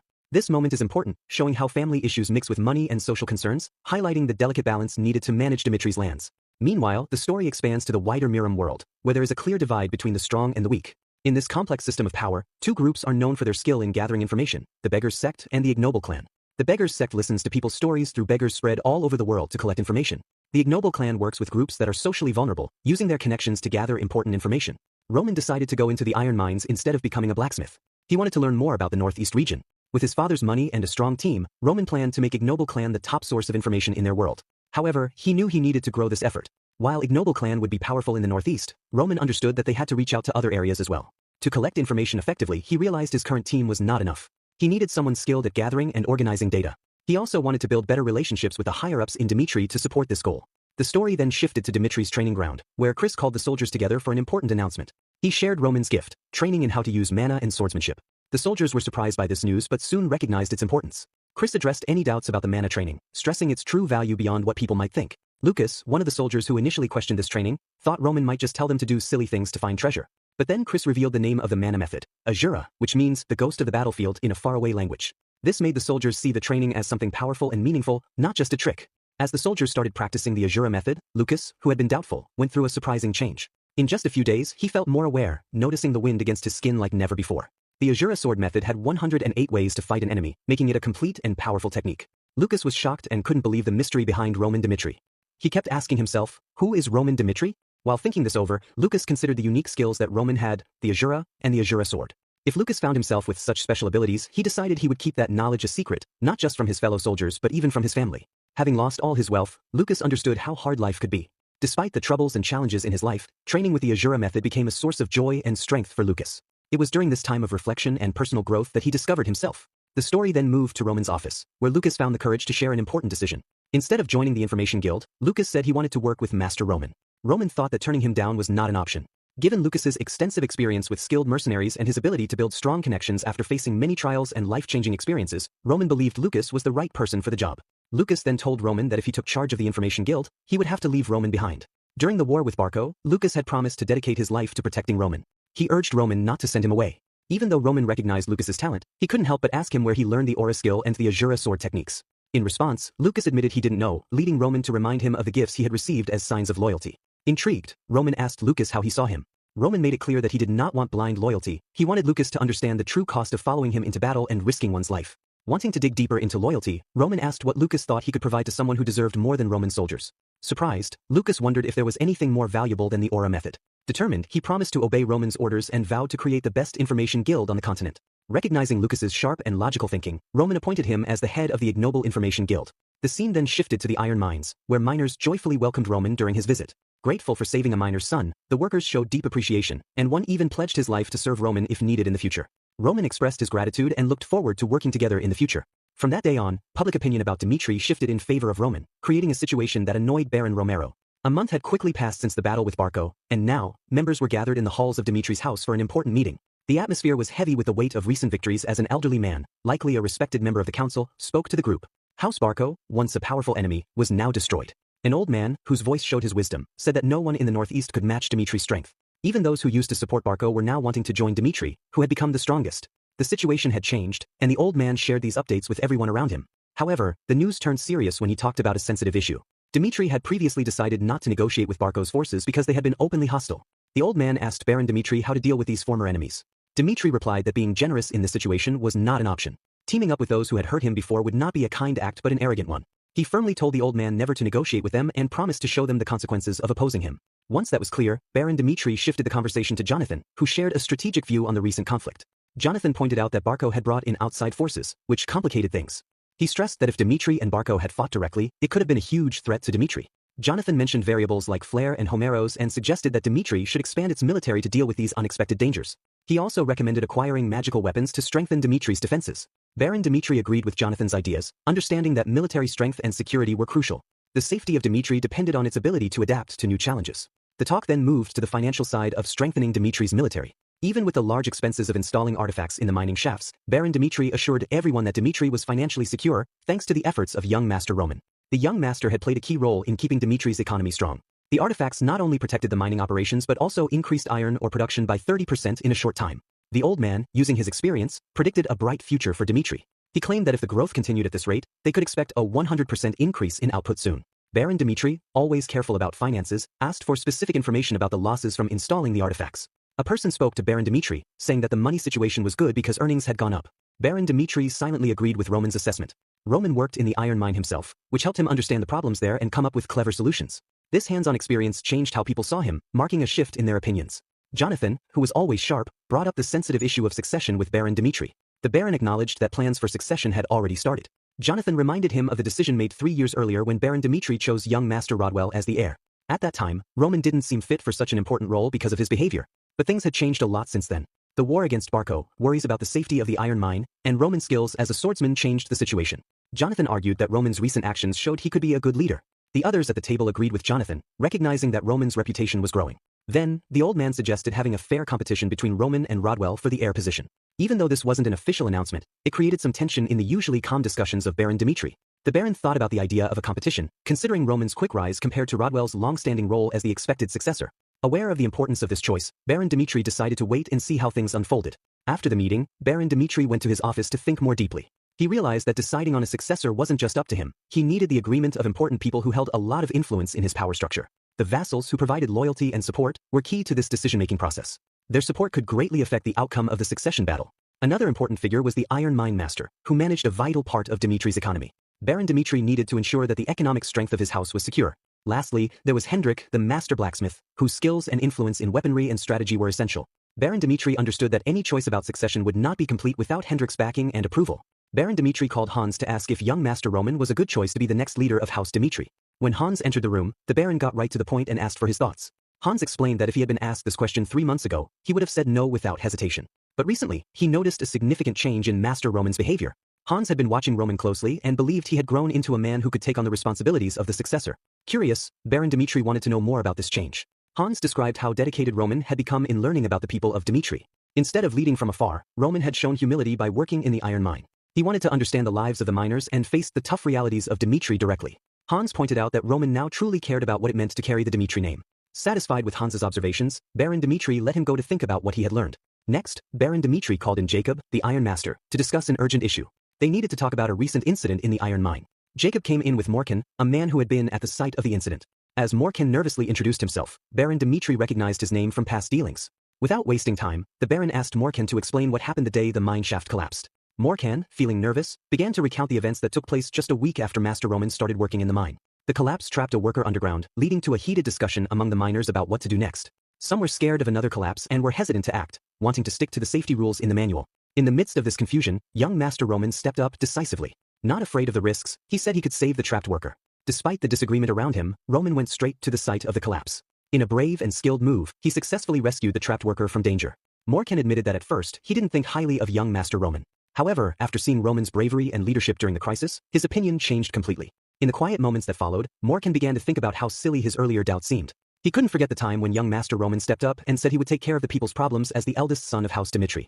This moment made a strong impression on Morkan. It wasn't just about Roman wanting to help, it showed his commitment to something bigger than himself. If Baron Dmitri asked Morkan what he thought about young Master Roman, Morkan would confidently say that Roman is a trustworthy successor who deserves loyalty.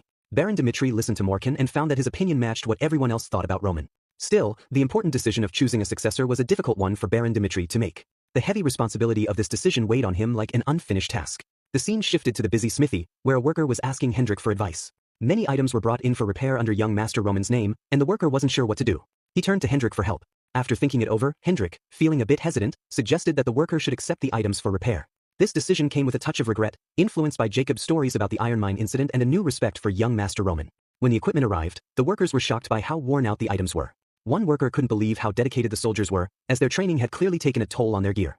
Among all the damaged equipment, Hendrik noticed a particular sword that left him speechless. This sword had an incredibly smooth blade edge, showing excellent precision and balance. The grip was beautifully wrapped, demonstrating craftsmanship that was above the usual quality. Hendrik recognized that this sword was truly special, a masterpiece even in a land known for its talented blacksmiths. His interest grew as he wondered where this amazing sword had come from.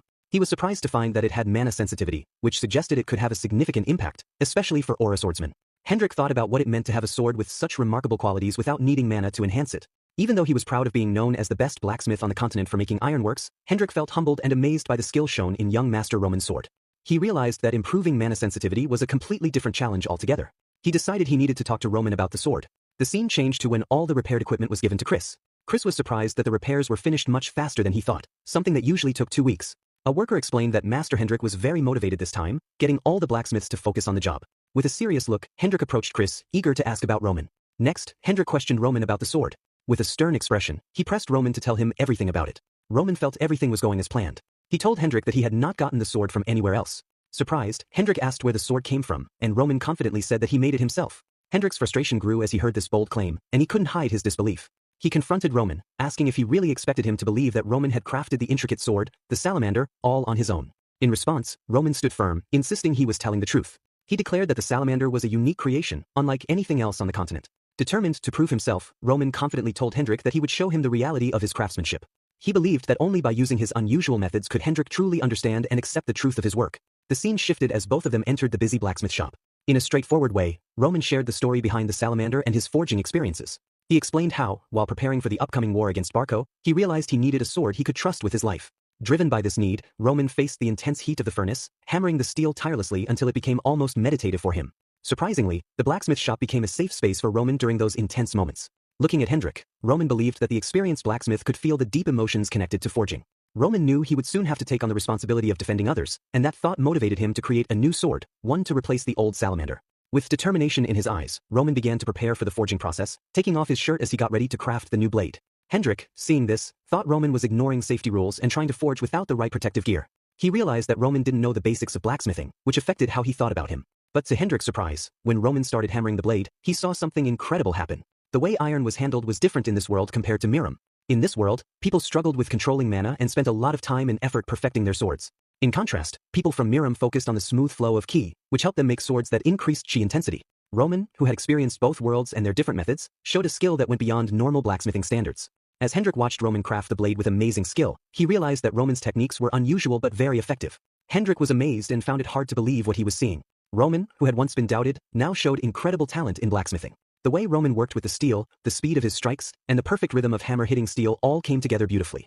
This reminded Hendrik of the great days of Baron Romero Dimitri, when his family was known for their strong legacy. In the quiet moments after this realization, Hendrik couldn't deny that Roman's work was genuine. Blood, he thought, cannot be tricked. The sound of the hammer echoed in Hendrik's ears, bringing back memories of Baron Romero's best times. It was a moment that changed his doubts into respect. After a moment, Hendrik humbly admitted to Roman that he was indeed the skilled craftsman behind the impressive sword, the salamander. Sincere in his new understanding, Hendrik apologized for ever questioning Roman's abilities. Roman smiled and graciously accepted Hendrik's apology. To show his sincerity, Roman made an unexpected offer. He would give Hendrik the salamander as a gift. Hendrik was surprised by this generous act. Roman explained that he was working on a new sword, and remembering the swords Hendrik had made for him before, he wanted Hendrik to have the salamander as a sign of thanks. This moment marked a significant change in their relationship, from doubt to respect, and from skepticism to acknowledgement. The story then recalled a memory from 3 years ago when Hendrik strongly opposed the idea of Roman succeeding Baron Romero. In a heated conversation, Hendrik shared his worries with the Baron, saying that the people did not think well of Roman. He called Roman a fool and suggested that Rodwell, Baron Dimitri's second son, would be a better choice for the next leader. Rodwell had worked hard on becoming a skilled blacksmith and had shown his talent in the capital. Fast forward 3 years, and Roman had changed a lot. It was clear not just in his blacksmithing skills but also in how those who once doubted him now viewed him. Baron Dimitri recognized Roman's growth, but he still worried that Hendrik might not fully support Roman as the rightful successor, even though Roman had clearly improved and had the skills needed. To the Baron's surprise and relief, Hendrik acknowledged Roman's abilities and claimed that Roman was better than any other candidate for the heir to House Dimitri. This news shocked the Baron, and he wanted to confirm it with Hendrik. The experienced blacksmith assured Baron Dimitri that he would never lie about such important matters. Hendrik believed that Roman had been working hard behind the scenes, pouring his effort and emotions into his craft when no one was watching. At first, Hendrik thought he might have given Roman poor quality weapons on purpose because he had doubts about him. But after Roman pointed out that those weapons were like murder, Hendrik reconsidered his choices. As he thought more about it, Hendrik began to see the real value in Roman's work. He realized that Roman's ideas and efforts were truly helping House Dimitri. Hendrik had not just heard about Roman's dedication, he had seen it for himself in the blacksmith shop. He watched as Roman worked hard, enduring the intense heat of the forge with determination. This experience created a bond between Hendrik and Roman as fellow blacksmiths. To prove Roman's real skills, Hendrik brought a sword made entirely by Roman to Baron Dimitri. Hendrik was confident in the sword's quality, believing that just one look would show the Baron how exceptional it was. Baron Dimitri was genuinely surprised by the skill he saw. He wondered how Roman had made such an amazing weapon. Hendrik, the head blacksmith, saw this as a chance to suggest that they might need to rethink the decision made 3 years ago. Roman's impressive skills and the proof of his craftsmanship could change how House Dimitri viewed him and his role. As Hendrik left, Baron Dimitri focused on a letter he had taken from his drawer. This letter was from his second son, Rodwell. In it, Rodwell shared that he had recently earned an S rank at the Royal Academy in the capital city of Cairo. He said he wanted to skip the theory classes and instead get hands-on experience as a commanding officer in the field. Rodwell promised he would graduate with the highest honors, which would make House Dimitri very proud. Thinking about Rodwell's letter, Baron Dimitri looked up at the sky, perhaps hoping for some answers. He admired the talents of both Rodwell and Roman. Even though Rodwell was known for his great abilities, Baron Dimitri realized that Roman's skills were even greater than those of his accomplished son. It dawned on him that Roman's exceptional talent could shine not just in Cairo, but across the entire continent. Baron Dimitri had a clear plan for the future. He believed that once Rodwell graduated, Roman would take on his role in military defense. After this change, Baron Dimitri planned to announce the Battle of Succession, an important event that would decide the future of House Dimitri. The air was filled with excitement about these upcoming moments. A few days later, Willis, a priest from Valhalla, arrived in Dimitri. When he entered the noble house, Baron Dimitri welcomed him warmly and introduced himself. Willis had heard rumors about Roman's incredible achievement of defeating Homer and wanted to confirm it by meeting Roman himself. The unusual nature of this victory raised questions about whether Roman's accomplishments should change his rank. Baron Dimitri sadly told Willis that Roman had been busy working at the blacksmith's forge for several days. Understanding how important Willis's question was, Baron Dimitri suggested that Willis take the day to relax and set up a meeting with Roman for the next day. He also invited Willis to explore Dimitri while he was there, encouraging him to see the unique features of their estate. Willis accepted the Baron's suggestion and followed Hans, a guide chosen for this task. Hans was proud to talk about the Dimitri family, bragging about how they owned the largest iron mine in the Kingdom of Cairo and produced the best kinds of iron. He pointed out how important iron was for building the castle's insides, showing how it helped both the strength and the beauty of the structure. As they walked around the estate, they could hear the sounds of soldiers training. Curious, Willis asked if he could watch the training for a little while. Hans, happy to show off the military skills of House Dimitri, agreed. They went to the training area, where 2 soldiers, Kevin and Pucky, were having a practice match. Willis was amazed by what he saw. Both soldiers had a special ability called aura, a type of energy that made their fighting skills unique. This surprise left Willis stunned. The use of aura made these soldiers stand out and took their training and fighting skills to a whole new level. As Willis took in the scene, he began to understand how special House Dimitri was, especially since none of the 30 men Roman had chosen as soldiers had the sought-after skills of an aura swordsman. Things changed when Roman casually mentioned that Pucky seemed to have a natural talent for martial arts. Willis was confused by this mysterious comment. However, within just a month, Pucky unexpectedly showed he could use aura, surprising everyone. This important moment changed how the soldiers approached their training. Faced with the new challenge of aura, they all felt a strong determination to overcome it. The soldiers, now motivated, began working hard not just to improve their fighting skills but also to test their own limits, even if it meant putting their lives at risk. This change was clear in a practice match between Pucky and Kevin. Both fighters showed skills that made them look like experienced aura swordsmen. This surprising performance caught the eye of Willis, a priest from Valhalla, who was completely shocked by the talent on display in the training area. Willis couldn't understand the depth of this sudden change and wondered if all the soldiers had a similar style of sword fighting, amazed by how good they had become. To Willis, watching these soldiers from the faraway region of Dimitri felt like seeing a smaller version of the strong Valhalla Empire. He was confused by the difference between the soldiers' skills and how people viewed Dimitri as just a rural area. This made him wonder when and how Dimitri became so powerful. He was with another judge who was also surprised and thought these soldiers might be part of the famous Dimitri Knights, a group linked to Baron Romero. However, Hans surprised them both by explaining that these soldiers were not from the Dimitri Knights. Instead, they were personal soldiers of young Master Roman, which shocked Willis even more. Willis found it hard to believe that these aura swordsmen were just ordinary soldiers. He asked if they had joined because of big money offers or if they were training to become knights. Hans, surprised by Willis's questions, shared the interesting backgrounds of Kevin and Pucky. Kevin used to be a commoner, and Pucky was a C-rank mercenary who had only recently become aura swordsman under young Master Roman's training. This showed how talented Roman was at spotting potential and helping others grow strong. Hans stressed how important Roman was as the heir of the Dimitri family. He described Roman not just as a fighter, but as an inspiring leader who could find and develop talent very well. To Hans, Roman was more than just an heir, he was a great asset to the Dimitri legacy. Willis was still trying to understand the surprising information he had learned and questioned who Roman Dimitri really was and what he could do. Excitement filled the air as Willis looked forward to finally meeting Roman. The next day arrived, and Willis sat at a table deep in thought about Roman, whom he saw as a mysterious figure, like a hidden dragon yet to show his true power. Willis wondered if Roman had earned his position through real talent or if he was just a hero because of past victories. When the door opened and Roman walked in, Willis was filled with curiosity. The mood in the room changed as Roman entered confidently. Willis noticed Roman's eyes, which had a naturally downward shape that showed quiet self-assurance. To Willis's surprise, Roman had a relaxed expression, seeming completely comfortable in the moment. Willis realized that Roman was a man used to being strong. As Roman came closer, introduced himself, and sat down, Willis took the chance to ask about the rumors about Roman's fighting skills. The big question was whether Roman had really beaten Homeros in a battle. Roman simply said yes. Willis wanted to make sure Roman understood how important this achievement was. He told Roman that Homeros wasn't just any fighter, he was ranked 49th and was expected to rise even higher, being a 4-star fighter. Yet, at just 25 years old, Roman had defeated him. To Willis, this victory was more than just winning. It made Roman seem like a genius, possibly the greatest fighter in Cairo's history. However, it seemed that Roman didn't fully realize how significant his accomplishment was. Willis thought it was amazing for someone so young to beat a fighter like Homeros. Roman, on the other hand, brushed off Willis's praise. He said that Willis was overthinking things and credited his victory to logical impossibilities. With confidence, Roman suggested they get straight to the point. Willis, surprised by Roman's straightforwardness, decided to explain how the ranking system worked before confirming what happened. In the complicated world of battle rankings, Willis explained, there are official and unofficial battles. Official battles require defeating an opponent while a Valhalla Temple observer is watching. Once permission is granted, the results are immediately updated in the rankings, and in these cases, Roman would receive an ID to confirm his new rank. But in unofficial battles, if a ranked fighter is suddenly defeated, the rankings are reshuffled after a year. Roman wouldn't get to claim the rank of the fighter he beat in an unofficial battle. The thought of Roman possibly earning the lowest rank by proving himself in an unofficial battle made the atmosphere feel tense. A smile of victory appeared on Roman's face as he considered the chance of reaching rank 100 by showing his strength in such a fight. Willis, who was guiding him through this process, reminded Roman that the Valhalla Temple needed first-hand proof, emphasizing that they trust what they can see to confirm a winner's qualification in unofficial battles. Willis then brought out an aura gauge, a tool that would help determine if Roman was eligible. He explained how simple the verification process was, stressing that if Roman met the standards set by Willis using the aura gauge, he would be considered qualified and would receive the lowest rank. In official matches, players quickly prove their rank with an ID check, but in unofficial battles, the confirmation takes longer. Valhalla was careful about this because rank 100 players attract many challengers looking to make a name for themselves. Curious about why people want to rank up, Roman asked Willis for his thoughts. Willis, eager to help Roman improve his reputation as a swordsman, expressed a wish for Roman's name to be known worldwide. He asked Roman if it was worth risking everything for fame, even without clear rewards. Roman, still smiling, suggested a different plan. He could defeat a higher-ranked opponent in an official match. Willis, surprised by this idea, agreed that official matches are the best way to prove oneself but explained that starting one is complicated. The northeastern area of Cairo had no rankers, making it impossible to set up an official ranking battle. Roman realized that finding suitable opponents nearby would be tough, so he got ready for the upcoming test. Willis explained how the test would work. The aura gauge looked simple, but it was crucial for figuring out Roman's rank. By pouring mana into it, the gauge would change color, showing Roman's strength visually. Willis clarified the color meanings: red for 1 star, orange for 2 stars, yellow for 3 stars, and green for 4 stars and higher. Because Roman had previously defeated a strong 4-star swordsman, the expectations were high. To pass, he needed at least a 3-star, yellow, on the aura gauge. Knowing what he needed to do, Roman confidently approached the device, eager to show his skills. As he thought about the differences between this world and the Miram, Roman noted how important mana was here and how tools like the aura gauge assessed a martial artist's abilities. He wondered about the mages in this advanced world. Were they similar to the sorcerers in Miram, or had they become superhumans, almost like gods?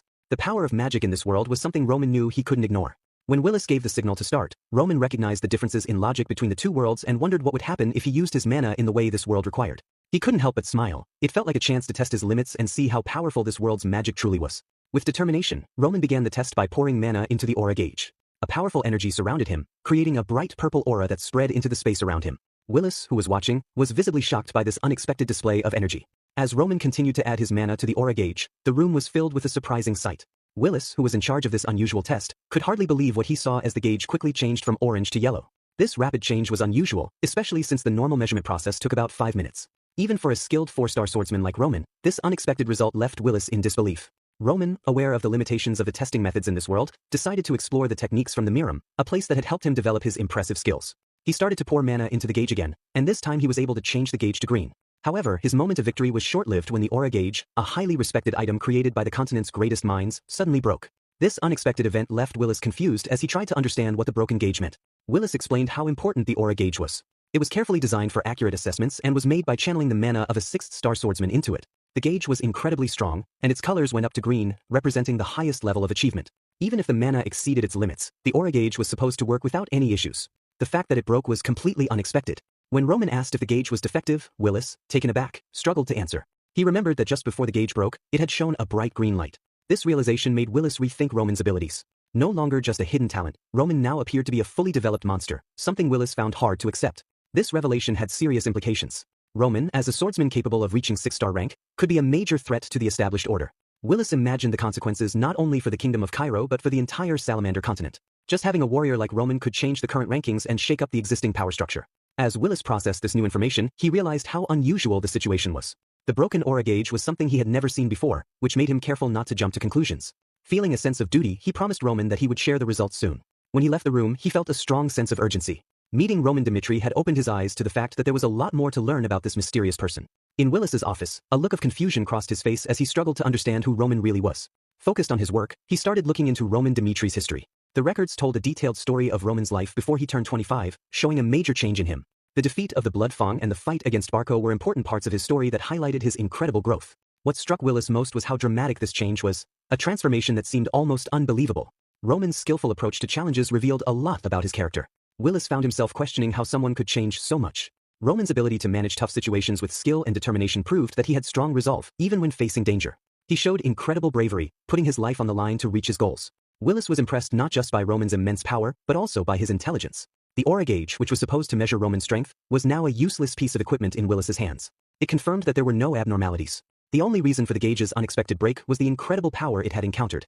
Thinking about this, Willis stood up quickly. He needed to report this strange situation right away. But just as he was about to act, he received a magical call that interrupted his thoughts. The voice on the other end was from the higher-ups at the Valhalla main branch. In a conversation that would change everything, Willis shared the new information about Roman Dimitri. They decided that Roman should be considered a target for recruitment. Willis discovered that the Valhalla Empire was not just a group of mindless fighters, they were clever strategists who understood the importance of being cunning. As their empire grew, they showed a deep understanding of how to use traditions like the ranking system to gain an advantage over others, proving they were more sophisticated than just brute force. Even with their small numbers, Valhalla could recognize those with talent who wanted to become rankers. Willis's boss recognized that it was important to recruit Roman Dimitri. The order was clear: raise Roman's evaluation to an A rank and find a way to bring him into the team. However, the boss emphasized the need for complete confidentiality. Bringing in people from other countries needed a careful approach so they could be integrated into Valhalla without anyone suspecting anything. As Willis listened to these instructions after learning about Roman Dimitri's ranking, he took his superior's directive seriously. He promised to tell Dimitri about the issue with the aura gauge. Because of this, Roman Dimitri would be moved from a 4-star swordsman to a 3-star, and he would be unofficially ranked as number 100. Willis thought about the possible consequences of this change, especially how it might shake up the complicated social scene in Cairo. The next day, as the sun rose, Willis's announcement spread through the city, creating a stir among the established norms. The youngest ranker had appeared, surprising everyone and challenging the usual way things were done. In Cairo, the news reached Marquis Benedict, a powerful figure in the central government. Sitting in his office, the Marquis read the report from his subordinate about Willis's visit to Dimitri, confirming that Roman was indeed a 3-star swordsman, and discussing the rumors about his victory at Homeros's peak. However, the Marquis felt some doubts as he heard about how Homeros had lost. There were rumors that he had been caught off guard and couldn't show his full 4-star aura. The Marquis was curious and asked about Roman's age, learning that he was only 25 years old. The fact that someone so young could have such impressive swordsmanship made Roman an exciting prospect, not just for his skills but also for the influence he could have in the outer regions. These events made Marquis Benedict think about the wider political situation. He wanted to know what other powers, especially the empires of Kronos and Valhalla, were doing. Learning that these two strong empires were quickly making strategic moves angered the Marquis. He wondered how they could approach Roman before the central government had established its position. At that time, Cairo was divided into 4 groups. The royal faction firmly supported the king and held strong power. The aristocratic faction, led by Marquis Benedict himself, had a lot of influence over the city's political matters. There were 2 main groups in Cairo, the pro-Kronos faction and the pro-Valhalla faction. Each group was influenced by foreign powers and their own interests. Marquis Benedict saw how urgent the situation was and quickly ordered someone to be sent to talk to Dimitri. The central government couldn't let Roman fall under the influence of the rival factions. Marquis Benedict's serious command was clear. The central government had to do everything possible to stop the royal faction from getting Roman Dimitri. This order began a series of strategic actions that would change the political situation in Cairo. The story then shifted to the western border of Cairo, which faced the powerful Kronos Empire and the Kingdom of Hector. Here, the reality of outside pressures was harsh. Kronos, a huge empire and the home of Emperor Alexandro, continually demanded that Cairo submit to its authority. After years of constant attacks, Cairo's soldiers were worn down, facing aggression every day. At the same time, some citizens in Cairo, influenced by Kronos, pushed for surrender. On this dangerous battlefield, Roman's brother Rodwell faced the tough truth about being part of a small, weak nation. The ongoing attacks on the western front meant that Cairo's soldiers had no break from fighting.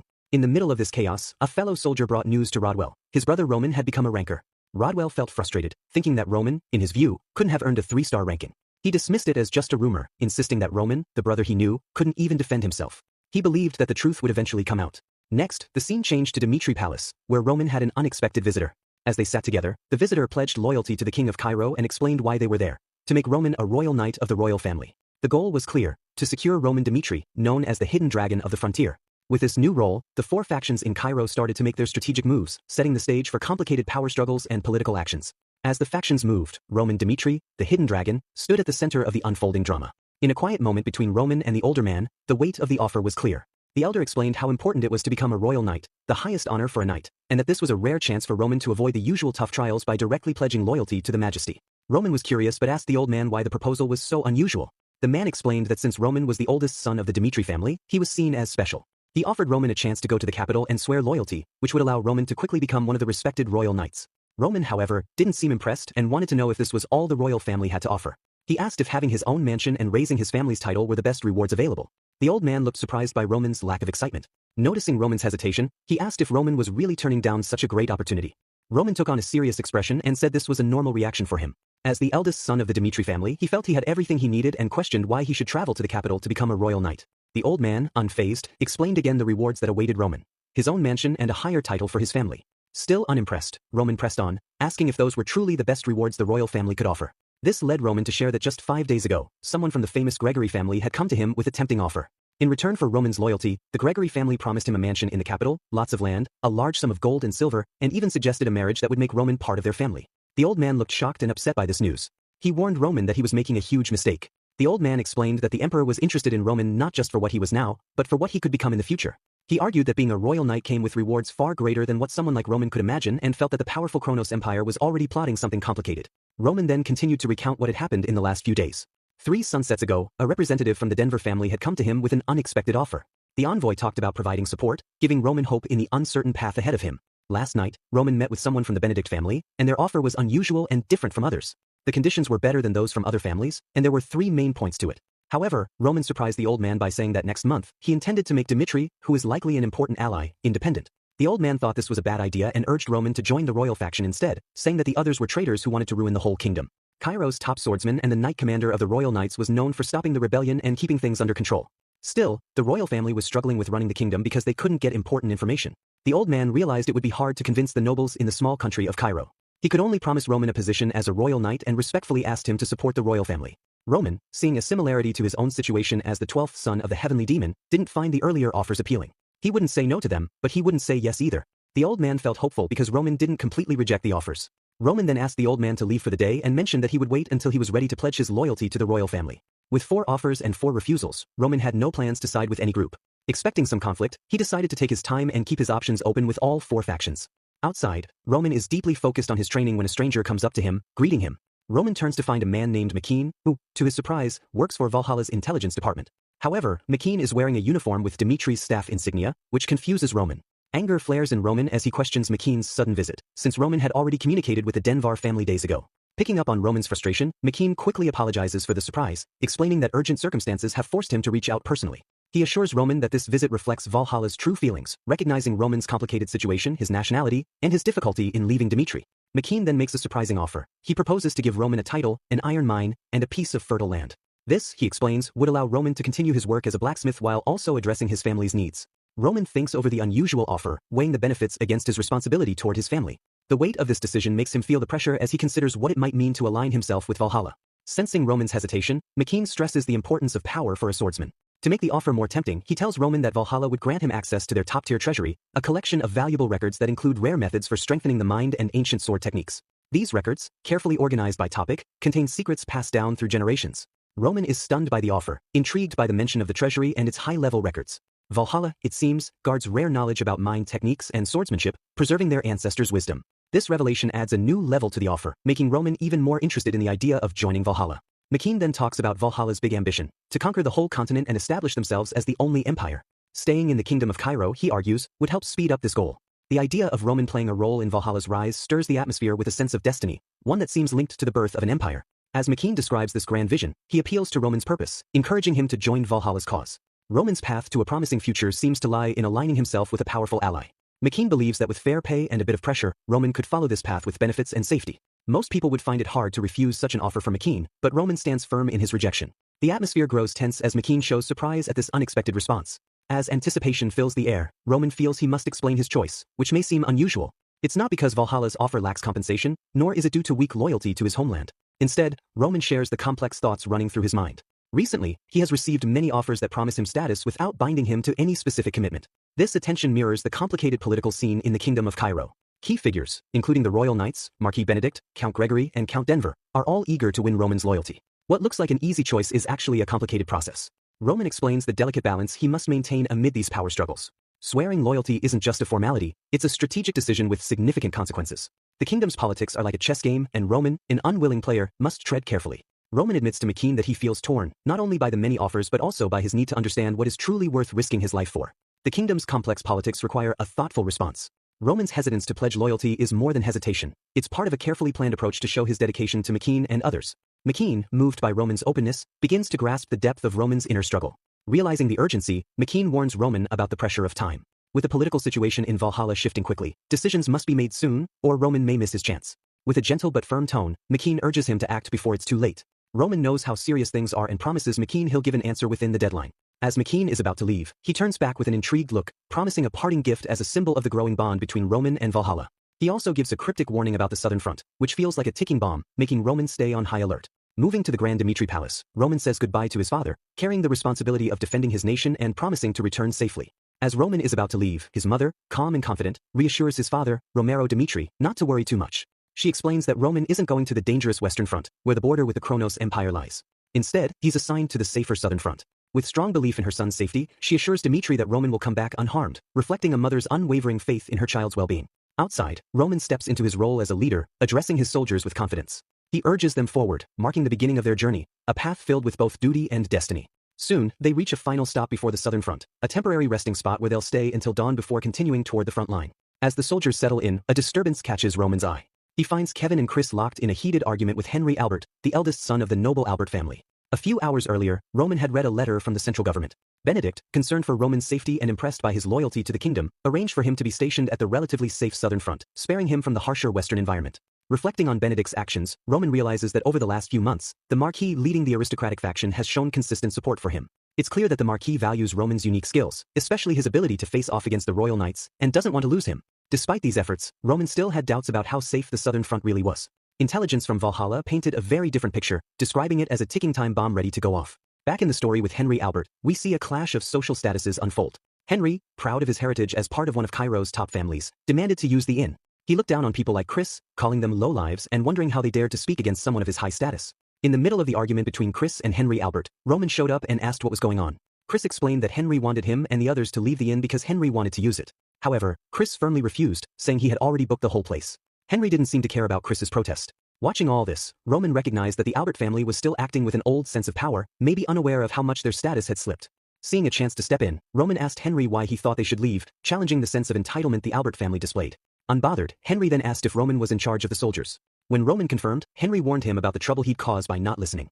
He reminded Roman that they were both headed to the southern training camp and gave him only 5 minutes to disappear from his sight.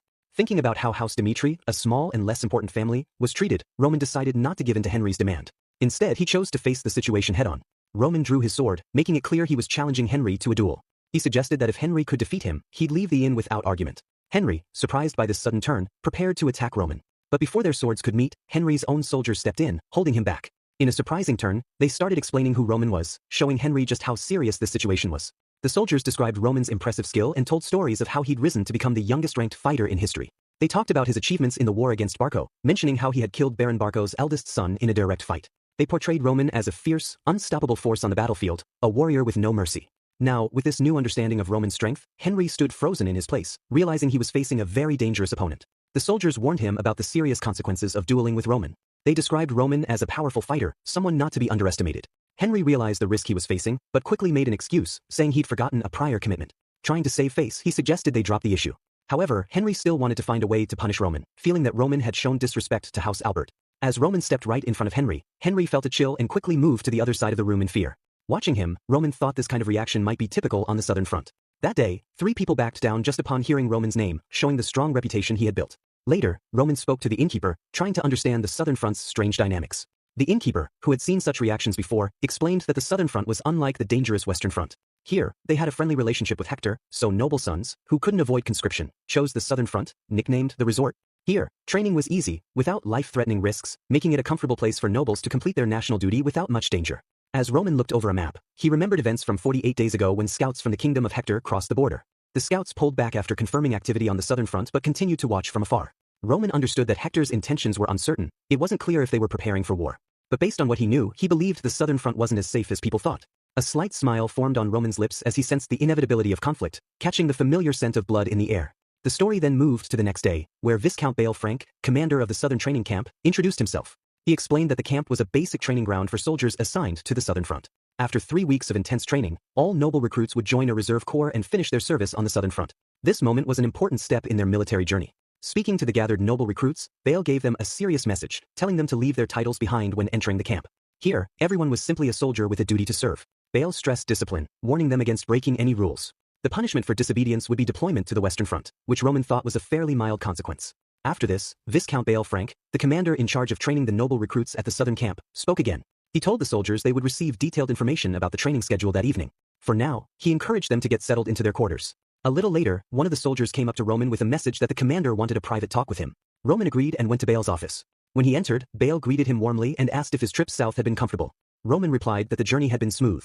As they talked, Bale shared how pleased he was to hear that Roman would be joining the southern front. To Bale, having Cairo's youngest ranker, there was a sign of the hidden strength within the Dmitri family. Keen to get to the point, Bale asked Roman directly if it was true that Marquis Benedict had helped arrange Roman's assignment to the southern front. Roman confirmed it, explaining that although he hadn't asked for Benedict's help, he had heard about it afterward. Hearing this, Bale thought about how much Benedict seemed to be investing in Roman's future. Seeing an opportunity, Bale openly shared his intentions. He wanted to make a good impression on Marquis Benedict. Knowing the difference between life at the southern training camp and the comfort of the central government, Bale promised to do everything he could to make Roman's stay at the camp pleasant. In return, Bale had a simple request. When Roman eventually met with Marquis Benedict, he hoped Roman would mention that Viscount Bale had made his stay at the camp more enjoyable. It was a straightforward exchange that could benefit them both. Roman, understanding Bale's practical approach, saw no reason to refuse what Bale was willing to offer him. After Roman left Bale's office, he ran into Henry, who immediately accused him of messing with the wrong person. Henry revealed that Viscount Bale, the commander of the southern training camp, was his uncle. With a smirk, Henry hinted that Roman would regret crossing him, suggesting serious consequences were on the way. But Roman, unfazed, simply asked what he was supposed to do with this information. This calm response only made Henry angrier. Furious, Henry stormed off, heading straight to his uncle's office. In Viscount Bale's office, Henry told his uncle that he felt threatened by someone in the camp. Hearing that someone is threatening Henry triggered Bale's protective instincts for his nephew. Concerned and angry, Bale immediately set out to confront the supposed threat. When he arrived, expecting a dangerous rival, he was shocked to see that the threat was actually Roman Dmitri. Without warning, Bale slapped Henry right in front of Roman. The slap left Henry stunned, with tears welling up in his eyes. Since childhood, he had seen his uncle Bale as a trusted figure, even more than his own parents. The sudden, harsh reprimand from someone he admired deeply left Henry confused and hurt. Afterwards, Viscount Bale, realizing Roman's value and the favor he had received from Maris Benedict, apologized to Roman. Bale admitted that Henry's actions needed better guidance. Roman, showing unexpected kindness, told Bale he would let it go, recognizing Bale's effort to resolve the situation.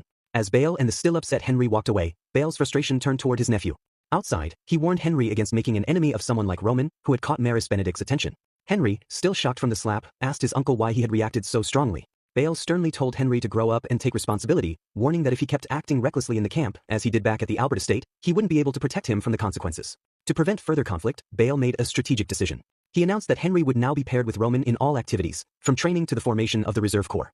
With urgency, Bale instructed Henry to build a good relationship with Roman, no matter what. For Henry, this new dynamic left him in a tricky spot. Viscount Bale, his uncle and camp commander, made it clear that if he resisted, he would be quickly sent to the feared Western Front. Roman retreated to his room, a private space provided by Viscount Bale. As he looked around, he noticed the effort the Viscount had put into making him comfortable. Roman thought about how people who openly show their ambitions are often easier to control. Even though he knew life in the Southern training camp could be tough, he stayed hopeful about what was ahead. Meanwhile, at the heart of the training camp, an instructor named McBurney held an important role as the lead trainer. McBurney's journey to this position was filled with sacrifice and resilience. Just 3 years ago, he was a seasoned warrior fighting on the Western Front. Driven by deep loyalty to the kingdom, McBurney had volunteered for the Western Front and had defended Cairo in countless battles over 10 years. Starting from humble beginnings, he rose to become a commander, leading a group of 100 men. But during a fierce battle on the Western Front, he tragically lost his right arm, which had once skillfully wielded a sword. The pain he felt wasn't just physical, it came from having to let go of his life as a warrior. In honor of McBurney's past service, the Empire decided to offer him a position as a trainer at the Southern camp. Though it was hard to leave the battlefield, McBurney accepted the role, hoping he could still protect Cairo by training new soldiers. However, the transition was challenging. In his eyes, the Southern training camp was a complete mess. Unlike the Western training camp, where everyone received the same training, the nobles at the Southern camp were excused from strict discipline. McBurney had carefully created a basic 3-week training program, but it didn't work as planned since the nobles, who held command over the soldiers, refused to join in. This gap frustrated him as he noticed the difference in dedication between the two groups. The nobles, spared from the hard training, didn't seem to realize how this might affect their leadership in the future. McBurney saw a serious problem in a system that let the nobles skip training, which he believed could harm the unity and readiness of the whole camp. Walking by them, he grew more frustrated, thinking about their lack of commitment and the consequences of their indifference on the front lines. At the Southern training camp, McBurney, an experienced leader, was surprised by an unexpected sight: Roman, a nobleman, standing side by side with the other soldiers in perfect formation. Roman Dimitri's presence showed a level of unity in the ranks that McBurney hadn't seen before. As McBurney watched, he noticed Roman leading the troops, making him wonder if the soldiers knew about the different customs at the Southern camp. Curious, McBurney approached Roman to offer some advice about the camp's culture. He explained that nobles didn't have to participate in the training and suggested that if Roman wanted, he could rest in the shade and watch from a distance, like other nobles chose to do. Roman, intrigued by McBurney's advice, asked if he was suggesting this because of pressure from other nobles. McBurney admitted that he was right. Other nobles, not used to the tough Southern camp, often skipped the physical training. This led Roman to share a broader viewpoint. He said that on the battlefield, enemies don't care about rank. He stressed that commanders need the stamina to lead across all kinds of terrain, mountains, rivers, and swamps. For a leader to be truly effective, they must undergo the same training as their troops. Roman's words made sense to McBurney, who was impressed by the nobles' grasp of why training was important. Roman continued, explaining that the Southern camp's training isn't just about testing strength but also about passing down valuable experience. He saw it as a complete process meant to prepare soldiers for any kind of combat situation. McBurney realized that Roman truly wanted to understand and face the same challenges as his soldiers. Roman then urged McBurney to be honest with him, saying he was ready for any type of training, regardless of his noble status. This attitude surprised McBurney. He had never met a noble so dedicated to the rigorous training. Previously, McBurney had thought about adjusting the training for nobles, but Roman's commitment made him reconsider. He decided to keep the camp's standards high and unchanged. With new resolve, McBurney returned to his duties, ready to give his best over the next 3 weeks, inspired by Roman's rare dedication and the unique connection between the noble and the common soldiers. McBurney stood before the gathered soldiers, ready to begin their first week of physical training. He announced his decision to start an intense and grueling program often called Training Hell. The main goal of this tough training was clear: to prepare soldiers for the unpredictable and harsh realities of war, especially the need to move quickly under any conditions. McBurney told the soldiers that every day, no matter the weather, they would climb a mountain as part of their routine. This news shocked the soldiers, who were surprised by the strength and skill shown by Roman and his team. During these intense training sessions, McBurney stressed that war is not only physical, it's a mental battle, too, with no set end date. The soldiers faced endless swinging exercises without a limit, pushing them beyond what they thought possible. McBurney warned that anyone who quit halfway would have to keep training longer, even if it meant losing valuable sleep. As the demanding training continued, the soldiers grew visibly exhausted, and some tried to cool off in a nearby river. One soldier commented that he could have handled the day's training better if he had the same level of preparation as Roman and his troops. Hearing this, Henderson joined the conversation and asked about the soldier's training background. The soldier admitted he had only trained for about a year, recognizing that Roman's team had been training for years. However, Henderson corrected him, explaining that Roman soldiers had only been training for 3 months. Henderson looked at the soldier seriously and explained that Roman's team had made impressive progress in a short time. He pointed out that the soldier's struggle wasn't due to lack of preparation, but simply because he wasn't giving his best. In Henderson's quiet hometown, his life changed one ordinary day when he noticed a recruitment poster. Curious about a new path, he considered the opportunity, not realizing this decision would lead him to a world that would challenge everything he believed about skill and readiness. When Henderson joined Roman Dimitri's army as a private soldier, he thought the job didn't require any special skills. To him, becoming a soldier from a farmer seemed like an easy switch, a simple change in work. But reality hit hard when he saw experienced mercenaries like Lucas and Pucky coming together to review the conditions Roman offered. Henderson realized he was surrounded by tough, seasoned fighters, and his confidence quickly turned into doubt. As the days went on, he felt like a weak herbivore surrounded by powerful beasts. He began to wonder if he could meet the expectations of serving under Roman. The qualities he thought weren't important for a private soldier now seemed to be missing in him, leaving him feeling unprepared and exposed. In a moment of weakness, Henderson turned to Chris for advice. He admitted he felt unworthy of serving under Lord Roman because he wasn't good with a sword and came from a farming background. He thought his decision to become a warrior was arrogant and questioned whether he even belonged with these skilled soldiers. Chris, however, shared a story that helped Henderson see things differently. He told him about Kevin, a boy who had once been full of hatred, but whom Roman had taken in. At first, Chris was skeptical about Roman's choice, thinking Kevin was just a regular boy full of anger. But over time, Kevin transformed into a strong warrior. Chris told Henderson that he, too, had potential even though he was struggling now. He reminded him that growth was possible and inevitable with Roman's guidance, just like it had been for Kevin. Despite his self-doubt, Henderson began to see a chance for change as he joined Roman's service. Though he wasn't sure about his abilities, he realized that Roman must have seen something in him, something that made him worthy of being chosen over many others. Henderson, a simple farmer, slowly started to trust Roman's judgment, encouraged by Chris's words. From that moment on, he decided to put his faith in Roman Dimitri, believing the Lord had the ability to turn his doubts into achievements. Over the next few months, Henderson dedicated himself to intense training, determined to prove his worth. The physical strain was unrelenting, pushing him to the edge, where throwing up or passing out became a regular part of the experience. Still, Henderson didn't give up. He found the strength to keep going, and through this determination, he built the path that led him to who he was now, showing the power of hard work and the support of a mentor. Now, Henderson questioned the very meaning of war. He asked his fellow soldiers to think about the reality of battle, where survival often meant killing others. In this dangerous line between life and death, Henderson refused to let soldiers use poor preparation as an excuse. He dismissed complaints that would drag others down, stressing the need to recognize weaknesses and work on getting better.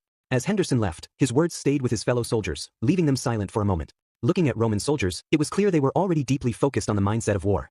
Their dedication went beyond physical training. These soldiers, united by a shared purpose, were preparing for a war that hadn't even arrived yet. Meanwhile, other nobles watched from a distance, confused. They couldn't understand why Roman and his soldiers, who came from humble backgrounds, were putting in so much effort. From the shade, away from the heat of the training ground, these onlookers questioned the reason for such extreme preparation.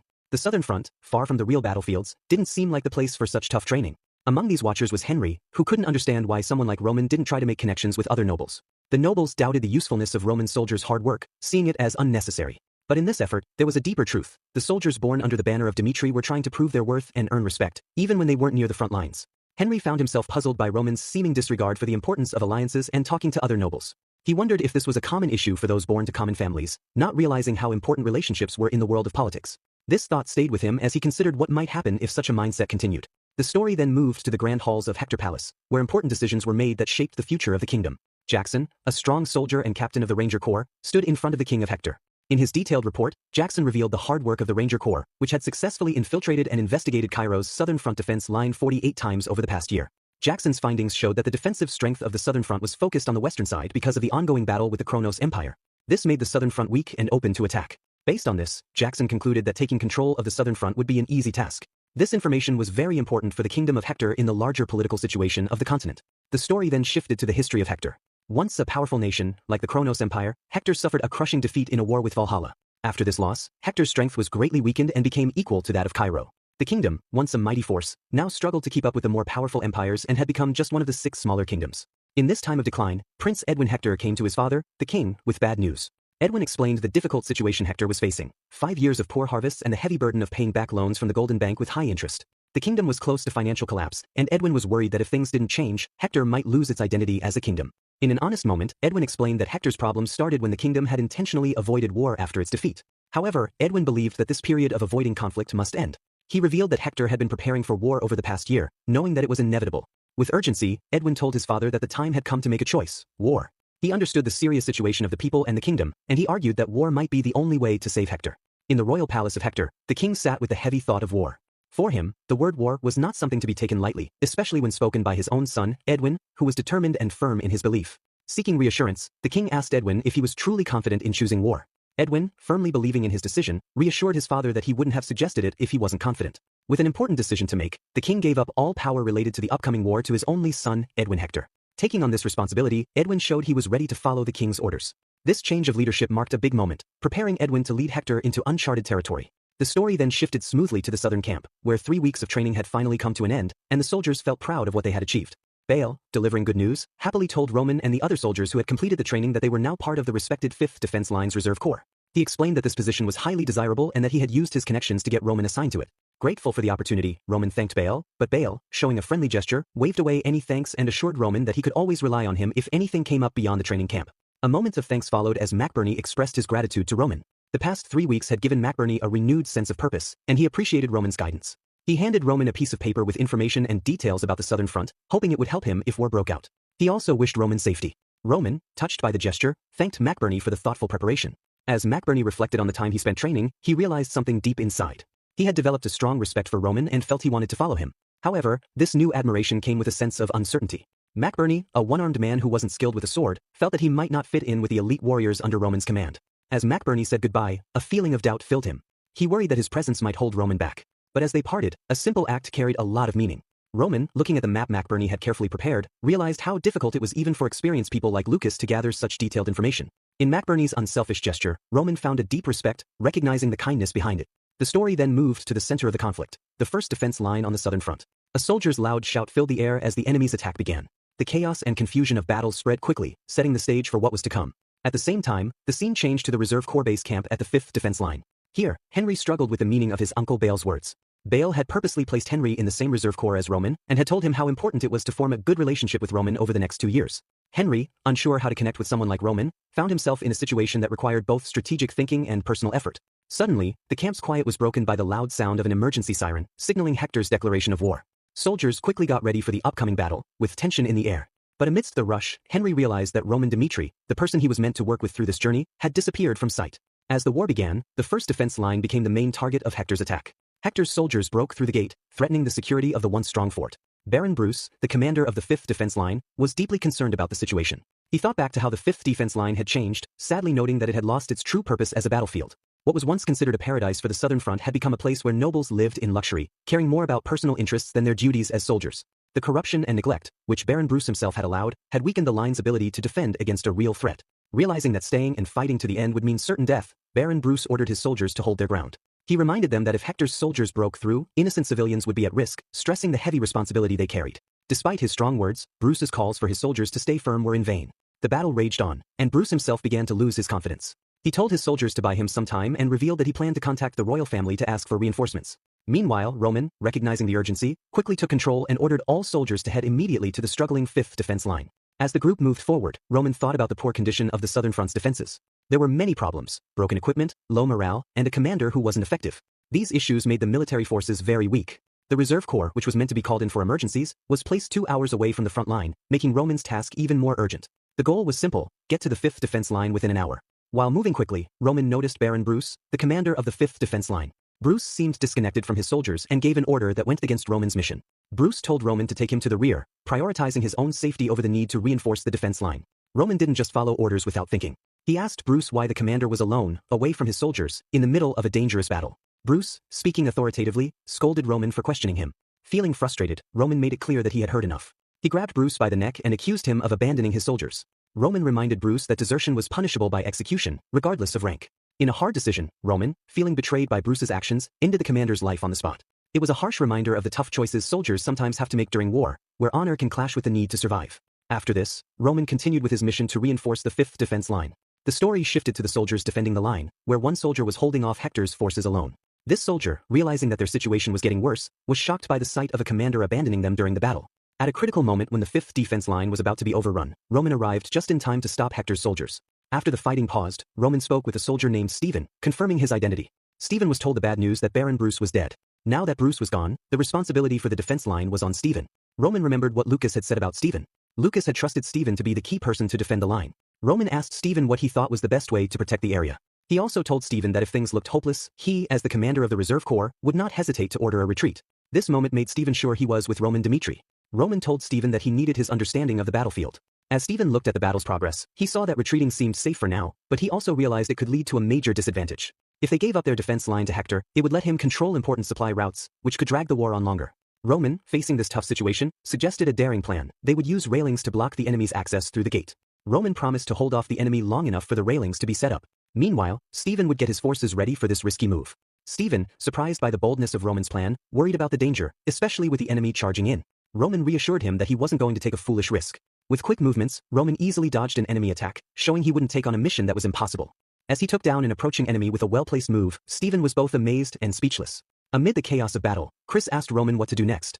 Roman confidently told Chris the plan, which was to clear a path to the gate. With a strong order, he commanded all his forces to follow him. The soldiers under Roman's leadership showed complete readiness, which left Stephen in awe. The loyalty and dedication of Roman's soldiers surprised him, making him rethink his ideas about leadership.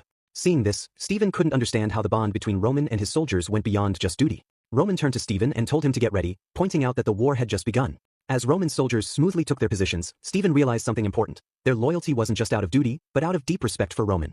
On the battlefield, it was clear that Roman's authority wasn't forced. It was earned through mutual understanding and admiration. As Roman charged toward Hector's soldiers, his mind was troubled by a deep question. Did someone like him, who didn't have a strong love for his country, really belong in this dangerous fight? War, at its core, seemed like a place where the weak were sacrificed. Even though he was now a respected figure in the Cairo kingdom, Roman couldn't ignore the privileges he had gained as one of the powerful.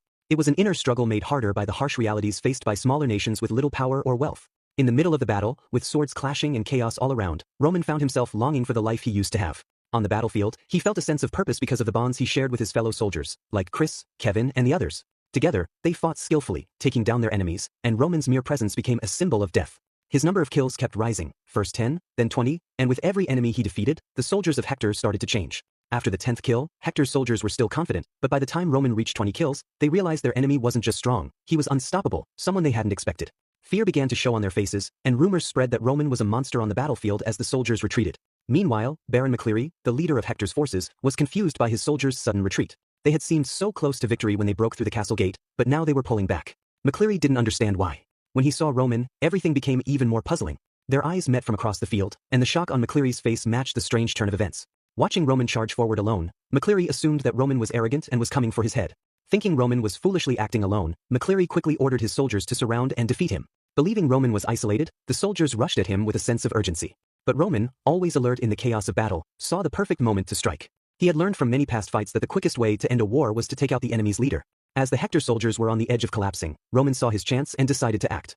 He rushed forward, quickly using the second move of his heavenly demon sword technique. The strike was so powerful that it took down a large portion of Hector's soldiers, leaving the remaining enemies shocked and in disbelief. Watching this swift and skillful display of power, the Hector soldiers hesitated. Baron McCleary stepped forward, trying to show his authority by identifying himself to Roman. But before he could say anything, Roman, determined and focused, wasted no time.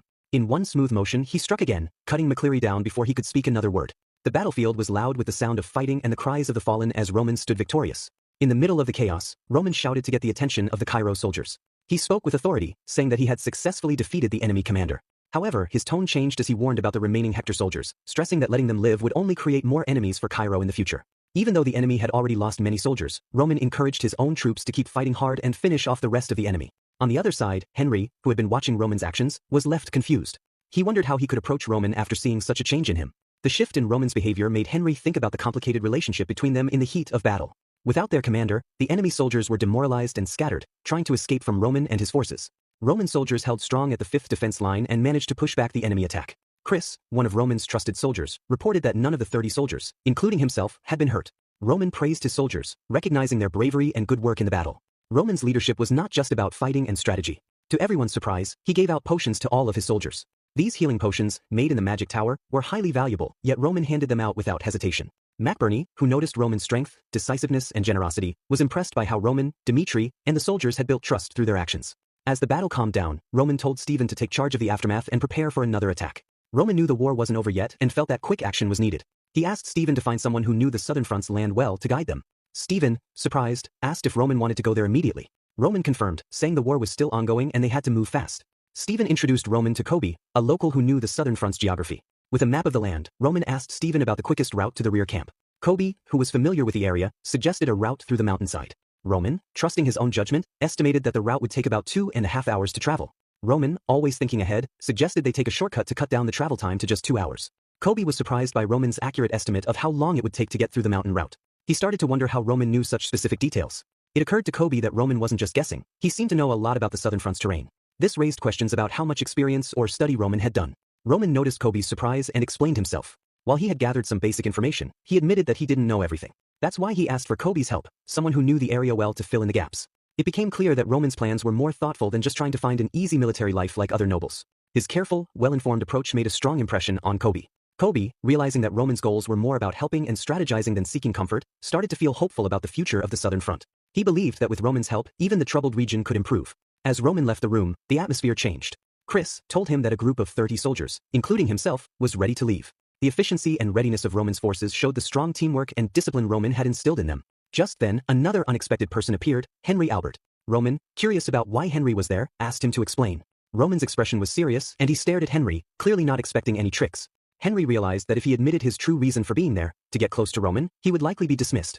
So, he took a deep breath and admitted his previous mistake, apologizing sincerely. He then quickly pledged his loyalty to Roman, stating that, like Roman, he couldn't stay out of the important events unfolding. Roman listened, his face still serious. He allowed Henry to follow but warned him firmly that if he got in the way of Roman's plans, there would be consequences. As the uneasy pair, with Kobe leading the way, traveled towards the southern front through the mountain path, they came across an injured soldier from the southern training camp. Roman's face showed concern as he asked the soldier what had happened.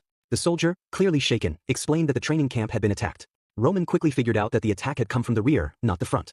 Soldiers fleeing from the camp to their location said the attack had happened about 30 minutes earlier. It seemed that Hector's kingdom was launching a strategic assault on Cairo's 5 lines of defense, using a fast-moving unit to strike in coordination.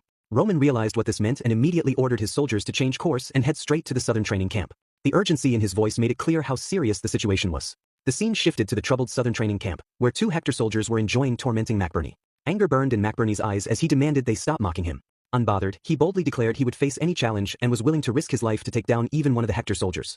Despite the odds, McBurney challenged the Hector soldiers to fight him. But as the chaos swirled around him, McBurney's thoughts wandered to his missing right arm. A deep sense of longing for the strength he once had overwhelmed him, and he also began wondering where Roman was. Amid the tension on the southern front, everyone seemed on edge, but Roman stood out as the only one who hadn't lost his calm. Although Roman was assigned to the 5th line of defense, he was nowhere to be seen. McBurney, struggling with the ongoing crisis, couldn't shake the feeling that Roman's presence was crucial, especially in keeping everyone composed. As he faced the looming threat of death on the battlefield, McBurney's thoughts raced, and one name kept echoing in his mind: Sir Roman. Just as the tension reached its peak, the sound of a wall behind the Hector soldiers crashing down changed the course of the fight. To their surprise, Roman Dimitri stood there, a powerful figure with an air of authority. Roman's arrival gave everyone a spark of hope in the desperate situation. Roman turned to glance at McBurney, who, despite everything, was still standing. Quickly assessing the situation, Chris gave a clear order to the soldiers. They were to defeat the enemy soldiers and rescue any survivors. The mood on the battlefield changed as Roman and his troops launched a full attack in response to Chris's orders. In the midst of the chaos, a few Hector soldiers, unfazed by the powerful opposition, tried to attack Roman. Roman then used a special technique surrounded by a mysterious purple glow. This technique froze the Hector soldiers in place, leaving them unable to move. Roman's goal was clear: he wanted to capture the soldiers alive, showing his careful planning on the battlefield. As the soldiers lay paralyzed, Roman knew their inability to move would give him valuable time. However, one determined Hector soldier tried to escape. McBurney, despite his earlier close calls with death, quickly stopped the fleeing soldier. In a skilled move, McBurney caught the soldier, put him in a headlock, and took him down. Roman, appreciating McBurney's help, approached him, thanking him for his work. He suggested that McBurney take a rest, understanding how tired he must be after the intense fight. As McBurney passed out from exhaustion, Roman took over the remaining tasks, ensuring the survivors were safe and the Hector soldiers were contained. Once the immediate threats were handled, Chris updated Roman on the results. 12 Hector soldiers were killed, and 5 survivors were saved. The survivors said Viscount Bale had escaped into the mountains. After the battle, Roman thought about Hector's strategy. He suspected that the attack on the southern training camp might have been a distraction for something bigger. The Hector soldiers they fought were only a small part of a larger group, which numbered in the hundreds. Roman asked Chris about the captured soldiers and ordered that only Chris should enter the building where they were being held. Roman, now focused on understanding Hector's actions, entered the building with determination. He believed there must be a deeper reason behind Hector's tactics, which seemed to follow what was written in the sacred book. Facing the captured soldiers, Roman set the tone by offering them a slim chance to end things quickly. They had 3 minutes to give him the answers he needed. If not, they would suffer unimaginable pain before they died. A rebellious soldier challenged Roman, daring him to end their lives right then and there. Roman remained calm and started the questioning with a simple but important question: what was the goal of the kingdom of Hector? The soldier didn't answer and instead gave Roman a defiant smile. Roman wasn't bothered and asked another question: why did Hector's soldiers attack the southern training camp? The soldier stayed silent. Roman then declared that their 3 minutes were up. Using a mysterious technique that gave off a purple glow, Roman touched the soldier's shoulder, causing the soldier to scream in pain. Roman explained that the pain would feel like muscles tearing and bones breaking, and that death would come soon after the torture. Roman acknowledged that the soldiers were probably trained to endure pain, but he insisted that giving up the information wouldn't change Hector's plans. One soldier, accepting their fate, said it was too late to stop Hector's plan even if they cooperated. Roman, smiling darkly, revealed the truth: he wasn't really looking for answers from them. Instead, he had staged the entire situation to see how they would react. With a victorious grin, Roman revealed that the whole meeting had been a trick. This shocked the captive soldier. Taking advantage of the moment, Roman quickly overpowered the soldier. Roman then thought about Hector's clever tactics. He realized that the attack on the southern front was a diversion. He understood the serious consequences. If Hector's plan succeeded, the southern front, a key position, would be destroyed. The scene shifts to a room where Roman asks McBurney to give a full report on what happened at the southern training camp. McBurney begins by explaining that Hector's kingdom launched an attack just 2 hours ago. While preparing for the upcoming training session for riders, McBurney was caught off guard when Hector's soldiers suddenly attacked the southern training camp. In response, McBurney and his team quickly organized their forces to fight back. But the enemy's strength was overwhelming, leading to the brutal massacre of the camp soldiers. In the chaos, there was uncertainty about what had happened to Bale, the commander of the training camp, adding to the worries. Roman, wanting to understand more about the enemy, asked McBurney if he noticed anything unique about their armor. McBurney explained that Hector's soldiers wore light armor, and the enemy commander had a face full of scars. Roman, using his knowledge, suggests that the soldiers might be the famous rangers from Hector's kingdom. McBurney, surprised by this, recognizes the leader of the rangers as a decorated war veteran with many scars from past battles, showing his skill and experience. However, McBurney is still confused about why Hector would attack the southern training camp. He wonders why Hector, with the advantage, wouldn't send his forces to attack the front line instead of focusing on the training camp. Additionally, McBurney is puzzled by the fact that Hector's soldiers retreated after the attack instead of moving forward. Roman explains that the camp, which is on the way to the rear position, was something Hector had to attack. This new piece of information helps McBurney start to understand the situation better. But it also raises more questions, and McBurney is still unsure about Hector's true goals, so he asks for more clarity. Roman then reveals that Hector's attack on the front line was just a distraction. The real goal was to secure the rear position, which, to McBurney's surprise, has a warp gate. McBurney finally realizes the importance of the warp gate. Roman explains that a warp gate is a magical crystal that allows instant travel. It can stop enemy reinforcements and gives a huge advantage in battle. Hector now has control over the warp gate, meaning he can change its coordinates and launch a counterattack. However, the warp gate is protected with a self-destruct device to prevent enemies from using it. Roman then tells McBurney about Hector's strategy. Hector's kingdom has put all their efforts into securing the warp gate in the rear. If they succeed in taking control of it, victory will be within their reach. After hearing this, McBurney suggests they should rush to help the troops in the rear. But Roman asks if McBurney has heard any requests for help from the rear. He then reveals that Hector's rangers left the southern training camp over an hour ago, making any hope of a quick response seem unlikely. Roman believes that by now, the enemy may have already taken control of the warp gate, which would cut off all support for the southern front. This discovery highlights the dangerous situation Roman and his companion are in. Realizing they can no longer count on help from the kingdom, Roman stresses that survival is now the top priority. The situation has become more critical than ever for them. The story then shifts to the Hector border, where Edwin stands before the warp gate, watching Hector's forces make their next move. A soldier reports to Edwin, explaining that Hector's army is getting closer to Cairo, moving through the southern training camp. The kingdom of Cairo remains unaware of Hector's plan, focusing on defending their own position. Edwin, understanding the psychological side of war, warns his troops not to relax. He orders them to keep attacking Cairo's defenses to weaken their resolve. Edwin then explains that the success of the mission depends on keeping the wall in front of Hector intact. He also reflects on how Jackson's ranger unit has infiltrated the southern front in the past. While he thinks a full attack on the southern front might have led to a quicker victory, what really matters to Hector now is the warp gate. Edwin gives a serious command to his soldiers. If things go wrong, they must be ready to destroy the warp gate, which could change the outcome of the battle. Edwin's sharp mind begins to think about what might happen if the mission fails and Hector has to destroy the warp gate, starting the second phase of their plan. This is not a decision he makes lightly, and one soldier, watching Edwin's cold and logical approach, thinks about the power of the man known as the Cold of Hector. Edwin's presence is a symbol of Hector's strength and hope as the kingdom faces tough challenges. Meanwhile, at the back of Cairo, where Hector's soldiers are attacking, the commander of the Hector Rangers sees the situation growing urgent. He declares that the time for war has come.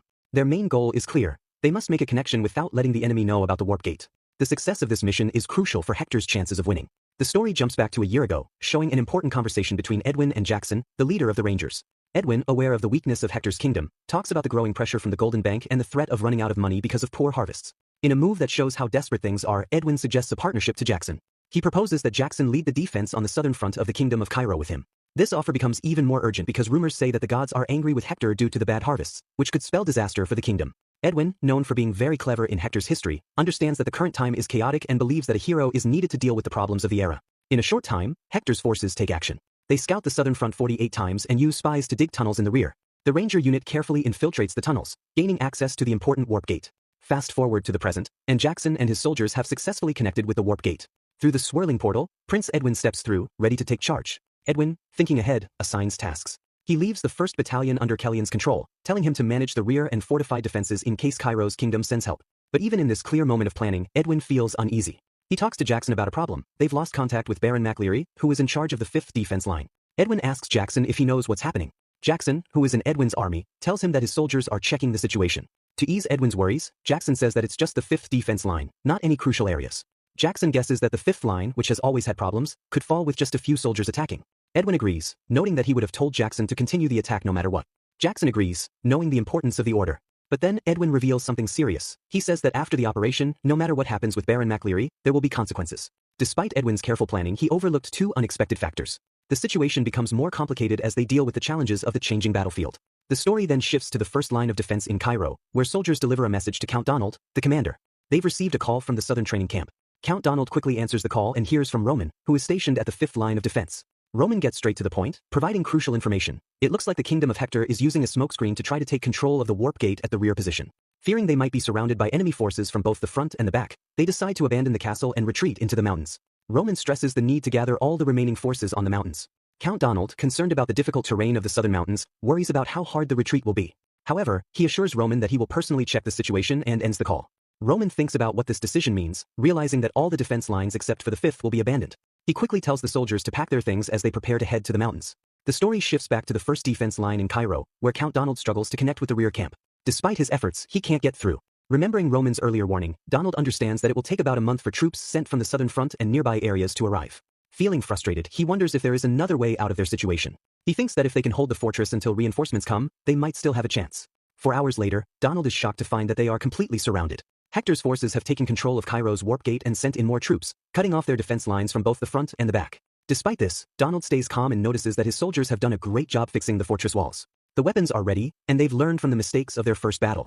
With these preparations, Donald believes they can survive a siege and orders his soldiers to get ready for the upcoming attack. He then informs the first defense troops that Hector has taken control of the warp gate, leaving them completely cut off, with no hope of reinforcement from the kingdom. Drawing from their experience in the first battle, Donald encourages his troops, reminding them to hold on until reinforcements arrive. To their surprise, as they begin their counterattack, they discover that Hector has a weapon flare. Hector uses the flare, quickly breaking through the fortress walls. Amid the confusion, Donald and his soldiers are quickly overwhelmed. In that critical moment, Donald remembers Roman's warning and realizes that Roman's prediction was right. Shortly after, Edwin delivers a powerful strike, defeating Count Donald and taking control of the southern front. Edwin reflects on how using the flare at the start gave them a major advantage, allowing them to capture the fortress with little loss. From Edwin's viewpoint, Hector is now in a great position to conquer the entire southern front, and time is on Hector's side. Edwin orders his soldiers to gather all captured enemies in one area, preventing any surprise attacks on Hector. They aim to collect as much ammunition as possible to use in future talks with Cairo. Jackson agrees with the plan, and Edwin initially thinks it is perfect. However, a growing feeling of unease makes him wonder if he missed something. His concerns are confirmed when a soldier brings troubling news. Baron McLeary has fallen in battle, disrupting communications. Edwin, looking serious, asks the soldier for more details and demands to speak with the person who gave him this information. He approaches the tired soldier to learn more about what happened at the 5th defense line. The soldier explains that at first, the defense line seemed ready for an attack. But when Hector launched his assault, it became clear they were unprepared. Hector broke through the fortress, and Baron McLeary quickly ordered it to be destroyed. The soldier then, with a fearful look, tells Edwin that a terrifying monster appeared. Edwin is shocked by this news and listens as the soldier describes how powerful the monster was. It killed many soldiers in an instant, and even Hector's elite Aura Knights were defeated with a single strike. Edwin is left stunned by the strength of this creature. As the soldier continues, it becomes clear that the monster's appearance turned the battle in favor of the enemy. Despite Hector's success in breaking through the fortress, he ultimately lost the fight. Edwin, shocked by this new information, realized that even though he had spent a year carefully preparing, something unexpected had disrupted his plans. Roman Dimitri, Cairo's youngest ranker, had played a part in this. Leaving the soldier behind, Edwin moved through the aftermath of the battlefield.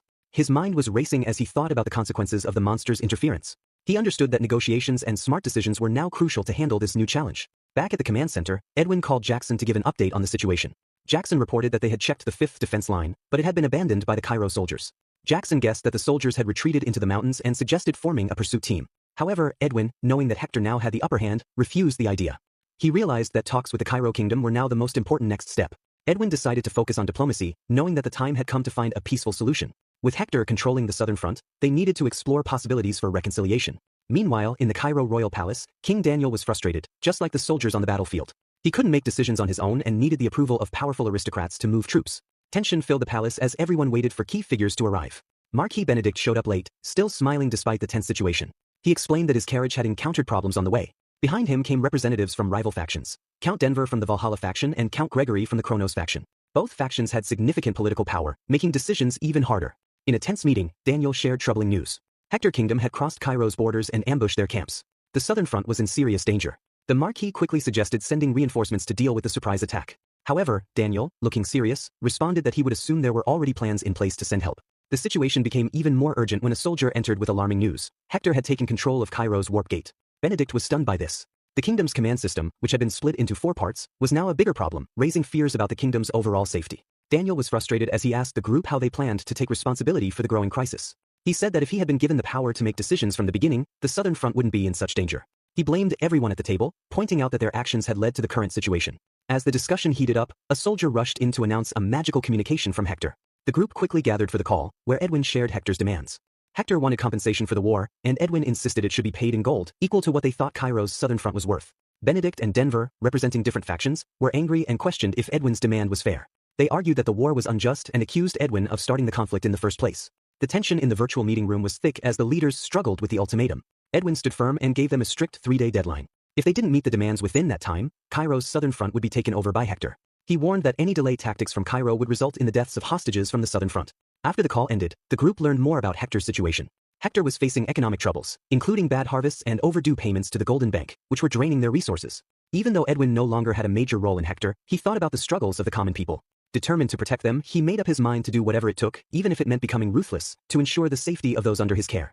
In the war room, Daniel faced the harsh reality that the enemy now controlled the warp gate. He reluctantly said that their only option was to agree to Hector's demands. It seemed like the best way to reduce their losses. Benedict, however, was worried that Hector's demands would be too high. He asked if there were any other options.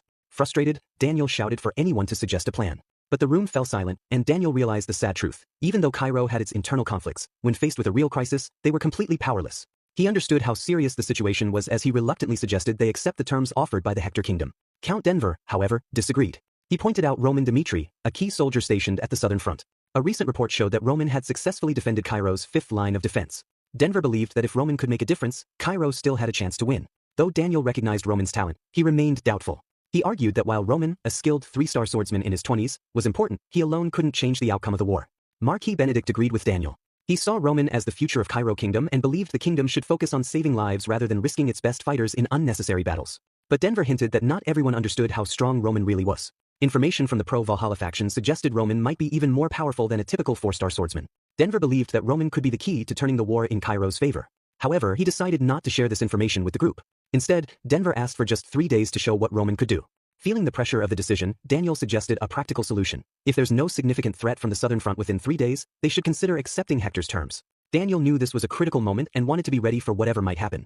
Cairo Kingdom now had to balance the war and negotiations carefully. The scene then shifted to Cairo's first line of defense, where Henry faced an unexpected defeat. Hector's forces had broken through the line. Shocked by the news, Henry quickly ordered his soldiers to retreat to the mountains. In that moment, Henry thought about how quickly fame could disappear and realized that survival was more important than glory. Henry and his soldiers rushed toward the mountains for safety. As they moved, Chris appeared. He told Henry and his men to stay quiet and led them through the mountains in secret. Confused by Chris's sudden appearance, Henry asked where Roman was, since he had been assigned to the rear. To Henry's surprise, they soon discovered a hidden camp built by Roman deep in the mountains. Chris explained that Roman, realizing the rear position was about to fall, had secretly set up this hideout as a backup. This showed Roman's careful planning and strategy. Henry, worried about the collapse of the rear position, suggested they retreat immediately and questioned why the hideout was built in this specific location. Chris, with a serious look, explained that the war was far from over. The hideout was meant to protect against possible enemy advances up the mountains. But then, Chris gave Henry a frightening warning. If Henry chose to side with Hector, Chris would not hesitate to kill him. This left Henry confused and scared, thinking about the secrets of the Dimitri family. Henry asked Chris where Roman was, as it had been a long time since he last saw him. Chris told him Roman was fighting the enemy on the front lines. The scene then shifted to the front line, where Cairo's remaining soldiers were fighting fiercely against Hector's forces. Brant, the officer in charge of the front line, knew how serious the situation was. The most important thing now was survival, not just for himself, but for the men he commanded. In the middle of the battle, Brant, a soldier on the front line, realized the brutal truth. Their troops were dying because of their commander Donald's unearned confidence. This made Brant think that the end was near. But then, to everyone's surprise, Roman suddenly appeared and helped save the Bagwet Knights. In a desperate moment, Roman found himself surrounded by Hector's soldiers, but he quickly defeated them all. Brant, watching in shock, wondered who this mysterious person was, able to fight so easily against impossible odds. Roman walked up to Brant and introduced himself as a reserve from the 5th line of defense, Roman Dimitri. This made Brant think that Roman had been the one who suggested to Donald that they retreat. However, Roman had not come to abandon their position. He had come to help them against Hector's forces. Despite being injured, Brant stood up and thanked Roman for saving them in such a critical moment. As Brant explained the situation, he told Roman that the first line of defense had already fallen, and Hector's army had pushed through to the second line. Brant, worried, predicted that the second line wouldn't hold for much longer against Hector's strong attack. After hearing Brant's grim assessment, Roman asked if Brant was suggesting they should surrender. Brant admitted that Roman was an excellent fighter, but he believed that in a war between kingdoms, a single warrior like Roman wouldn't be able to defeat the power of Hector Kingdom. Roman, however, didn't give up. He thought carefully about the situation and noticed something strange. The actions of the Hector kingdom, setting traps and fighting, didn't seem to match their current situation. Roman then figured out that Hector's real goal was to quickly take control of the southern front. He realized that Hector couldn't keep up a long war, so they planned to create a crisis in the country and then end it by force. This made Roman understand Hector's plan better. They wanted to fully capture the southern front, so they could have stronger negotiations with Cairo's royal family. Roman saw Hector's actions as a risky strategy, where the future of the whole country was at stake. As the story shifts to the second defense line on the southern front, Hector's soldiers launch a relentless attack. Bright flares light up the dark sky, showing their tactics to break through the fortress walls. In the chaos, soldiers ambush their enemies with precision. Meanwhile, Edwin is deep in thought, focused on his strategy. He sees Baron Macleary's survival as key to exposing the 5th defense line's weakness. However, doubts creep in as he considers Roman Dimitri's power. Edwin wonders if Roman alone could stop Hector's forces. He acknowledges Roman might cause problems for Hector but knows Hector is not someone easily defeated, even by a strong individual. Suddenly, Edwin's thoughts are interrupted by a messenger with urgent news. The soldier reports that Hector has lost contact with the 1st squadron, which was assigned to deal with remaining enemy forces.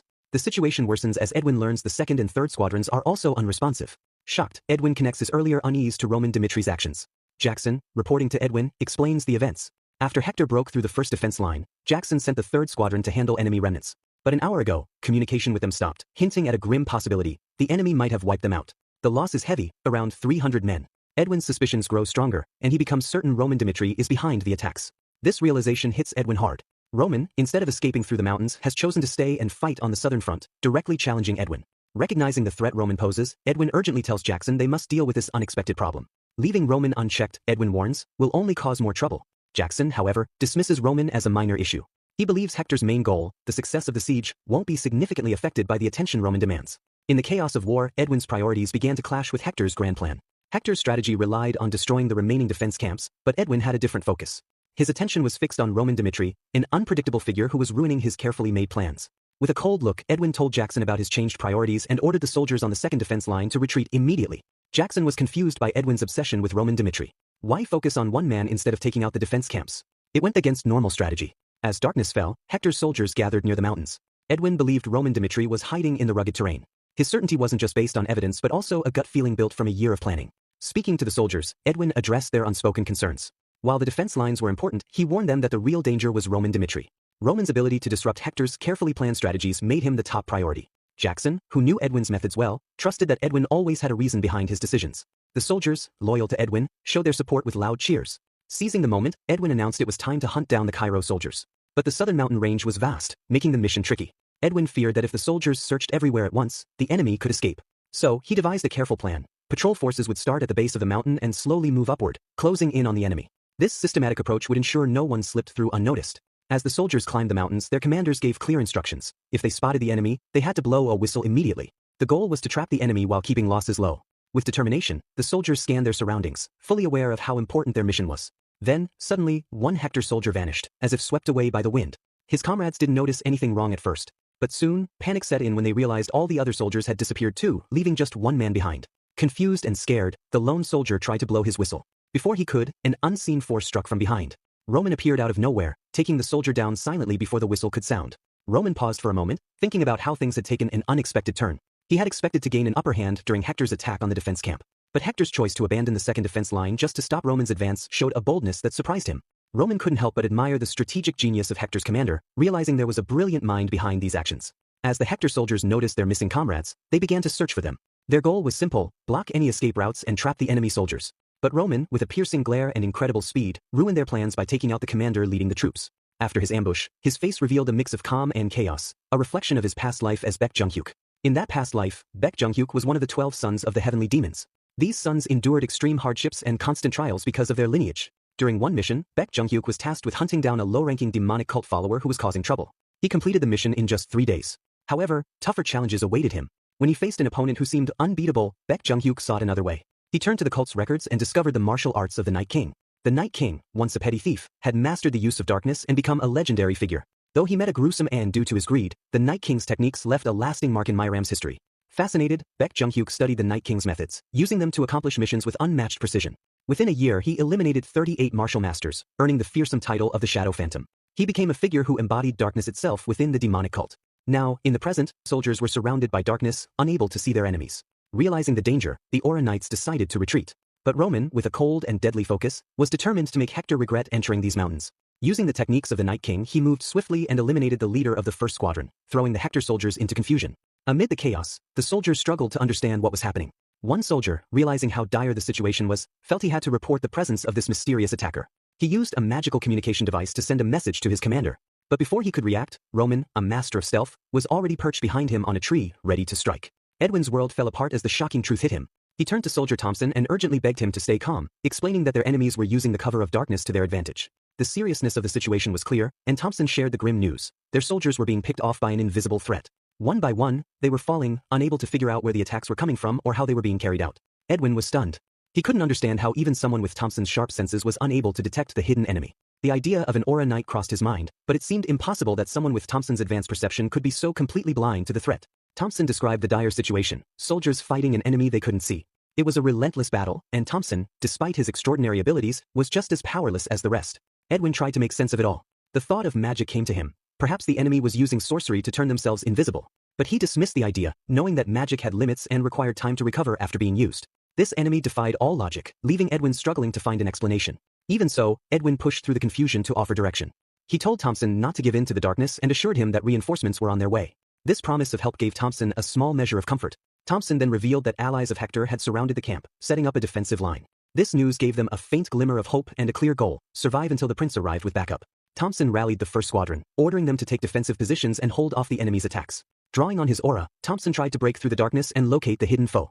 Suddenly, he sensed movement on the right and quickly launched an attack. At first, there was relief. They had finally struck back. But that relief turned to horror as Thompson realized the truth. The enemy had used Hector's soldiers as bait, tricking them yet again. Roman emerged from the shadows like a silent hunter, hidden in the darkness, waiting patiently for the right moment to strike. Thompson, growing frustrated, called out to Roman, accusing him of being a coward and demanding he step forward. Suddenly, Roman appeared, calmly pointing out Hector's mistakes. He explained that Hector often underestimated opponents he couldn't see beforehand, which made him overconfident about winning. Roman then turned the focus on Thompson, asking if Hector really believed that finding Roman would make defeating him easy. Realizing the seriousness of the situation, Thompson prepared himself for a fight. The air grew heavy with tension as Thompson decided he had to end the fight with Roman immediately. But Roman moved faster. With one quick and precise strike, he brought Thompson down, leaving him sprawled on the ground. Thompson cried out in pain, but his call for help was useless. Roman had cleverly used mana to block all nearby sounds, ensuring that no one else would hear Thompson's distress. Taking advantage of the moment, Roman pinned Thompson down and took a magical communication device from him. Using it, Roman contacted Edwin, confident that Edwin was listening. Roman then shared his understanding of Hector's dire situation. He revealed that the Hector kingdom was suffering from a massive famine, leaving its people starving. Roman explained that Hector's military aggression was actually a desperate move to force Cairo into providing resources. He outlined Hector's plan, exposing the kingdom's lack of food supplies for its army.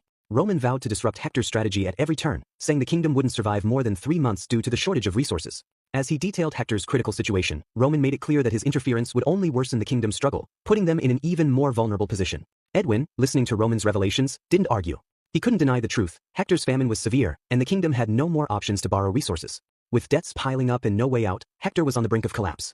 Roman then challenged Edwin, asking if he expected pity. Edwin clarified that he wasn't asking for sympathy. He just wanted Roman to understand the desperate situation Hector was in. The Hector kingdom stood on the brink of collapse, struggling with the devastating effects of war. Remembering Roman's earlier warning, Edwin realized they couldn't afford to back down now. The lives of their fallen comrades couldn't go to waste, pushing Hector to keep fighting despite the looming crisis. Edwin pleaded with Roman to send an urgent message to the Cairo royal family, warning them of Hector's desperation. If Hector couldn't get the resources they needed, they would unleash the necromancer's deadly creations, turning the southern front into a wasteland of death. As the prince, Edwin vowed to do whatever was necessary to protect his people. He then turned to Roman, asking where he stood. Would Roman stand by Hector in their darkest hour, or would he push for negotiation? The fragile alliance between Hector and Cairo now hung in the balance, shrouded in uncertainty. Roman, contemplating his decision, recognized Edwin's proposal as a familiar thread in his investigations into the southern front. Unlike his father, Edwin proved to be a capable leader, respected within and beyond Hector's borders. However, Roman detected a hidden threat in Edwin's words and responded with ruthless decisiveness. He kicked Thompson, one of Hector's soldiers, who cried out in pain. Alarmed by Roman's sudden violence, Edwin demanded an explanation. Roman, calm yet cold, said he had dealt with Thompson. When Edwin pressed for a reason, Roman made his position clear. He didn't care about Hector's internal struggles or the kingdom's desperation. To him, the war had already begun, and Hector's actions had forfeited any expectation of mercy. Roman declared he would act as he saw fit, warning Edwin not to try to control him. He made it clear that no soldier of Hector would be spared, even if they surrendered. Roman vowed to chase them down relentlessly, ensuring they faced the full consequences of their choices. Declaring himself as Roman Dimitri, he left no doubt about his unwavering resolve. He told Edwin that if Hector chose death and resisted until the end, their paths would cross again. Edwin, shaken by Roman's words, began to understand just how dangerous Roman Dimitri truly was, far more than he had anticipated. Meanwhile, Jackson urged Edwin to decide on their next move. Edwin responded firmly, ordering Jackson to gather Hector's forces quickly and surround the location of the communication device with a strategic formation. This urgent command carried a deep sense of duty toward Thompson, who had suffered a tragic death. Edwin, driven by personal revenge, announced that he would confront Roman Dmitri himself. Following Edwin's orders, Jackson understood the seriousness of the situation and called on the soldiers to push forward. He encouraged them to keep climbing the mountain despite the loss of their comrades. Their main goal was to block the enemy's escape and trap Roman and his forces. The atmosphere was tense as Hector's soldiers prepared to follow Edwin's plans, each step showing their resolve to avenge Thompson and protect their kingdom. Meanwhile, Roman explained the surroundings to his soldiers. He pointed out that even small rocks and branches held hidden mana that couldn't be seen by the naked eye. He introduced the idea of using this mana to control space, calling it trap formation. As Roman explained, Chris was amazed. When the trap formation was activated, it felt like his senses had been suddenly blocked. Roman's control of space worked like an invisible chessboard, hiding him from view. Chris struggled to grasp Roman's extraordinary techniques, which seemed to create an alternate reality. Back with the Hector soldiers, their fierce advance was met with a calculated response. Chris, now stronger from training under Roman, delivered a single, powerful strike that showed the effectiveness of the trap formation. It became clear that the Hector army, unaware of Chris because of the spatial manipulation, had walked right into a trap.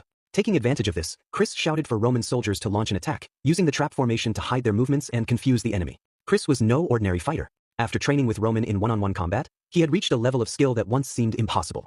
His intense dedication and Roman's elite guidance turned Chris into one of the most powerful warriors. A glowing blue aura surrounded him as he easily defeated multiple opponents with a lightning-fast move called the Lightning Flash. Confident they had carried out Roman's orders, Chris quickly assessed the situation.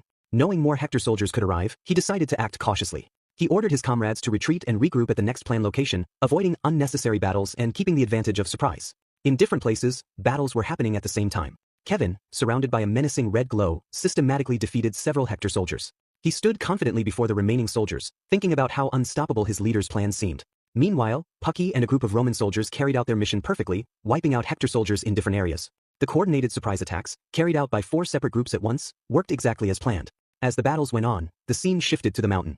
Here, an injured Hector soldier approached Edwin with troubling news. The soldier firmly believed there was a mage hiding in Cairo's camp on the mountain. He explained that Cairo's forces had been showing up out of nowhere, launching surprise attacks on Hector soldiers, even in places that were well lit. When Edwin shared this news with Jackson, Jackson suggested that the Hector soldiers had fallen into a clever trap. Edwin thought about the soldier's story and considered the possibility of magic being used to transport troops. However, he dismissed the idea of using high-circle magic scrolls for such a feat. These scrolls were tightly controlled by the Magic Tower, a neutral organization that regulated magical resources.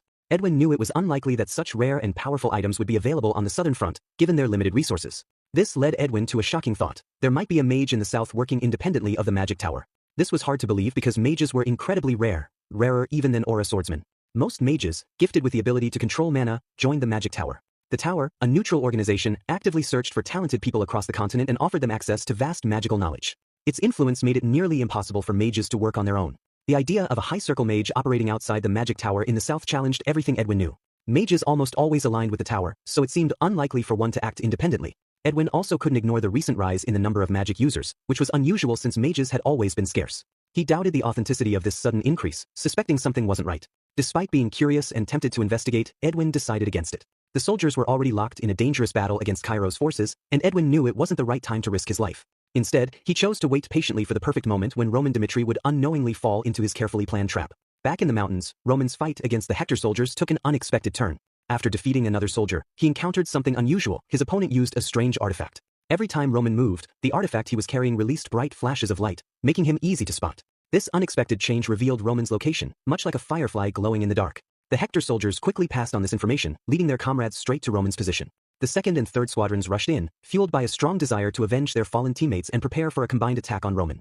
The Hector soldiers had high hopes, thinking they were about to defeat him. But Roman had a plan. Using his second move from the Heavenly Demon Arts, he easily took down all the approaching Hector soldiers. The speed and effectiveness of Roman's counterattack shocked the Hector soldiers, who were caught completely off guard. Even though Roman had succeeded, it was clear that the fight had drained his energy. He took a moment to rest when an injured Hector soldier approached and asked how Roman planned to escape. The soldier pointed out that thousands of Hector soldiers surrounded the mountain, making it seem like Roman's end was near, no matter how strong he was. Roman responded calmly, revealing that Hector soldiers had unknowingly walked into his trap. Reinforcements were rushing to the mountain, charging recklessly, hoping to stop Roman for just a few minutes. Roman found it ironic that Hector's soldiers, in their eagerness, had become more careless. A small smile appeared on Roman's face as he laughed to himself, saying he would take his time and toy with Hector's soldiers for as long as he wanted. He mentioned there was plenty of time before the sun would rise, signaling a new day.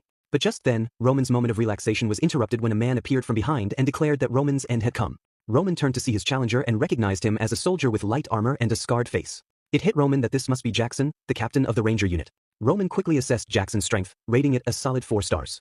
He wondered if Hector had purposely kept Jackson's strength hidden from him. The air grew tense as both Jackson and Roman showed off their power. Their swords clashed with a loud sound that echoed through the mountains. The intensity of their stare and the force of their battle made it clear that both were determined to win. In the heat of the moment, Jackson shouted, saying he had finally trapped Roman in the dense forest. Jackson was a skilled swordsman with a 4-star rating, though he held no official rank in the Hector Kingdom. Still, he was seen as the leader of the Ranger Corps by outsiders. Jackson's abilities were well known, but his official rank didn't seem to match up, which made people wonder about his true strength. The battle between Roman and Jackson took place in the middle of a glowing forest, with blue light filling the air. During the fight, Jackson was surprised by Roman's strength and resilience. Jackson's attacks didn't push Roman back like he expected, and he began to realize he had underestimated him. Jackson recalled reports that labeled Roman as a 3-star swordsman, and he began to question whether those reports had been lies. In Jackson's opinion, anyone ranked 4 stars or higher was a disaster on the battlefield, so Roman's true power explained why Hector's soldiers had trouble with him. Roman, seemingly unaffected by Jackson's strikes, fought back with smart, calculated moves. Jackson couldn't help but recognize the strength Roman was showing. Using his aura to strike, Roman pushed Jackson back, and in that moment, Jackson grudgingly admitted that Roman was a serious threat. However, Jackson still believed he would win the battle. He decided to retreat and blew a whistle, signaling Hector's soldiers to surround Roman. Confident of his victory, Jackson told Roman to surrender. To everyone's surprise, Roman just smiled and said that the soldiers surrounding him had been misled. He then began to show the false assumptions they had made about him. First, he explained that magical artifacts, like the one Jackson used, could never control him. In a bold move, Roman destroyed the artifact right in front of Jackson. This shocked Jackson, making him realize that Roman had a unique resistance to magic. Then, Roman confidently said that no matter how many soldiers surrounded him, he could escape any time he wanted. This claim was so unexpected that it left Jackson and the soldiers stunned, questioning the truth of Roman's words. As the fight continued, Roman's cleverness kept surprising his enemies. In a sudden move, he appeared behind Jackson, catching him completely off guard. Roman taunted Jackson, pointing out that Prince Edwin's support was nowhere to be seen at that critical moment. Jackson realized that Roman had outsmarted him with his tactics. As Roman disappeared and left the soldiers confused, Jackson urgently called out for them to chase him, stressing the danger Prince Edwin was now in. As Roman rushed toward the spot where Edwin Hector was stationed, his mind was weighed down with strategy. Facing a smaller enemy force, he believed the best way to end the war was to take out the enemy's commander. This plan kept running through his mind as he followed the mana energy coming from Edwin's communication device, which guided him closer to Hector's camp. The journey led him to the base of a mountain, with the camp stretching below. Roman moved quickly and accurately, taking down enemies with surprising speed and leaving no chance for retaliation. As he closed in on Edwin, the seriousness of the situation hit him. His whole plan depended on the idea that killing the enemy commander would break their forces. But Edwin had more tricks than Roman expected. Just as Roman was about to strike, Edwin surprised him by using fire magic. The flames moved in a strange, graceful way, catching Roman off guard. This made Roman realize that Edwin's magic was more powerful than he had thought. The mana flowing through Edwin seemed to follow its own rhythm. In the heat of battle, Edwin cast a spell called Inferno, sending a blast of fire toward Roman. Reacting quickly, Roman raised his defenses to block the flames. But Edwin wasn't done. He quickly cast another spell, Entangle, and tree roots shot up from the ground, trapping Roman. However, Roman managed to break free by slicing through the roots with his sword. But just when he thought he had control, a swordsman appeared. The swordsman was surrounded by a glowing yellow aura and attacked with powerful strikes. Roman barely managed to block the blows, using his sword as a shield. The swordsman was revealed to be Butler, the captain of the second highest Royal Knight Order in Hector's kingdom, a 5-star swordsman. Roman realized that Edwin had planned this carefully to overwhelm him. Butler's aura was strong and powerful, and he seemed unstoppable. From the sidelines, Edwin watched as Butler joined the fight, feeling confident that their combined strength would defeat Roman. With this in mind, Edwin cast Wind Blade magic, sending sharp blades of wind at Roman. At the same time, Butler charged, his sword glowing with energy. Roman found himself trapped between the powerful wind blades and Butler's dangerous sword strikes. In a last-ditch effort to block both attacks, Roman failed to defend against Butler's strike. The blow sent a shockwave through the air, causing a huge explosion that left Roman injured and kneeling. In the middle of the chaos, Roman's mind raced as he thought about the surprising turn of events. He had known there would be challenges, but he hadn't expected to face Edwin Hector's magical abilities or Butler, a 5-star swordsman pretending to be a regular soldier. Instead of feeling hopeless, Roman felt a strange excitement in facing enemies he hadn't planned for. The unexpected nature of the situation seemed to give him energy. Despite his injuries, Roman smiled in triumph. The closeness to death made him feel more alive and made him appreciate life even more. On the other side of the battlefield, Butler was shocked by Roman Dimitri's surprising strength. He couldn't understand how someone so young in his mid-20s could survive the combined power of both Butler and Prince Edwin. The situation made Butler question where Roman had come from and what kind of power he had. Seeing Roman's tiredness, Edwin saw an opening and urged Butler to finish him off. But Roman refused to give up. He used the Heavenly Demon technique, casting Break Hold twice, and moved quickly toward Edwin to deliver a powerful blow. Butler reacted fast, stepping in front of Edwin to protect him from the strike. When Roman's attack came down, Butler used all his skill to barely block it, saving Edwin from the full force of the blow. Roman was surprised by Butler's ability, realizing just how strong a 5-star swordsman was. But after using the Heavenly Demon technique twice, Roman had pushed his body to its limits. Knowing he needed to escape, he decided to retreat. Before leaving, he warned Edwin that if they met again, Edwin wouldn't survive like he had this time. Edwin was stunned by the warning and began to understand the seriousness of the situation. As Roman disappeared in front of Butler, the Hector army felt a deep sense of humiliation. One person had almost defeated their leader, something Hector found hard to accept. It challenged everything he believed about his own leadership. Meanwhile, Edwin blamed himself for the failure. He had misjudged the situation and overestimated his own decisions. What he thought would be the lesser of two evils had turned out to be the worst decision. Edwin couldn't shake the feeling of regret, knowing that his mistakes had led to this point. The next day, soldiers came down from the mountain, feeling heavy-hearted. Edwin apologized to them for the consequences of his wrong choices. Despite the seriousness of the situation, the soldiers were understanding and reassured Edwin that he wasn't alone in taking the blame. They reminded him that their enemy had been much stronger than they had anticipated. Jackson, known for his calm and wise nature, repeated the words of encouragement, telling Edwin to keep his head up. He reminded him that the soldiers trusted their commander completely. Edwin, feeling reassured by Jackson's words, smiled. He recognized the strength of his soldiers and spoke to them openly, aware that his decisions could have serious consequences. He told anyone who thought his choices might lead to defeat to speak up without worrying about rank. The soldiers understood how important the situation was and nodded in agreement, showing their loyalty. With uncertainty hanging over them, Edwin made an important decision. He chose Hector to oversee the defense camp at the front lines for the next 10 days, the critical period before Cairo's main army arrived. After that, the rear camp would become their final stronghold against the coming threat. This plan showed Edwin's commitment to adjusting to the ever-changing battlefield. Butler, curious about the looming challenge of Roman Dimitri, asked Edwin for more details. Edwin, cautious but confident, admitted that Roman was a dangerous opponent. However, he pointed out that fighting in the mountains would be much different from the open plains. Edwin believed that while he personally might face defeat, Hector's army had not been beaten yet. Jackson then asked Edwin if Hector could still get the compensation he wanted from Cairo by continuing to resist. Edwin, thinking about the bigger picture, shared that he was planning to negotiate with the Kronos Empire. Meanwhile, at the Cairo royal palace, Count Ager brought troubling news to King Daniel. He explained that the Cairo royal family had invested heavily in the Eastern Front due to constant threats from Kronos over the past year. However, Ager warned that meeting all of Hector's demands would drain Cairo's finances. When King Daniel suggested raising taxes, Ager advised against it, fearing that the people would rebel since taxes had only been increased 6 months earlier.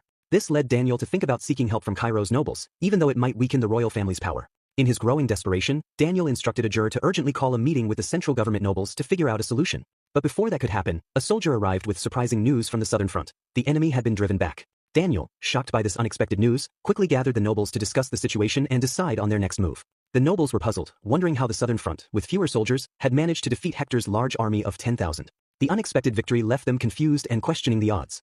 In this moment of uncertainty, Daniel saw a small spark of hope and the chance for a breakthrough in their situation. Count Denver suggested that Roman Dimitri, a well-known figure, might be the key to this unexpected success. The room was filled with disbelief about Roman's ability to succeed even against impossible odds. To find out if this was true, the soldiers were told to quickly make contact with the southern front. As the tension grew, Henry appeared on the call, possibly holding important information about the recent events. When the king asked who Henry was and what his background was, Henry formally introduced himself as the second son of the respected House of Albert. The mention of House Albert caught Marquis Benedict's attention, as it had a strong reputation for producing outstanding individuals and was influential in the central government. However, Marquis Benedict quickly moved past this and asked Henry where Roman was and why Henry was answering the call instead of Roman. Henry calmly explained that he was part of the core group led by Sir Roman. Roman had asked for some time alone, so as the only noble present, Henry was the one to respond to the call. Marquis Benedict, though clearly frustrated with this unexpected answer, allowed Henry to continue. The Marquis urged him to get to the point. Henry, unfazed, began to explain why it was so important to reach Roman before his name became well known across the continent. He then revealed Roman's key role in the success of a recent mission. Henry described how Roman, with sharp insight, quickly recognized that Hector Kingdom was planning to attack the southern training camp and target the Warp Gate. Roman, showing great strategic skill, wasted no time setting up a secret camp in the mountains. This suggested that Roman's quick thinking and actions could have changed the outcome of the situation if the southern front command had listened to him. The king and the nobles were clearly surprised by this revelation. Henry continued, expressing his frustration with those who had ignored Roman's advice. He made sure to speak loudly and confidently so that Roman's subordinates in the area could hear his praise. It seemed that Henry was not just giving a report, but telling a story to emphasize Roman's abilities and the importance of his actions. Henry went on to explain that he had fought alongside Sir Roman until dawn. Despite being outnumbered with only 200 soldiers against an enemy force more than 10 times their size, they had won. Henry spoke with excitement, confidently saying that he and his soldiers were ready to go to war against the Hector Kingdom. The announcement was filled with determination, which grabbed the attention of King Daniel. The king was pleased and praised Roman Dimitri for his strong resistance, even though he was at a major disadvantage. In contrast, he pointed out that the Cairo executives were ready to give up too soon. Marquis Benedict agreed with the king, recognizing that the executives had already given up mentally when Hector took control of the Warp Gate. However, the Marquis also acknowledged the strength of the Cairo kingdom's forces, especially highlighting Roman Dimitri's heroic actions on the southern front. This recognition helped shift the view from defeat to one of strength and resilience. Count Gregory, taking a proactive approach, urged King Daniel to quickly send more soldiers to the southern front, criticizing Hector Kingdom for daring to invade Cairo's land. The king, now determined, declared that negotiations with Hector were over and that Cairo would fight to regain its honor. He gave Count Gregory, Count Denver, and Marquis Benedict the task of gathering their family soldiers and providing them with important information about the situation on the southern front. At a meeting of the central government nobles, there was an outward concern for the safety of the southern front, but the real goal became clear. They all wanted to secure Roman Dimitri's loyalty. The families knew how important Roman was and recognized his remarkable abilities. They had all agreed on the key decision to recruit him to their side. After the meeting, Henry thought about the future. He imagined that, after the war, Roman would be highly sought after by the central government because of his proven skills. Henry saw this as a rare opportunity and thought that by aligning himself with Roman, he could advance personally and succeed. After the call, Henry went to Chris and offered him some high-quality food as a friendly gesture. But Chris, sharp and insightful, saw through Henry's intentions. He told Henry that he needed to stop seeking approval and prove his reliability in battle. The idea of trust stuck with Henry, making him think about how important it was in building alliances and friendships. Later, Henry casually offered some of the food to Kevin. The royal family's order reached the southern defense line, instructing them to support Roman and buy time until the main Cairo forces could arrive and reinforce the south. The story now moved to the third defense line of Cairo, where Commander Baron Vasily was thinking about the recent outcome of a battle. There were rumors that Hector's army, which had reportedly been beaten by fewer than 200 men, might not be as strong as everyone had believed. While talking to another soldier, Vasily wondered if Hector's forces were weaker because of a recent famine. The soldier agreed, and Vasily saw a chance to take advantage of this weakness. After spending 3 years in this far-off post, Vasily was eager to make a big impact, seeing it as a once-in-a-lifetime opportunity. He wanted to help the Roman cause and believed that if a young man like Roman could do something, he could do it too. Vasily decided to use guerrilla tactics and told the soldier to quickly gather troops. His plan was to show the strength of the third defense line and surprise Hector's army, which had split up to attack the defense lines one by one. The unit assigned to attack the third defense line had 3,000 soldiers. Driven by his ambition, Vasily's forces set up an ambush, ready to strike. But things didn't go as planned. Hector's army, instead of being weak, showed strength and good strategy. The soldiers weren't the starving, weakened force Vasily had expected. The chaos Vasily had hoped to take advantage of had calmed down. His troops, who had become comfortable at the southern defense line, weren't ready for Hector's stronger forces. In that moment, Vasily realized that the victories on the mountains had a lot to do with Roman Dimitri's clever tactics. Roman, young and resourceful, had played a key role in the success of the southern defense line, something Vasily had ignored. Unfortunately, Vasily's ambitions led to his downfall. His forces were overwhelmed, and Hector's soldiers killed him. News of his death quickly reached the royal palace of Cairo. A soldier with a sad face told the king that Baron Vasily, the brave commander of the third defense line, had been killed in battle. As the situation grew worse, it was reported that both the third and fourth defense lines were under attack at the same time, making the situation even more urgent. A call from the second defense line brought even worse news. It was impossible to hold their position for another 10 days, and they urgently needed reinforcements. King Daniel, realizing that the defense lines were collapsing quickly, understood the seriousness of the situation. He realized that the strength of Cairo alone wasn't enough. The key to their victories had been the leadership of Roman Dimitri. This realization left the king feeling vulnerable, and he immediately asked where Roman was. The scene shifted to a quiet cave where Roman was training hard. While pushing himself physically, Roman's mind wandered to the mysteries of the world, especially the puzzle of magic. He thought about Murim and compared magic to a combination of drawing in natural energy, like the roots of a tree, and advancing martial arts. He realized that if Edwin Hector had stronger magical abilities, Roman might not have been able to escape. Roman also thought about his skills as a heavenly demon, but he knew he lacked the ability to recover quickly. He felt the weight of his past hasty decisions, especially when thinking about Edwin's clever traps. He remembered the recent fight with Edwin and Butler and understood the need to come up with a better plan. Edwin's magic and Butler's skill as a 5-star swordsman made them a tough challenge. Even so, Roman felt excited by the idea of facing such strong opponents. He imagined a situation where he would need to risk everything, enjoying the thought of fighting enemies who pushed him to his limits. He didn't want an easy life, he wanted to fight. Roman mentally ran through different plans, figuring out how to defeat both Edwin and Butler at the same time. After thinking it over, Roman proudly declared that he was ready for war. Outside the cave, Henry and Chris were waiting for Roman.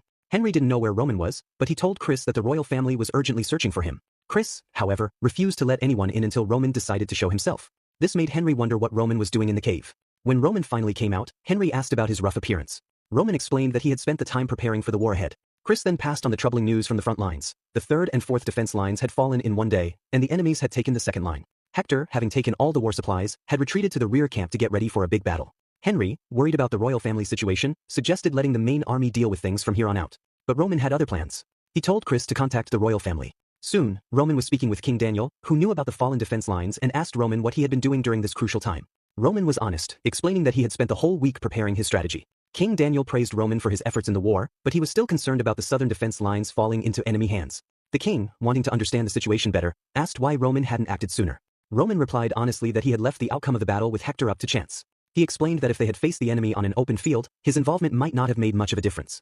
Hector had risked everything in this war, and Roman confirmed that Hector's strongest warrior, Butler, had joined the fight, making the situation even more serious. To King Daniel's surprise, it was revealed that Hector's commander, Edwin Hector, was actually a mage. Roman told the king that mages were very powerful, especially on open fields, which is why he had decided to wait for Cairo's main army before taking action against Hector.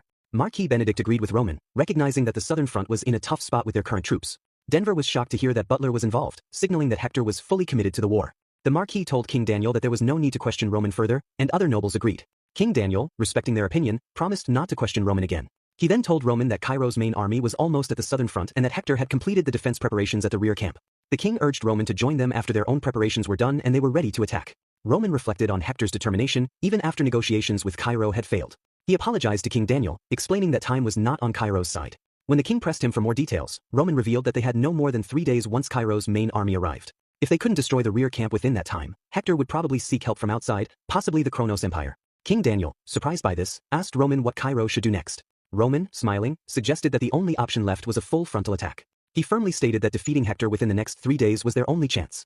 Meanwhile, in Hector's stronghold, Edwin was having a magical conversation with Count Hadid, an important figure from the powerful Kronos Empire. Edwin proposed that they team up with Hector to break through Cairo's southern gate. Although the idea seemed appealing, Count Hadid hesitated. He saw the value of taking control of the southern front but was worried about making Cairo angry. Count Hadid agreed to the deal, but only if they could hold the rear positions for the next month. This condition frustrated Edwin, who couldn't understand why Count Hadid wanted to profit from the situation. But with no other options, Hector agreed to Hadid's terms. The seriousness of the situation pushed Edwin to act quickly. He told Jackson, an important member of their team, to contact the royal family immediately through the warp gate. Jackson's job was to arrange for the manpower and supplies needed to support Hector during the tough month ahead. Jackson understood the urgency and agreed to take on the task. Edwin, deep in thought, imagined Hector's warp gate and figured it would take at least 3 days to make the connection.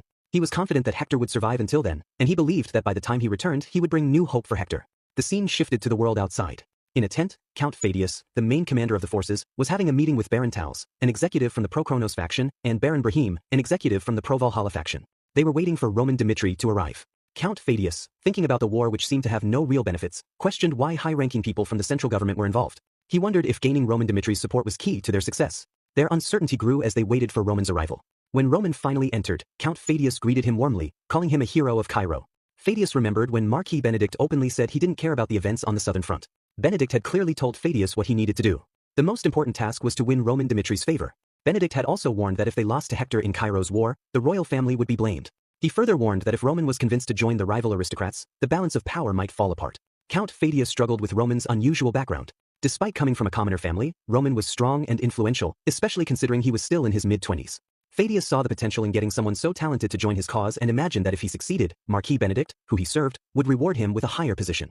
As the scene continued, Count Phaedius led Roman to a seat, introduced himself, and explained that he was loyal to Marquis Benedict. He mentioned that the Marquis had a personal connection to Roman through the southern training camp, showing that Benedict cared about Roman's well-being.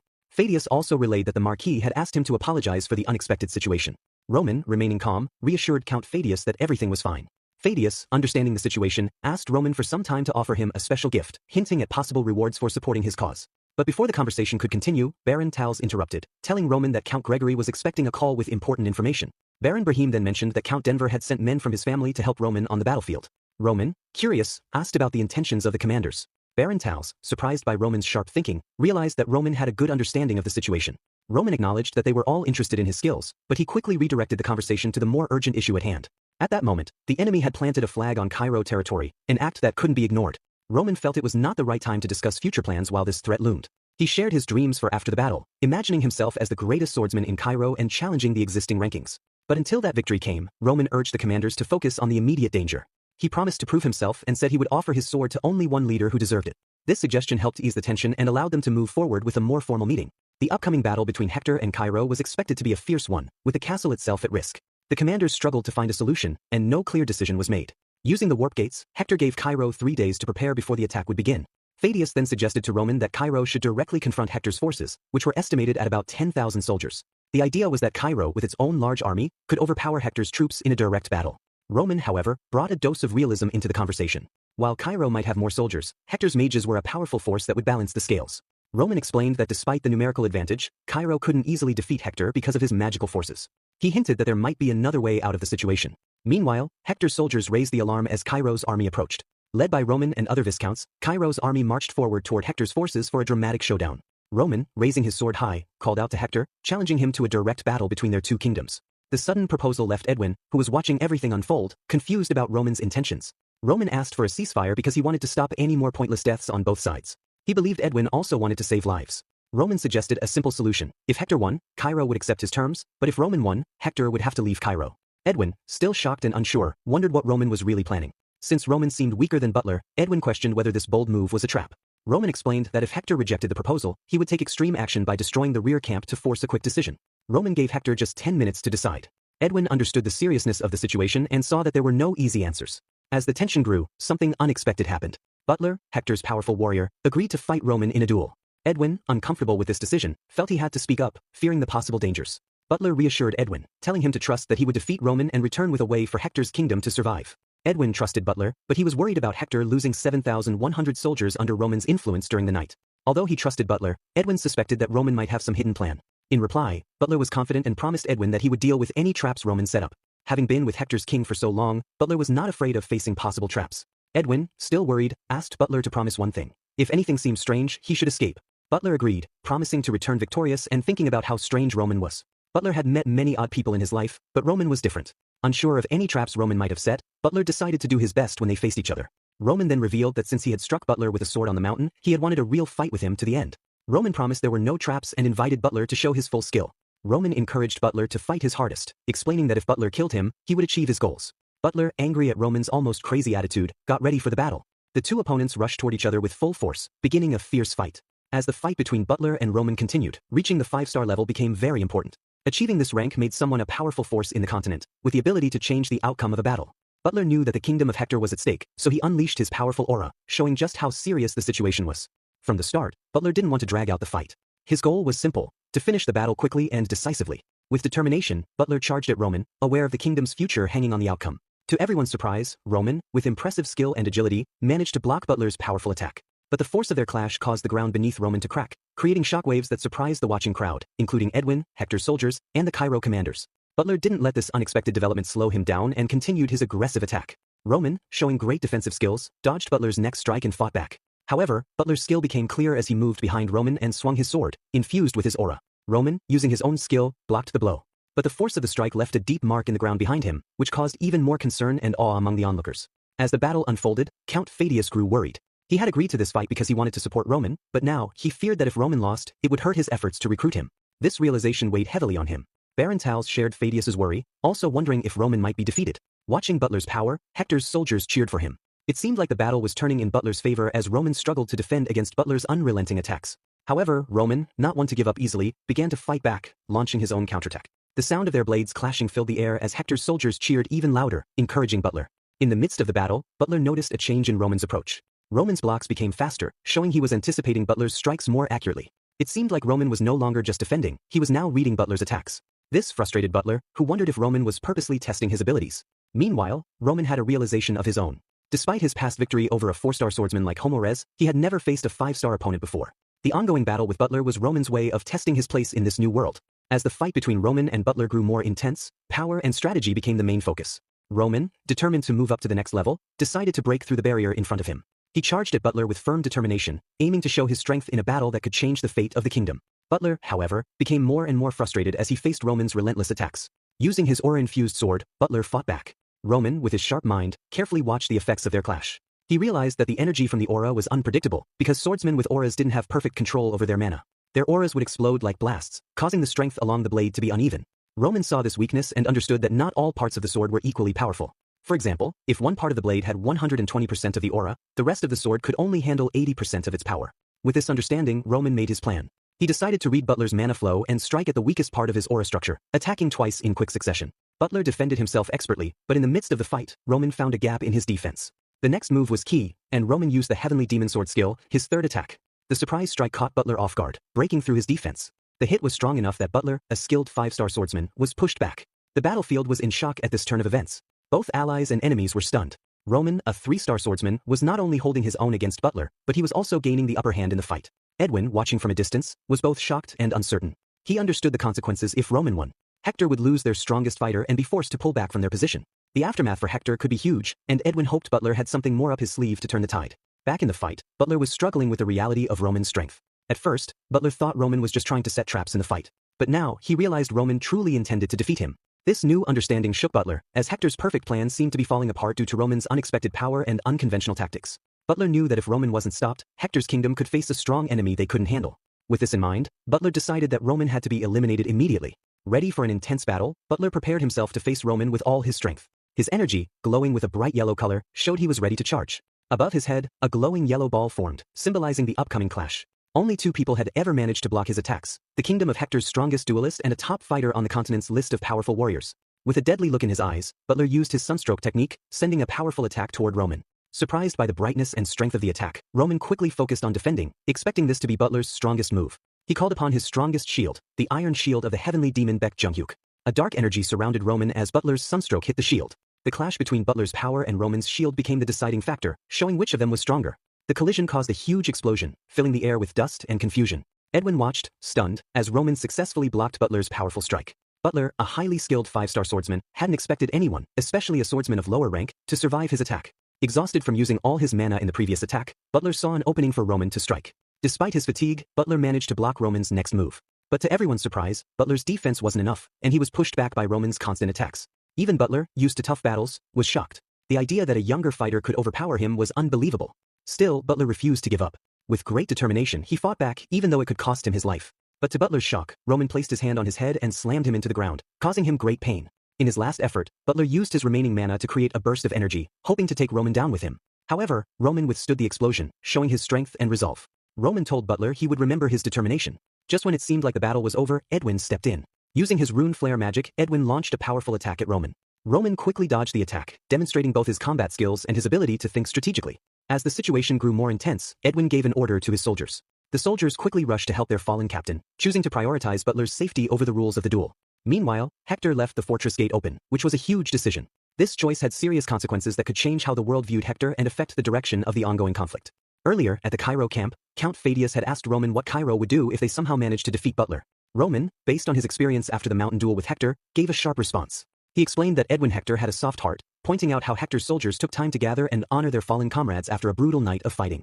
Roman, who was insightful and clever, saw an opportunity in Hector's compassion. He believed Butler would be the key to Hector's eventual downfall. Roman's plan had two parts. First, he wanted to bring down Butler without killing him, which would fulfill the first part of the plan. Second, Roman aimed to weaken Butler, taking away a major strength from the opposing side. Back on the battlefield, Roman carried out his plan. He focused on stopping the soldiers who were trying to help Butler. Amid the chaos, Roman shared his honest opinion about Edwin Hector. While he acknowledged Edwin's skills as a leader, Roman believed the battlefield was not a place for someone like him. This comment highlighted the tough realities of war and the tough demands placed on those leading it. A few soldiers managed to break through Roman's defenses and reach Butler. Count Fadius, watching all of this, was amazed because everything was happening just as Roman had predicted. The accuracy of Roman's plan made Fadius realize that Roman was Cairo's greatest military mind. Fadius understood the value of having Roman on their side, not just on the battlefield but also in the larger political game. He now saw why Marquis Benedict had recommended recruiting Roman. Impressed by how everything was going, Fadius ordered his soldiers to move forward with the ambush, fully trusting Roman's strategy. As the ambush unfolded, Edwin Hector began to deal with the consequences of his earlier decisions. He felt frustrated and harshly judged himself, acknowledging that the moment Butler fell was when he lost his ability to make good choices. The weight of leadership, rational thought, and the brutal truth of war all clashed within him as he struggled with the consequences of his actions. Despite the chaos inside, Edwin stayed determined. He knew the situation wasn't beyond repair and believed there was still a chance for victory. As he thought about it, he realized the key to success was Hector's ability to save Butler and close the fortress gates. It was a risky hope, but Edwin held on to the belief that this move could turn things in their favor. To take control of the battlefield again, Edwin used his rune flare magic to attack the Cairo forces. At the same time, Hector's mages joined the attack with their own magic. This unexpected teamwork caught Fadius off guard, and he quickly gave orders to his soldiers to react. They needed to take advantage of the open gates before they could be closed. If the gates shut, many more Cairo soldiers would die.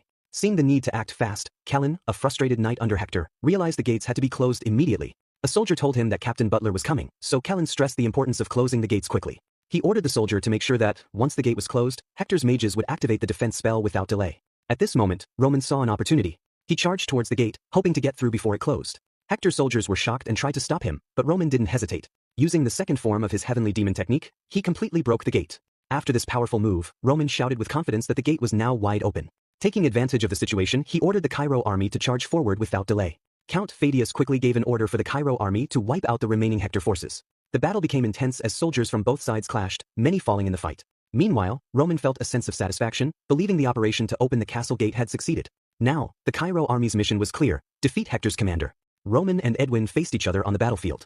Edwin, the only survivor of his forces, struggled with the weight of his failures. His original plan, which focused on attacking and taking over the enemy's rear bases, had seemed perfect until Roman arrived. Edwin was frustrated, blaming Roman for the loss of the fifth line of defense and the mountain guerrilla attacks, which resulted in the deaths of 1,000 Hector soldiers. Burdened by the situation, Edwin questioned why God had made him the leader of Hector's forces and sent Roman into the heart of the Cairo kingdom. Roman, standing firm in front of Edwin, acknowledged their reunion.